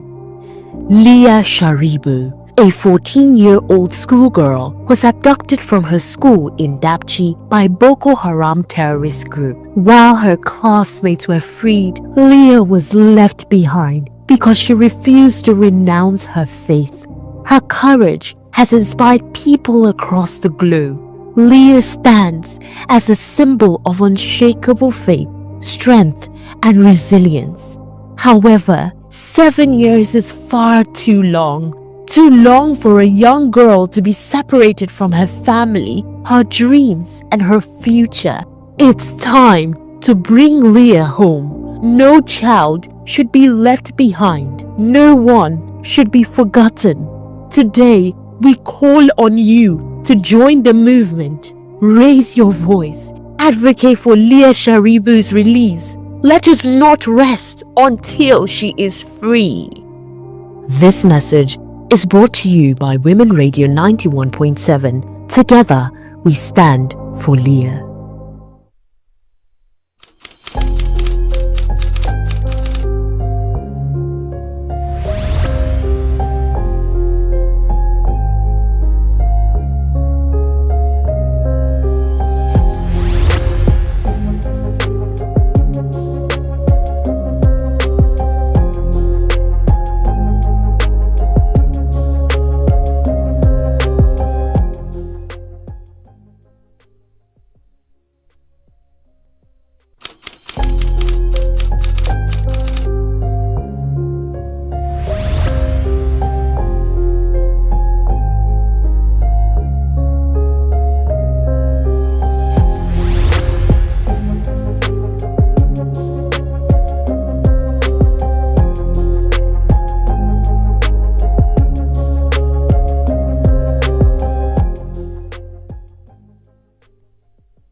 Every second, every minute, every day, news is breaking, events occur, and there are new developments. At Signature TV, we follow these stories objectively, bringing all sides without bias, explaining the complex issues, breaking down the numbers, and investigating the issues behind the news. Anywhere and everywhere, near or far, wherever the news is, we will be there. Signature TV. News in your pocket.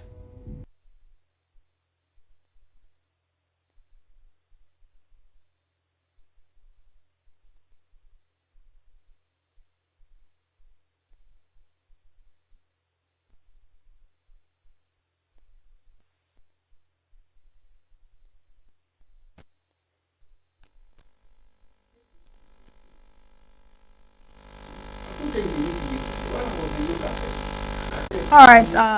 Thank you for staying with us. Don't forget, we want to hear from you. So go over to our social media platform at Signature TV Official. Go like, comment, and share. Well, we're still talking about the current judgment by the Supreme Court on the seizure of the funds to Rivers State government, and we have a security expert to join us and give us his perspective. He's Chief Jackson Leko Ojo. He is a security expert and executive protection officer. He's talking to us on Rivers State and recent court judgment on the issue with the Rivers State government. All right. Good morning, Mr. Ojo. Can you hear us clearly? I'm hearing you very clearly. Good morning.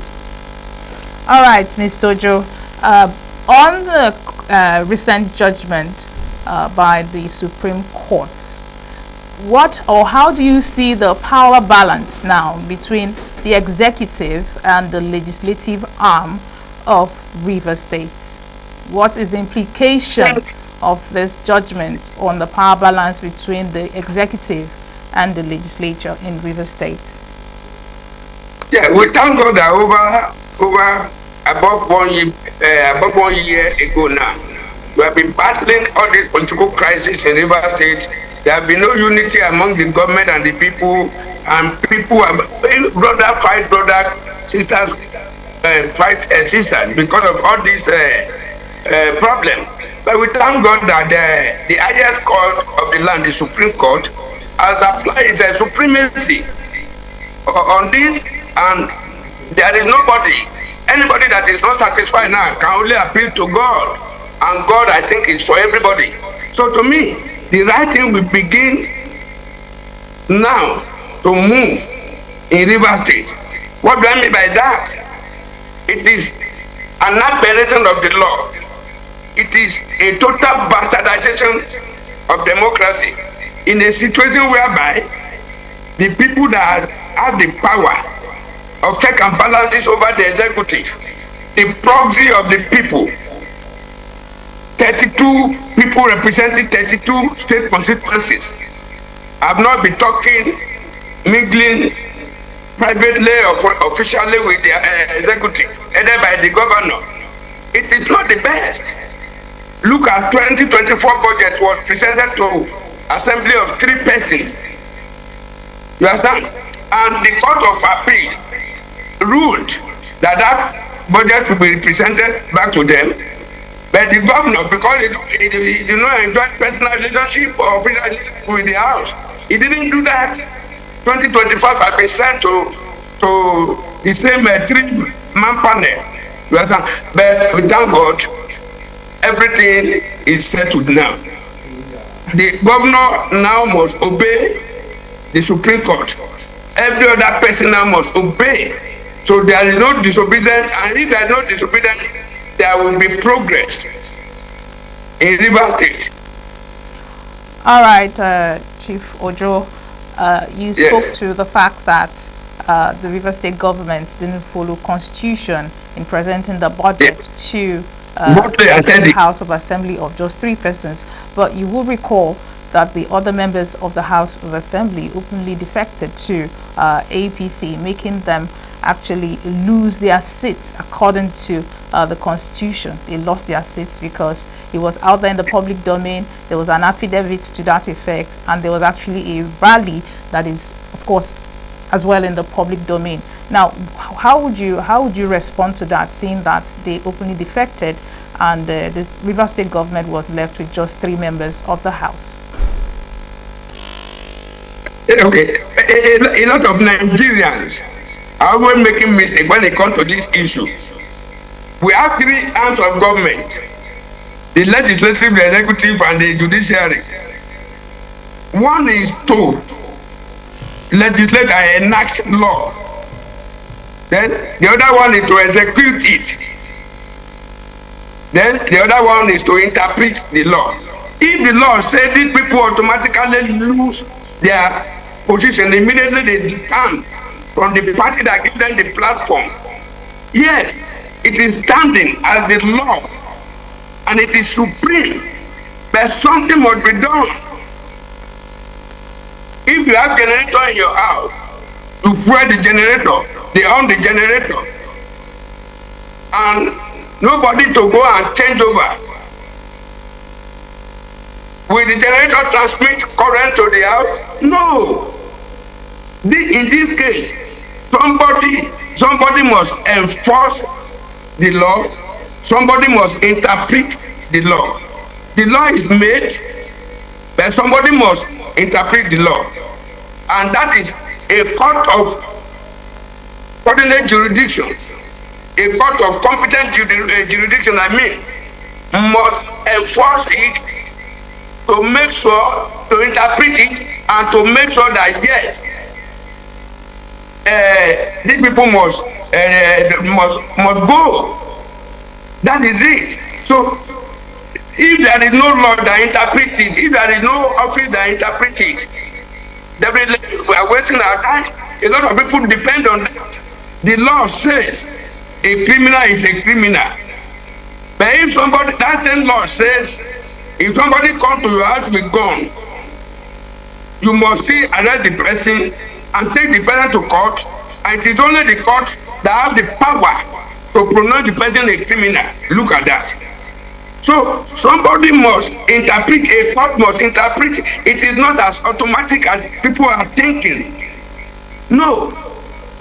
Even if you even if anybody in your office there flouted the law of the company, the person will not just flout the law and begin to walk away. And they say, why are you walking away? Because I flouted the law. No. There are some panel that must sit down there and try him and say, okay, this person has disobeyed the law of the company.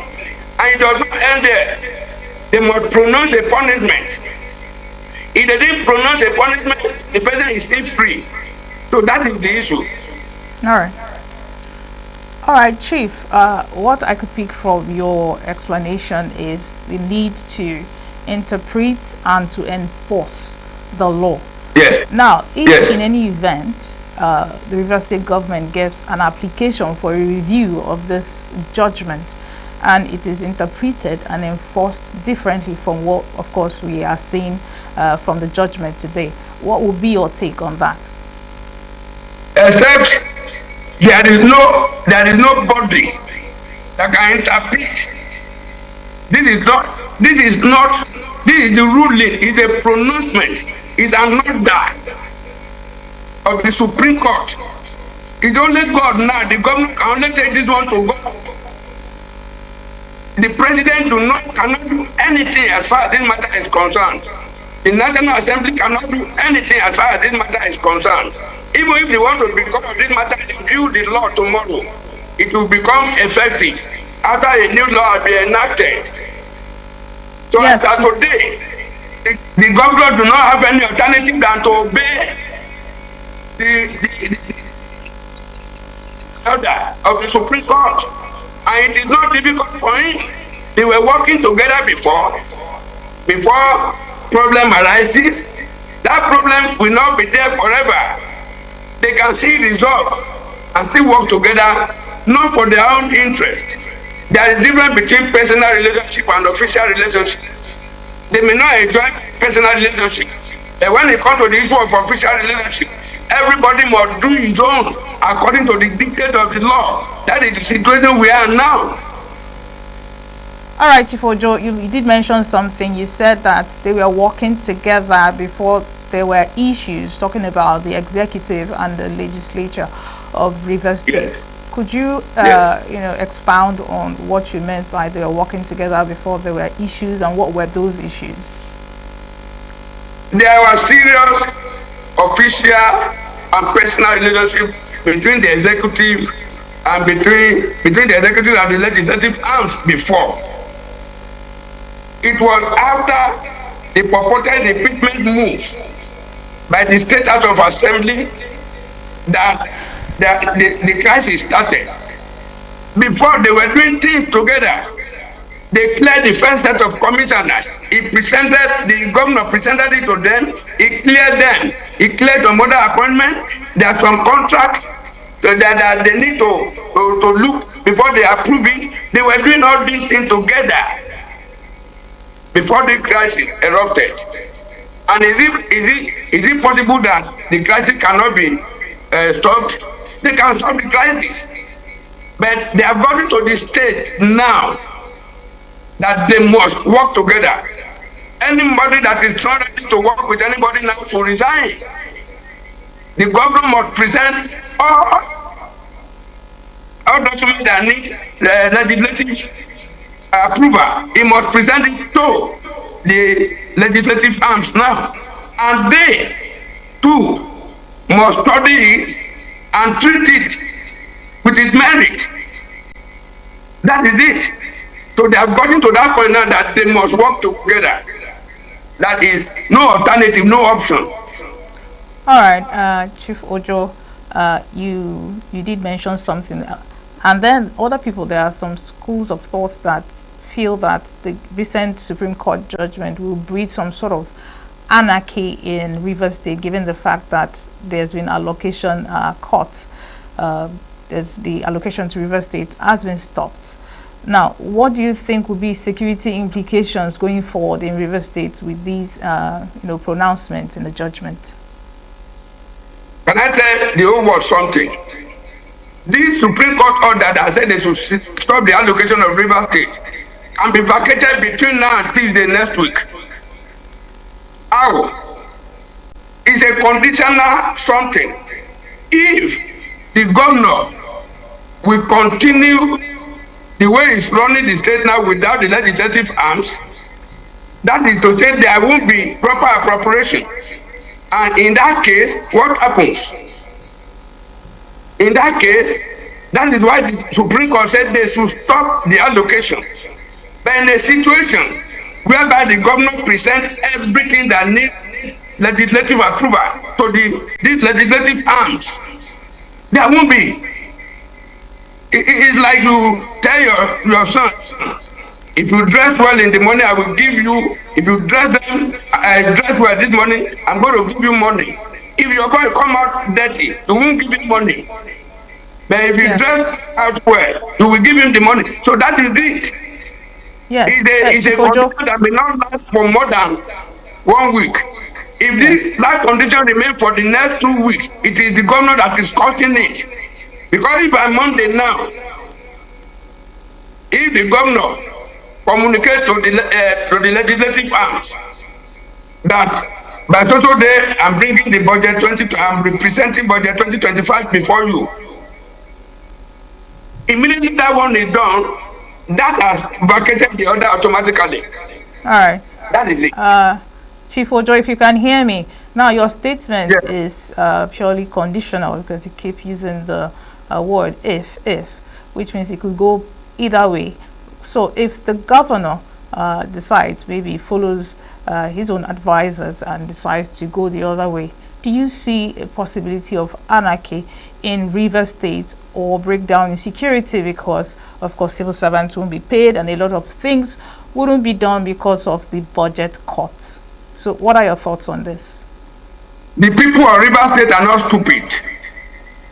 Nigerians that are monitoring this issue are not stupid.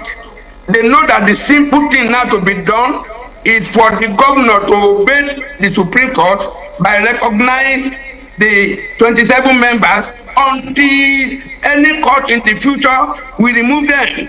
As now there is no court in the land that have pronounced them illegal. And that was the reason why the Supreme Court recognized them. So if the governor refuses to do this now, the governor is already breaking the law. And it is the governor now that is writing application to serious anarchy. The Bible even said that obedience is better than sacrifice. It's just a simple obedience. Work the way you should work. There is no democratic setting in the world where executive can work without the legislative arms. That is no longer executive. That is no longer democracy.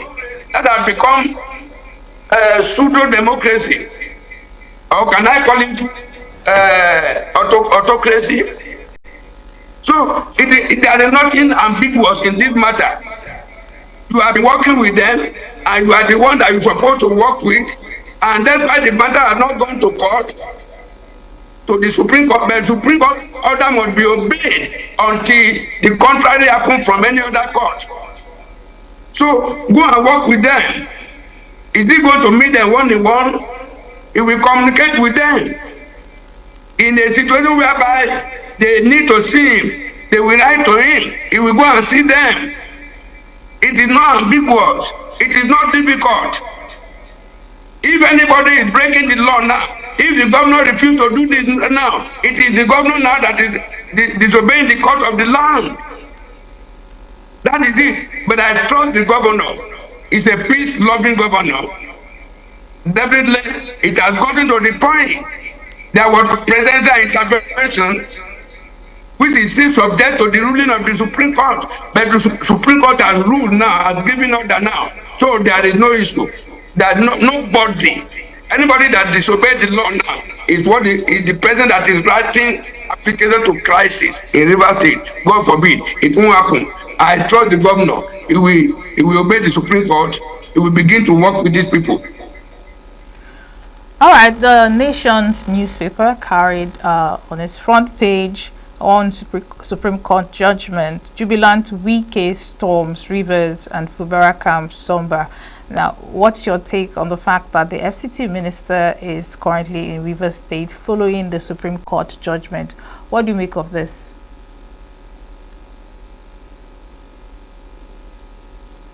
Hello, Chief Ojo.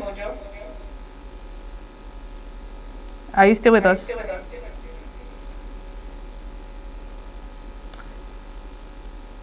All right, we're going to go for a short break. When we come back, New Day continues. Please stay with us.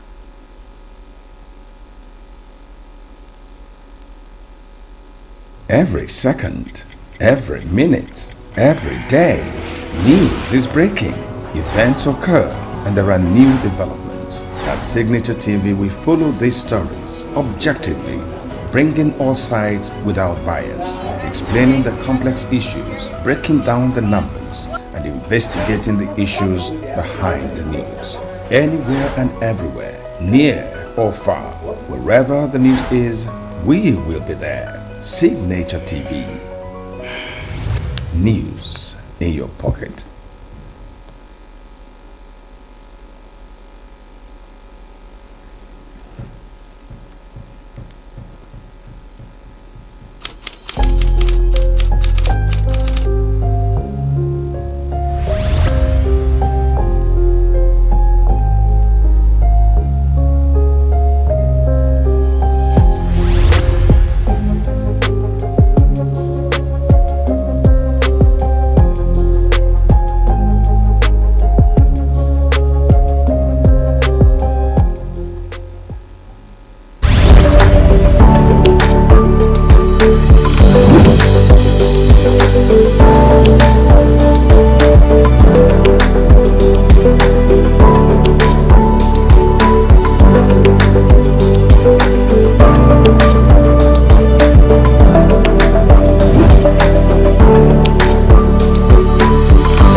They know that these drugs are fake, but they still embark on it because they want to maximize profit. That's why I say it is as a result of the person has lost conscience. So, do you understand?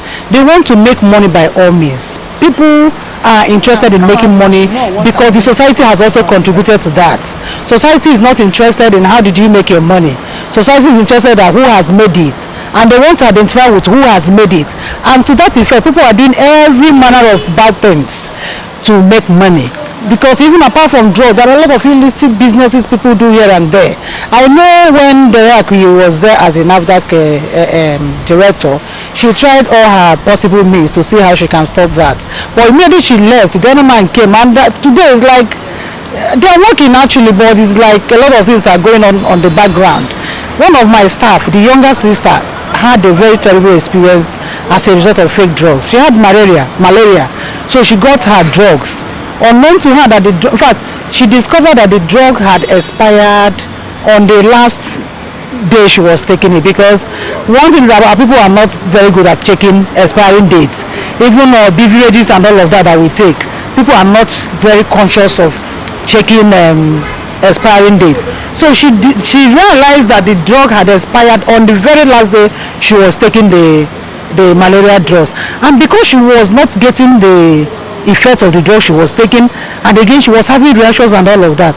Just to cut the long story short, that lady was supposed to, you know, serve for her 1 year mandatory youth service, but that the fake drug she took resulted to, in fact, she was paralyzed. She also lost one of her eyes.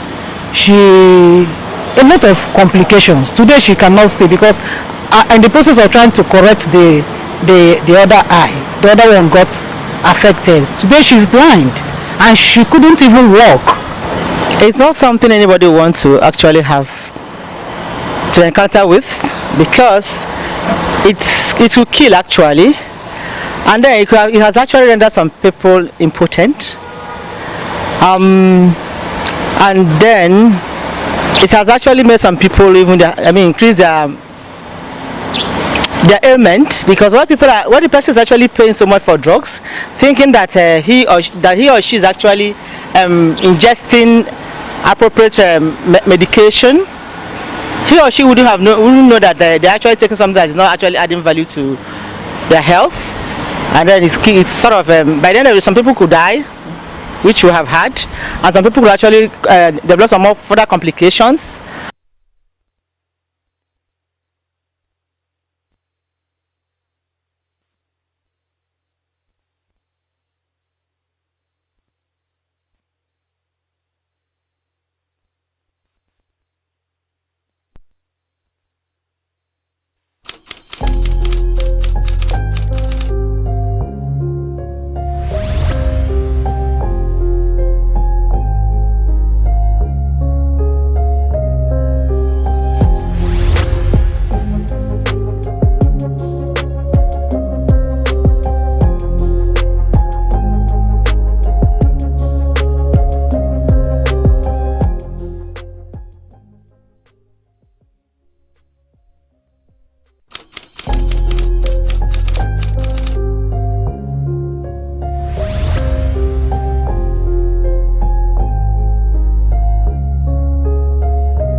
Every second, every minute, every day, news is breaking, events occur, and there are new developments. At Signature TV, we follow these stories objectively, bringing all sides without bias, explaining the complex issues, breaking down the numbers, and investigating the issues behind the news. Anywhere and everywhere, near or far, wherever the news is, we will be there. Signature TV. News in your pocket. Every second, every minute, every day, news is breaking, events occur, and there are new developments. At Signature TV, we follow these stories objectively, bringing all sides without bias, explaining the complex issues, breaking down the numbers, and investigating the issues behind the news. Anywhere and everywhere, near or far, wherever the news is, we will be there. Signature TV. News in your pocket.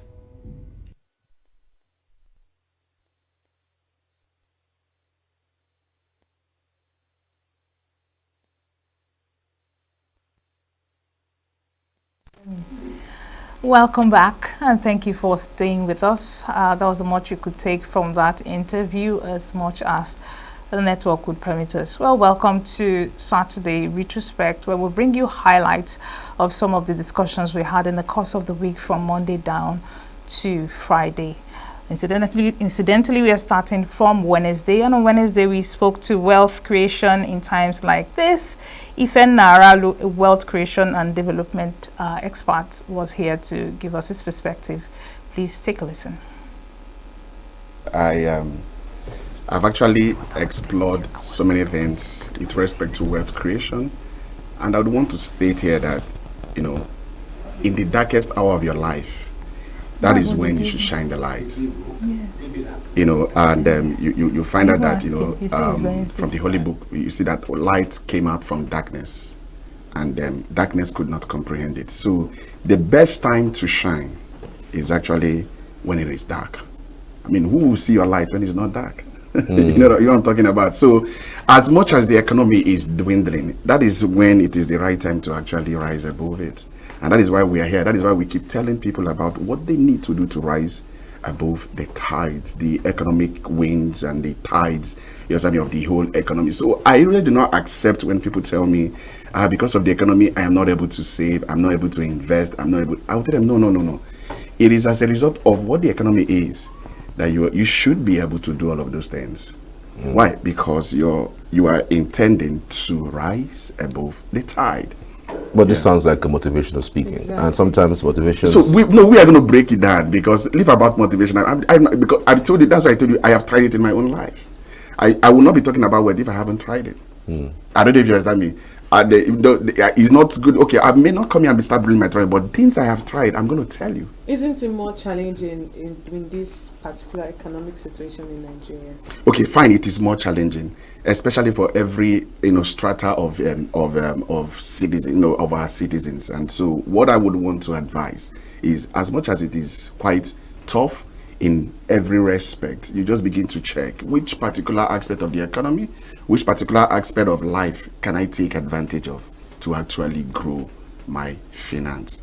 I don't know if you understand, and I guess that is why we're here. Yes, that is why we're here. So I would just probably say one or two things. First of all, I keep telling people, how many means of income do you have?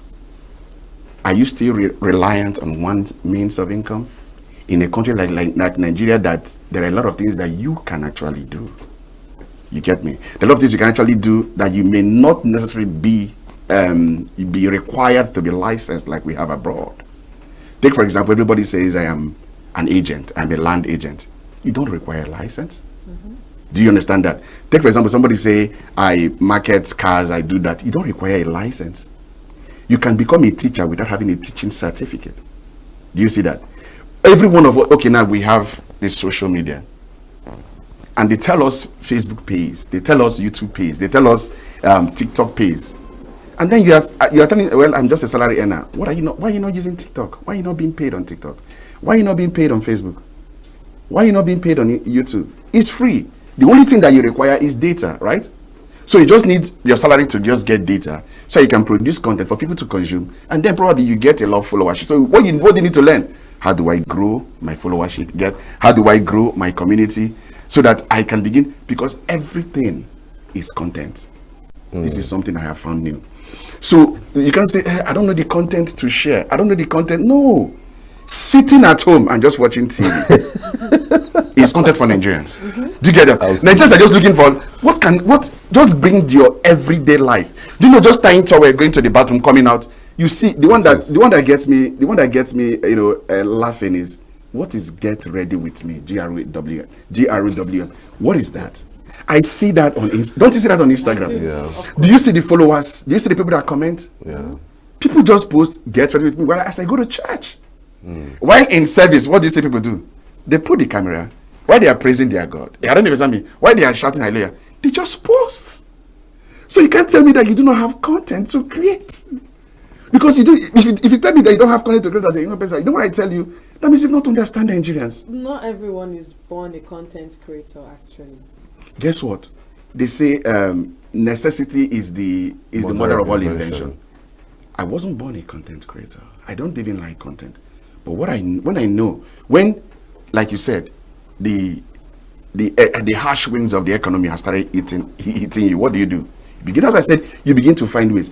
If, for example, our economy is cool, most of us can be okay with one means of income. Are you? Yeah. You just go and I just sit in my office and I earn my salary, and my salary is enough. Why am I not looking for more? But why do we look for more? It's because of the harsh winds of the economy. That's why I say you shouldn't just settle down.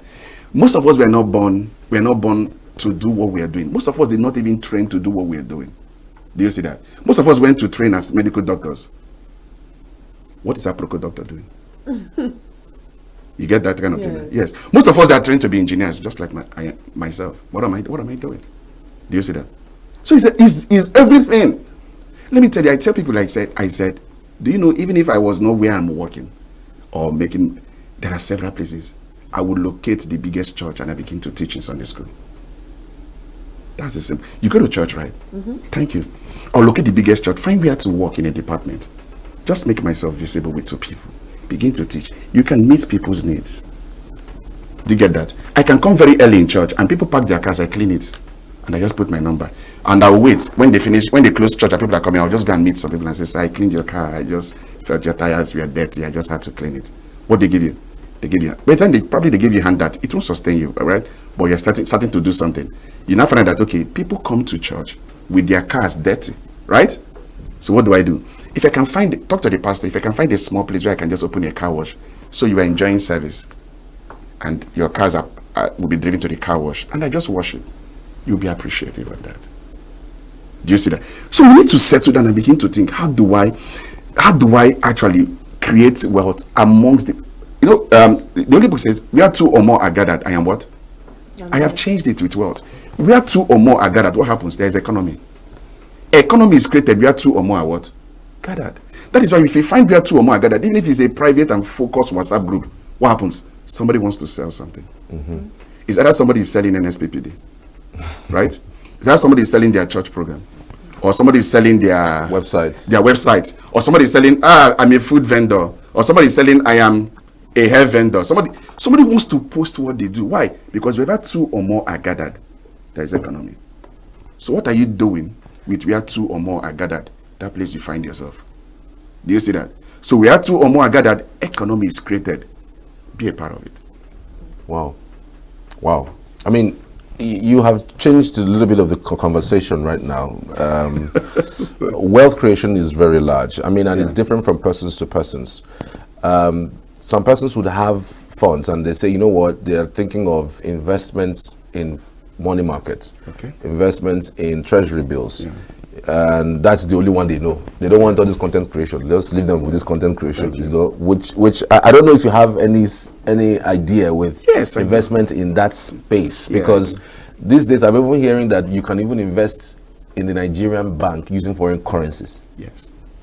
Like, how does that work? Is it possible? How do you make money? There was a day I was reading on something and I saw, was it stock I was seeing that a certain stock, if you had invested 1 million naira in January of last year, by December it would have been over 6 million.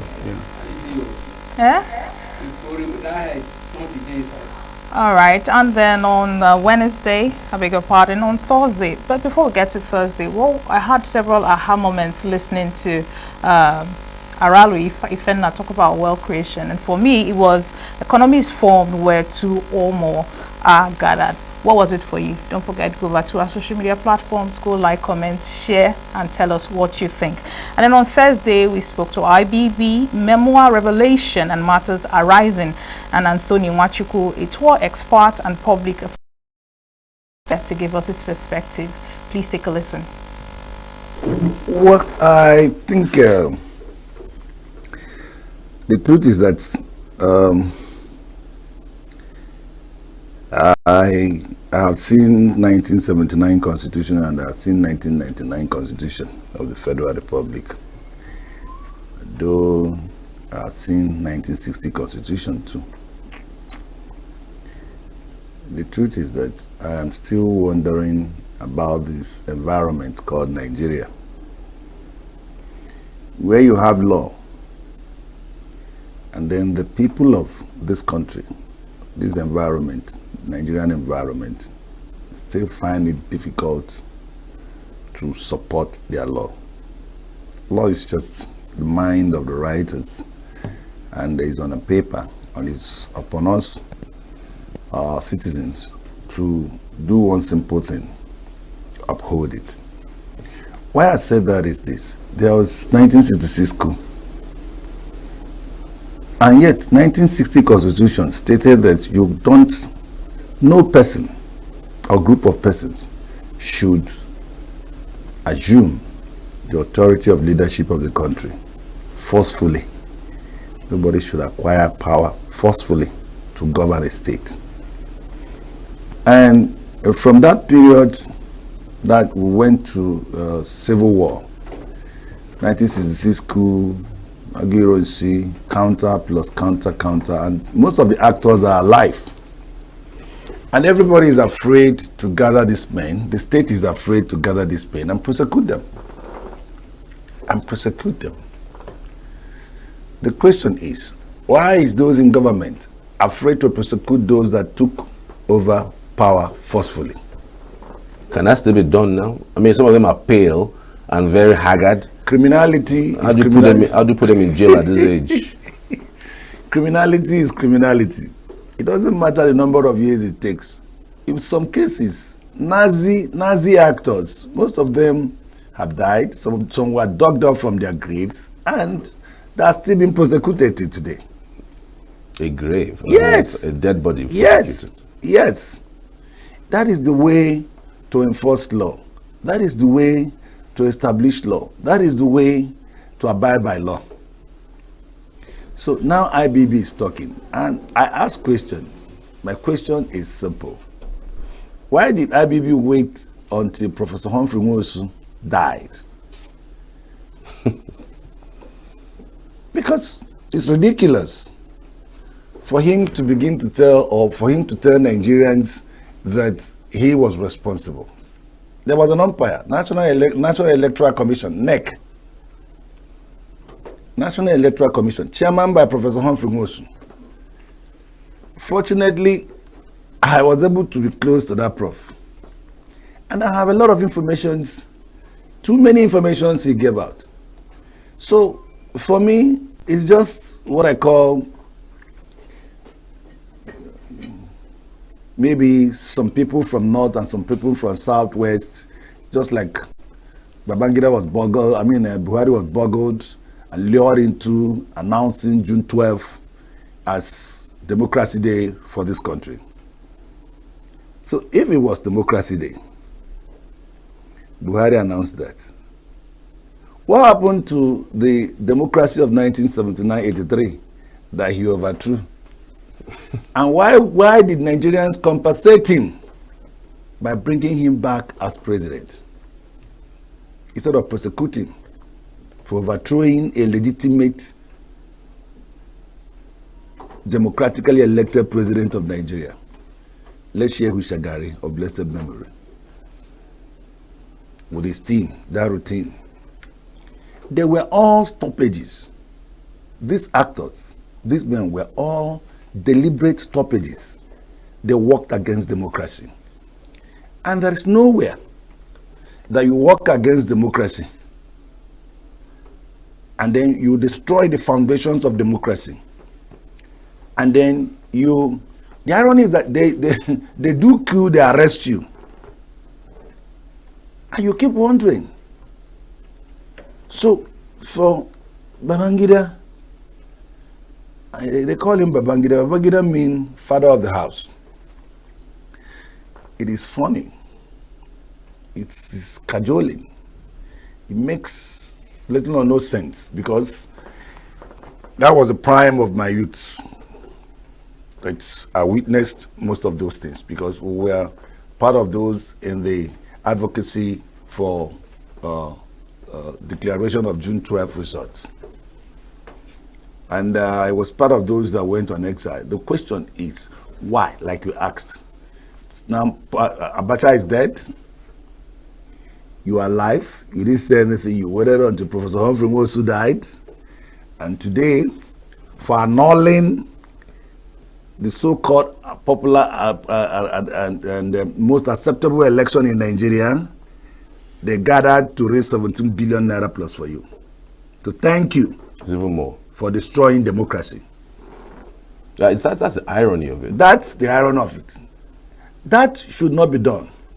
The truth is that if we have, like I know we have a government, but why is that not? Why is this government not government of law? We have a National Assembly. What's the fear? The man has said, we did this. But he said he regrets. If he regrets, for who? His actions. Against Nigeria. Not against me, not against Abiola. Against Nigeria. So, what did the president say? What did the president of the country today say? What did the leadership of National Assembly say to that? And then that library, with due respect, why would anybody think about that library? Library of what? Library of history. On how to distort democracy. How not to distort democracy. No, it's on how to distort the democracy. I mean, but the reason is he has apologized. He has seen that he's wrong. Or the man declared himself president. Whatever the decree he chose, and they enacted it, he called himself a president. So the issue is, why are we pretending over these things? And then somebody will just talk in the backyard. We'll go and get the person and say it's terrorism. There is no terrorism that is worse than the terrorism that attack democracy. Anything that affects democracy is anti-people. Do you know the number of people that lost their lives during the June 12th? All right, and that was Anthony Wachuku raising a lot of rhetorical questions around IBB's memoir Revelations and, of course, matters arising. And then finally, on Friday, we spoke about bill to reduce high agency and related charges on rent in ENUGU. Honorable Kemba, who was the sponsor of the bill, was available in the studio to talk to us about this. Please hear him out. I represent in Kano East constituency. I'm also the chairman, House Committee on Housing and Foreign Investment. The bill is a second amendment bill. Basically, the bill is a product of the desire of the masses of Enugu. They have so much complained and raised alarm over the arbitrary extortions by the agents, and oftentimes with the connivance of the landlords. So it calls for a very serious concern, and we found it very necessary to do something to address that menace. Okay, I think the first question should have been the complaints, the concerns that got to you, okay, before you began to ponder on sponsoring this bill.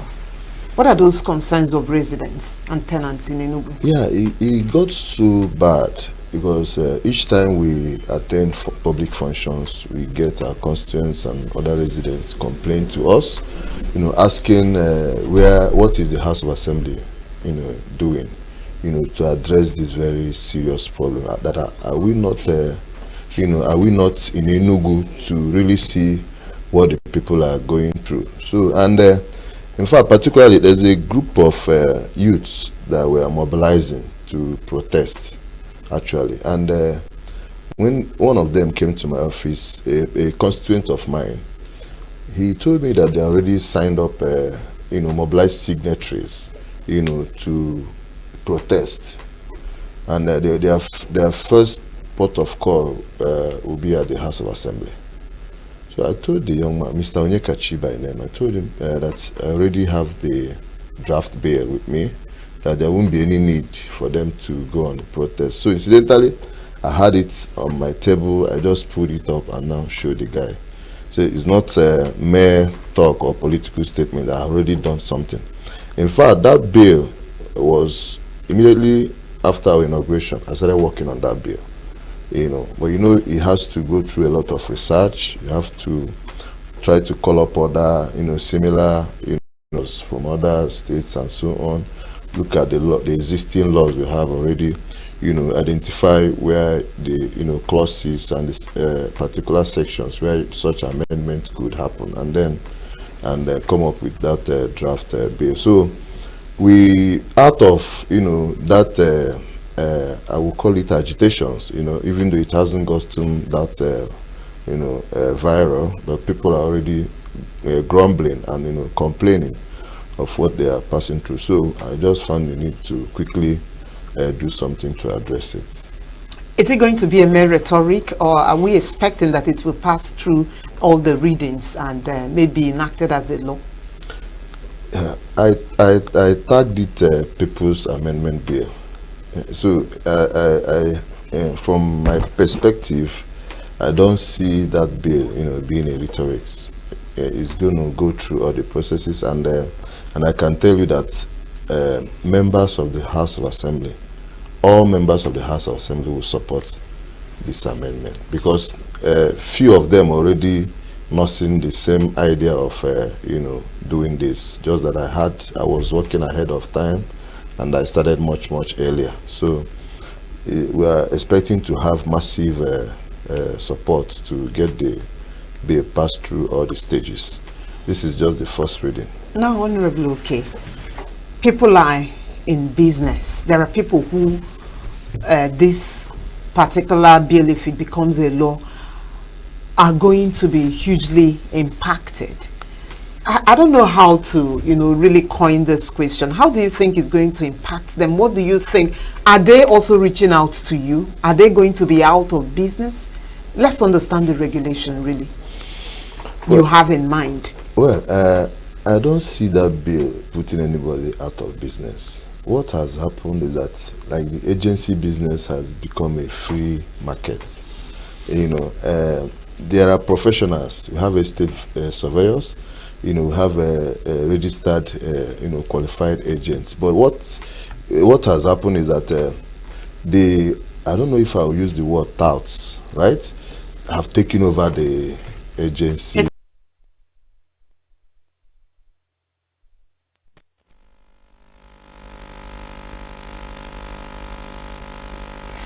That was Honorable Okemba, member representing Nkanu East local government area, on his take on the bill to reduce high agency and related charges. Well, that's the much you can take on our Saturday retrospect. Don't forget, New Day continues right after this time out. Please stay with us.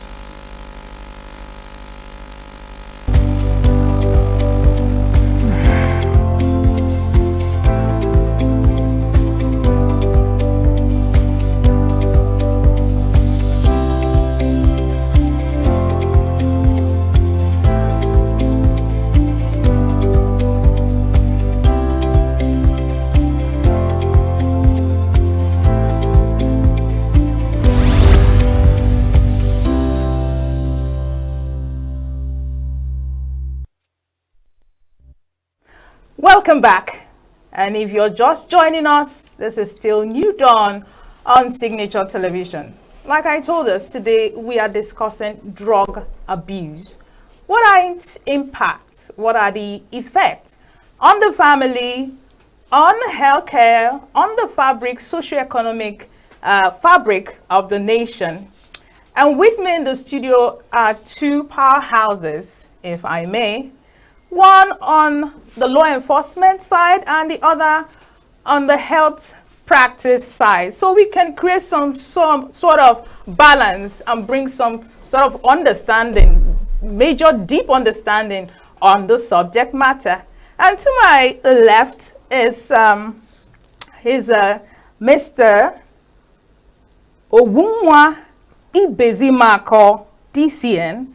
Mr. Ibezimako is the Deputy Commander, Counseling and Rehabilitation, National Drug Law Enforcement Agency, and he is here to debunk some of the things that we need to know concerning this issue. And then to my extreme right is Dr. Ugumwa Nwachukwu Chinedu. Dr. Chinedu is a senior lecturer, Department of Community Medicine, University of Nigeria Teaching Hospital. He is also a consultant, community health physician, UNTH. Gentlemen, you're welcome to the program. Thank you very much. So, welcome. Drug abuse, huge issue. I'll start with you, NDLEA Oga, boss. That's me. Some time ago, we had this not pandemic, an epidemic of a particular kind of hard drug. In local parlance, it's called Mburumiri, but I think it is also called meth. You know, you know all the terminologies. Can you take us through some sort of an overview of drug abuse in Nigeria? You can pick any timeline you like. What has it been like, you know, over time, you know, with drug abuse trends in Nigeria? Thank you very much. First of all, let me correct an impression. I'm not the boss, so that I don't have a premature retirement from the number one man, Brigadier General Marwa. Boss na boss. Whether he's then here, I have a boss, the state commander. Okay. Abel Sunu Wadahi. Okay. That's the state commander. But be it as it may, I'm happy you have not painted, you know, an issue that can be swept under the carpet. You came out to hit the nail on the head. And without sounding too modest, I want to tell you that we're indeed, with a crisis. And if not tackled, it might consume us. Unfortunately, I don't want to create an alarming situation. Let me just give a little statistics. First of all, Burumiri, that is what we know it at. It is called methamphetamine or crystal ice or blue ice, and it has become so common because of the high demand, because of the quick hit. So what do you mean by quick hit? Yes. Quickly. Okay. Cannabis. When they smoke cannabis, cannabis will go, well, the medical doctor will explain further, goes to the central nervous system to interpret before it starts acting. But crystal ice, once you take it, either by injection, it goes straight from the vein and you get an instant high. I hope I'm correct, doctor. Beautiful. That is what makes it too dangerous. Cannabis, you can take cannabis and you have a little control of yourself. But crystal ice, you are not in control of yourself. In fact, records from the news have shown that when some of these young men take these things, they don't even recognize their mother, their sisters, their parents, and they kill. After killing them, they will not. In fact, it is a high level of intense madness. That is that bad. Then, our families are endangered. The society is endangered. And we are saying these youths are the leaders of tomorrow. Where can we have tomorrow if there are no credible and responsible youths to take, you know, the mantle that is being handed over to them? And peer pressure has made the thing take, taste, see. It's being circulated. It is that bad. So let us not play the ostrich. Bury and cover our heads, it does not exist. In almost all the villages, you have people that are affected by this. Then what will that transform into? Unproductive youths. Youths that will make the devil workshop their profession. You can't think straight. You start thinking of kidnapping, banditry, armed robbery, get rich quick. You want to be like the superstars that flaunt Cadillacs and all that.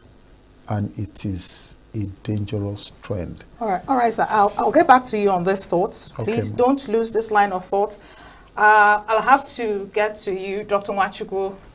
He mentioned something and he said, with meth, you get a quick fix. You go straight and start doing what it's meant to do.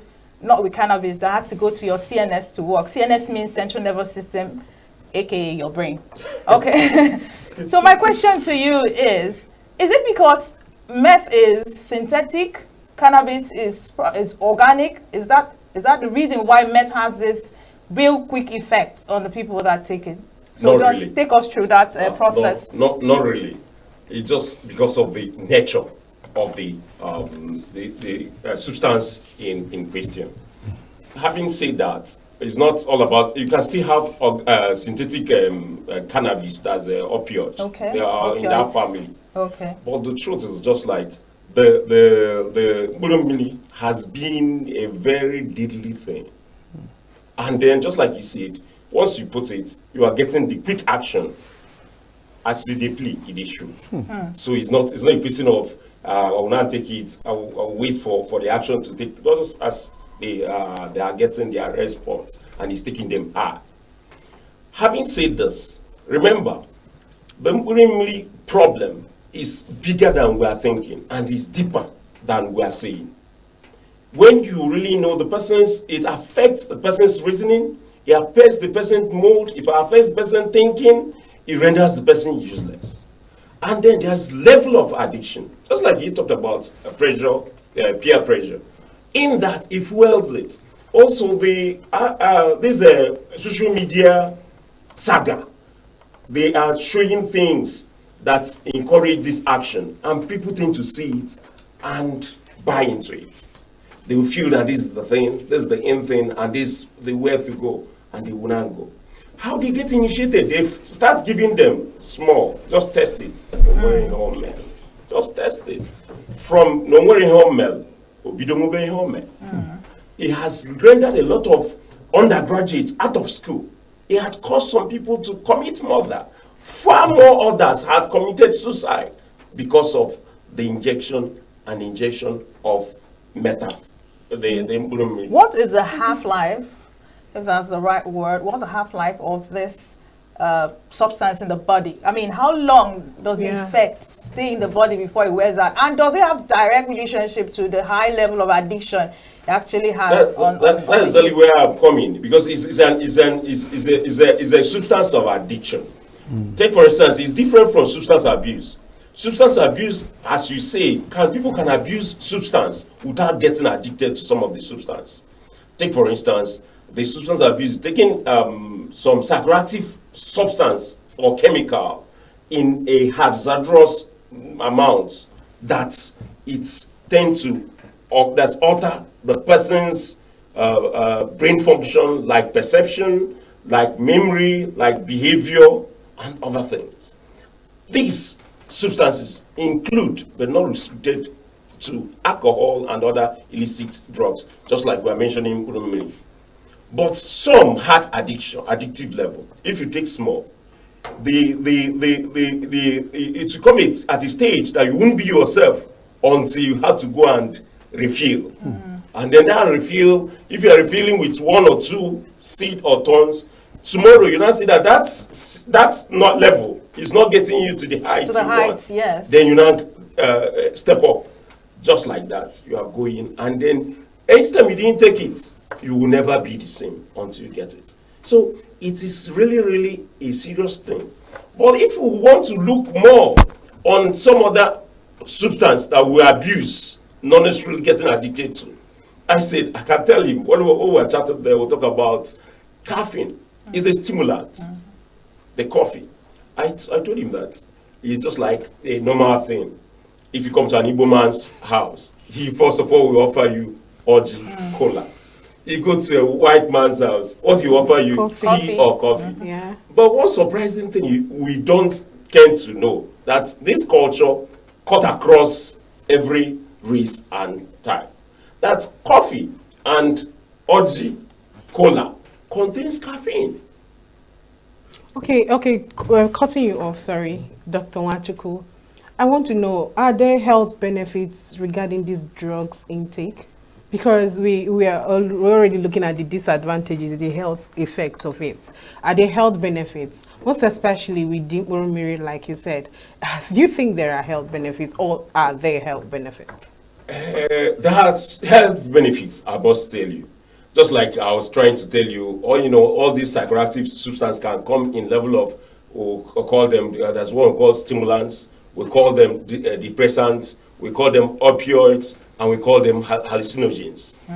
So each has, like the opioid we are talking about, the opioids can give you a sense of, you get off, you will now realize. Some of them are used for taking out some people's pains.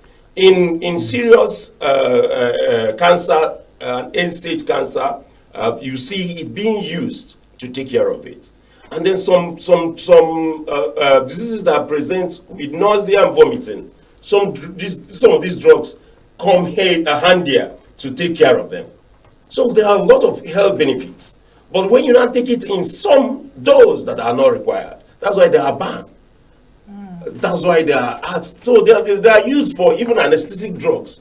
If you want to give somebody, do operation on somebody, you have to anesthetize the person, put the person to sleep. Some of these drugs come handy in such. They have health benefits. That's why we call it illicit when they are doing it illegally. But there are legal health benefits of them. Okay, moving over to you, Dr. Mr. Ibezim. All right. Just like you said that there are health benefits, are there ways that we can control this drug intake so that we'll keep receiving the benefits and not the implications? Yes, with all due respect to our Honorable Chairman Chief Executive, Brigadier General Buba Marwa, he has hit the ground running. And if we look at what we're seeing today, if it is quite clear, very visible even to the blind, that there's been some renovations, I don't want to say innovations, in the system. Why do I say so? Before now, we're emphasizing on arrests. We come out and reel out statistics and figures of those convicted. Well, he came in and looked at an angle neglected. If you don't cut off the supply, will there be demand? So some of us were moved from operations, and the counseling unit became fortified. Some of the officers were now trained by UNODC to become master trainers. Trainer kind of Beautiful framework. Yes, and it's beginning to yield results. Again, immediately he came in, he provided a drug control master plan, 5 years, from 2021 to 2025, that is still operational. And what has that yielded? Before now, we used to have state drug abuse control committees, but it has trickled down to local government drug abuse control committees, headed by the local government chairman, maybe chairperson, circling all the stakeholders, including the clergy, imam, traditional rulers, and opinion leaders, so that everybody to the highest level of the grassroots, and this is democracy, they have councillors representing almost all the wards. So you not only hear but you go back to your place and practice. So we are not emphasizing on arrests and prosecution. In fact, we are preaching a gospel with a human face and a gospel that has legs. He has introduced something they call WADA, War Against Drug Abuse, and is all over the whole place. And we are taking people that people will listen to and make them drug ambassadors. But let me move away from what NDLE is doing, because I don't want to sound like the proverbial lizard that fell from a look round, nobody hail him, you know, decide try. Let's take it a little bit further. And there's no way I'll make this discourse without asking government to do something. What has NDLE done again? We have created, the chairman has created not less than 30 drug rehabilitation stroke treatment centers all over the Federation. All over, including ENUGU. Our facility here, despite being a government-owned agency, I'll tell you, is one of the best. You mean in ENUGU? One of the best. And what are the indices? Treatment of drug-dependent persons, rehabilitation and aftercare. So hold on, thought there's something that just came to my mind. You mentioned that there are 30 of such centers across Nigeria. NDLE has and established. There are other strategies, including using influencers. You said people listen to. Opinion leaders. Opinion leaders. How has the ordinary person been made aware of all these provisions? I mean, for example, are there collaborations with, for instance, National Orientation Agency?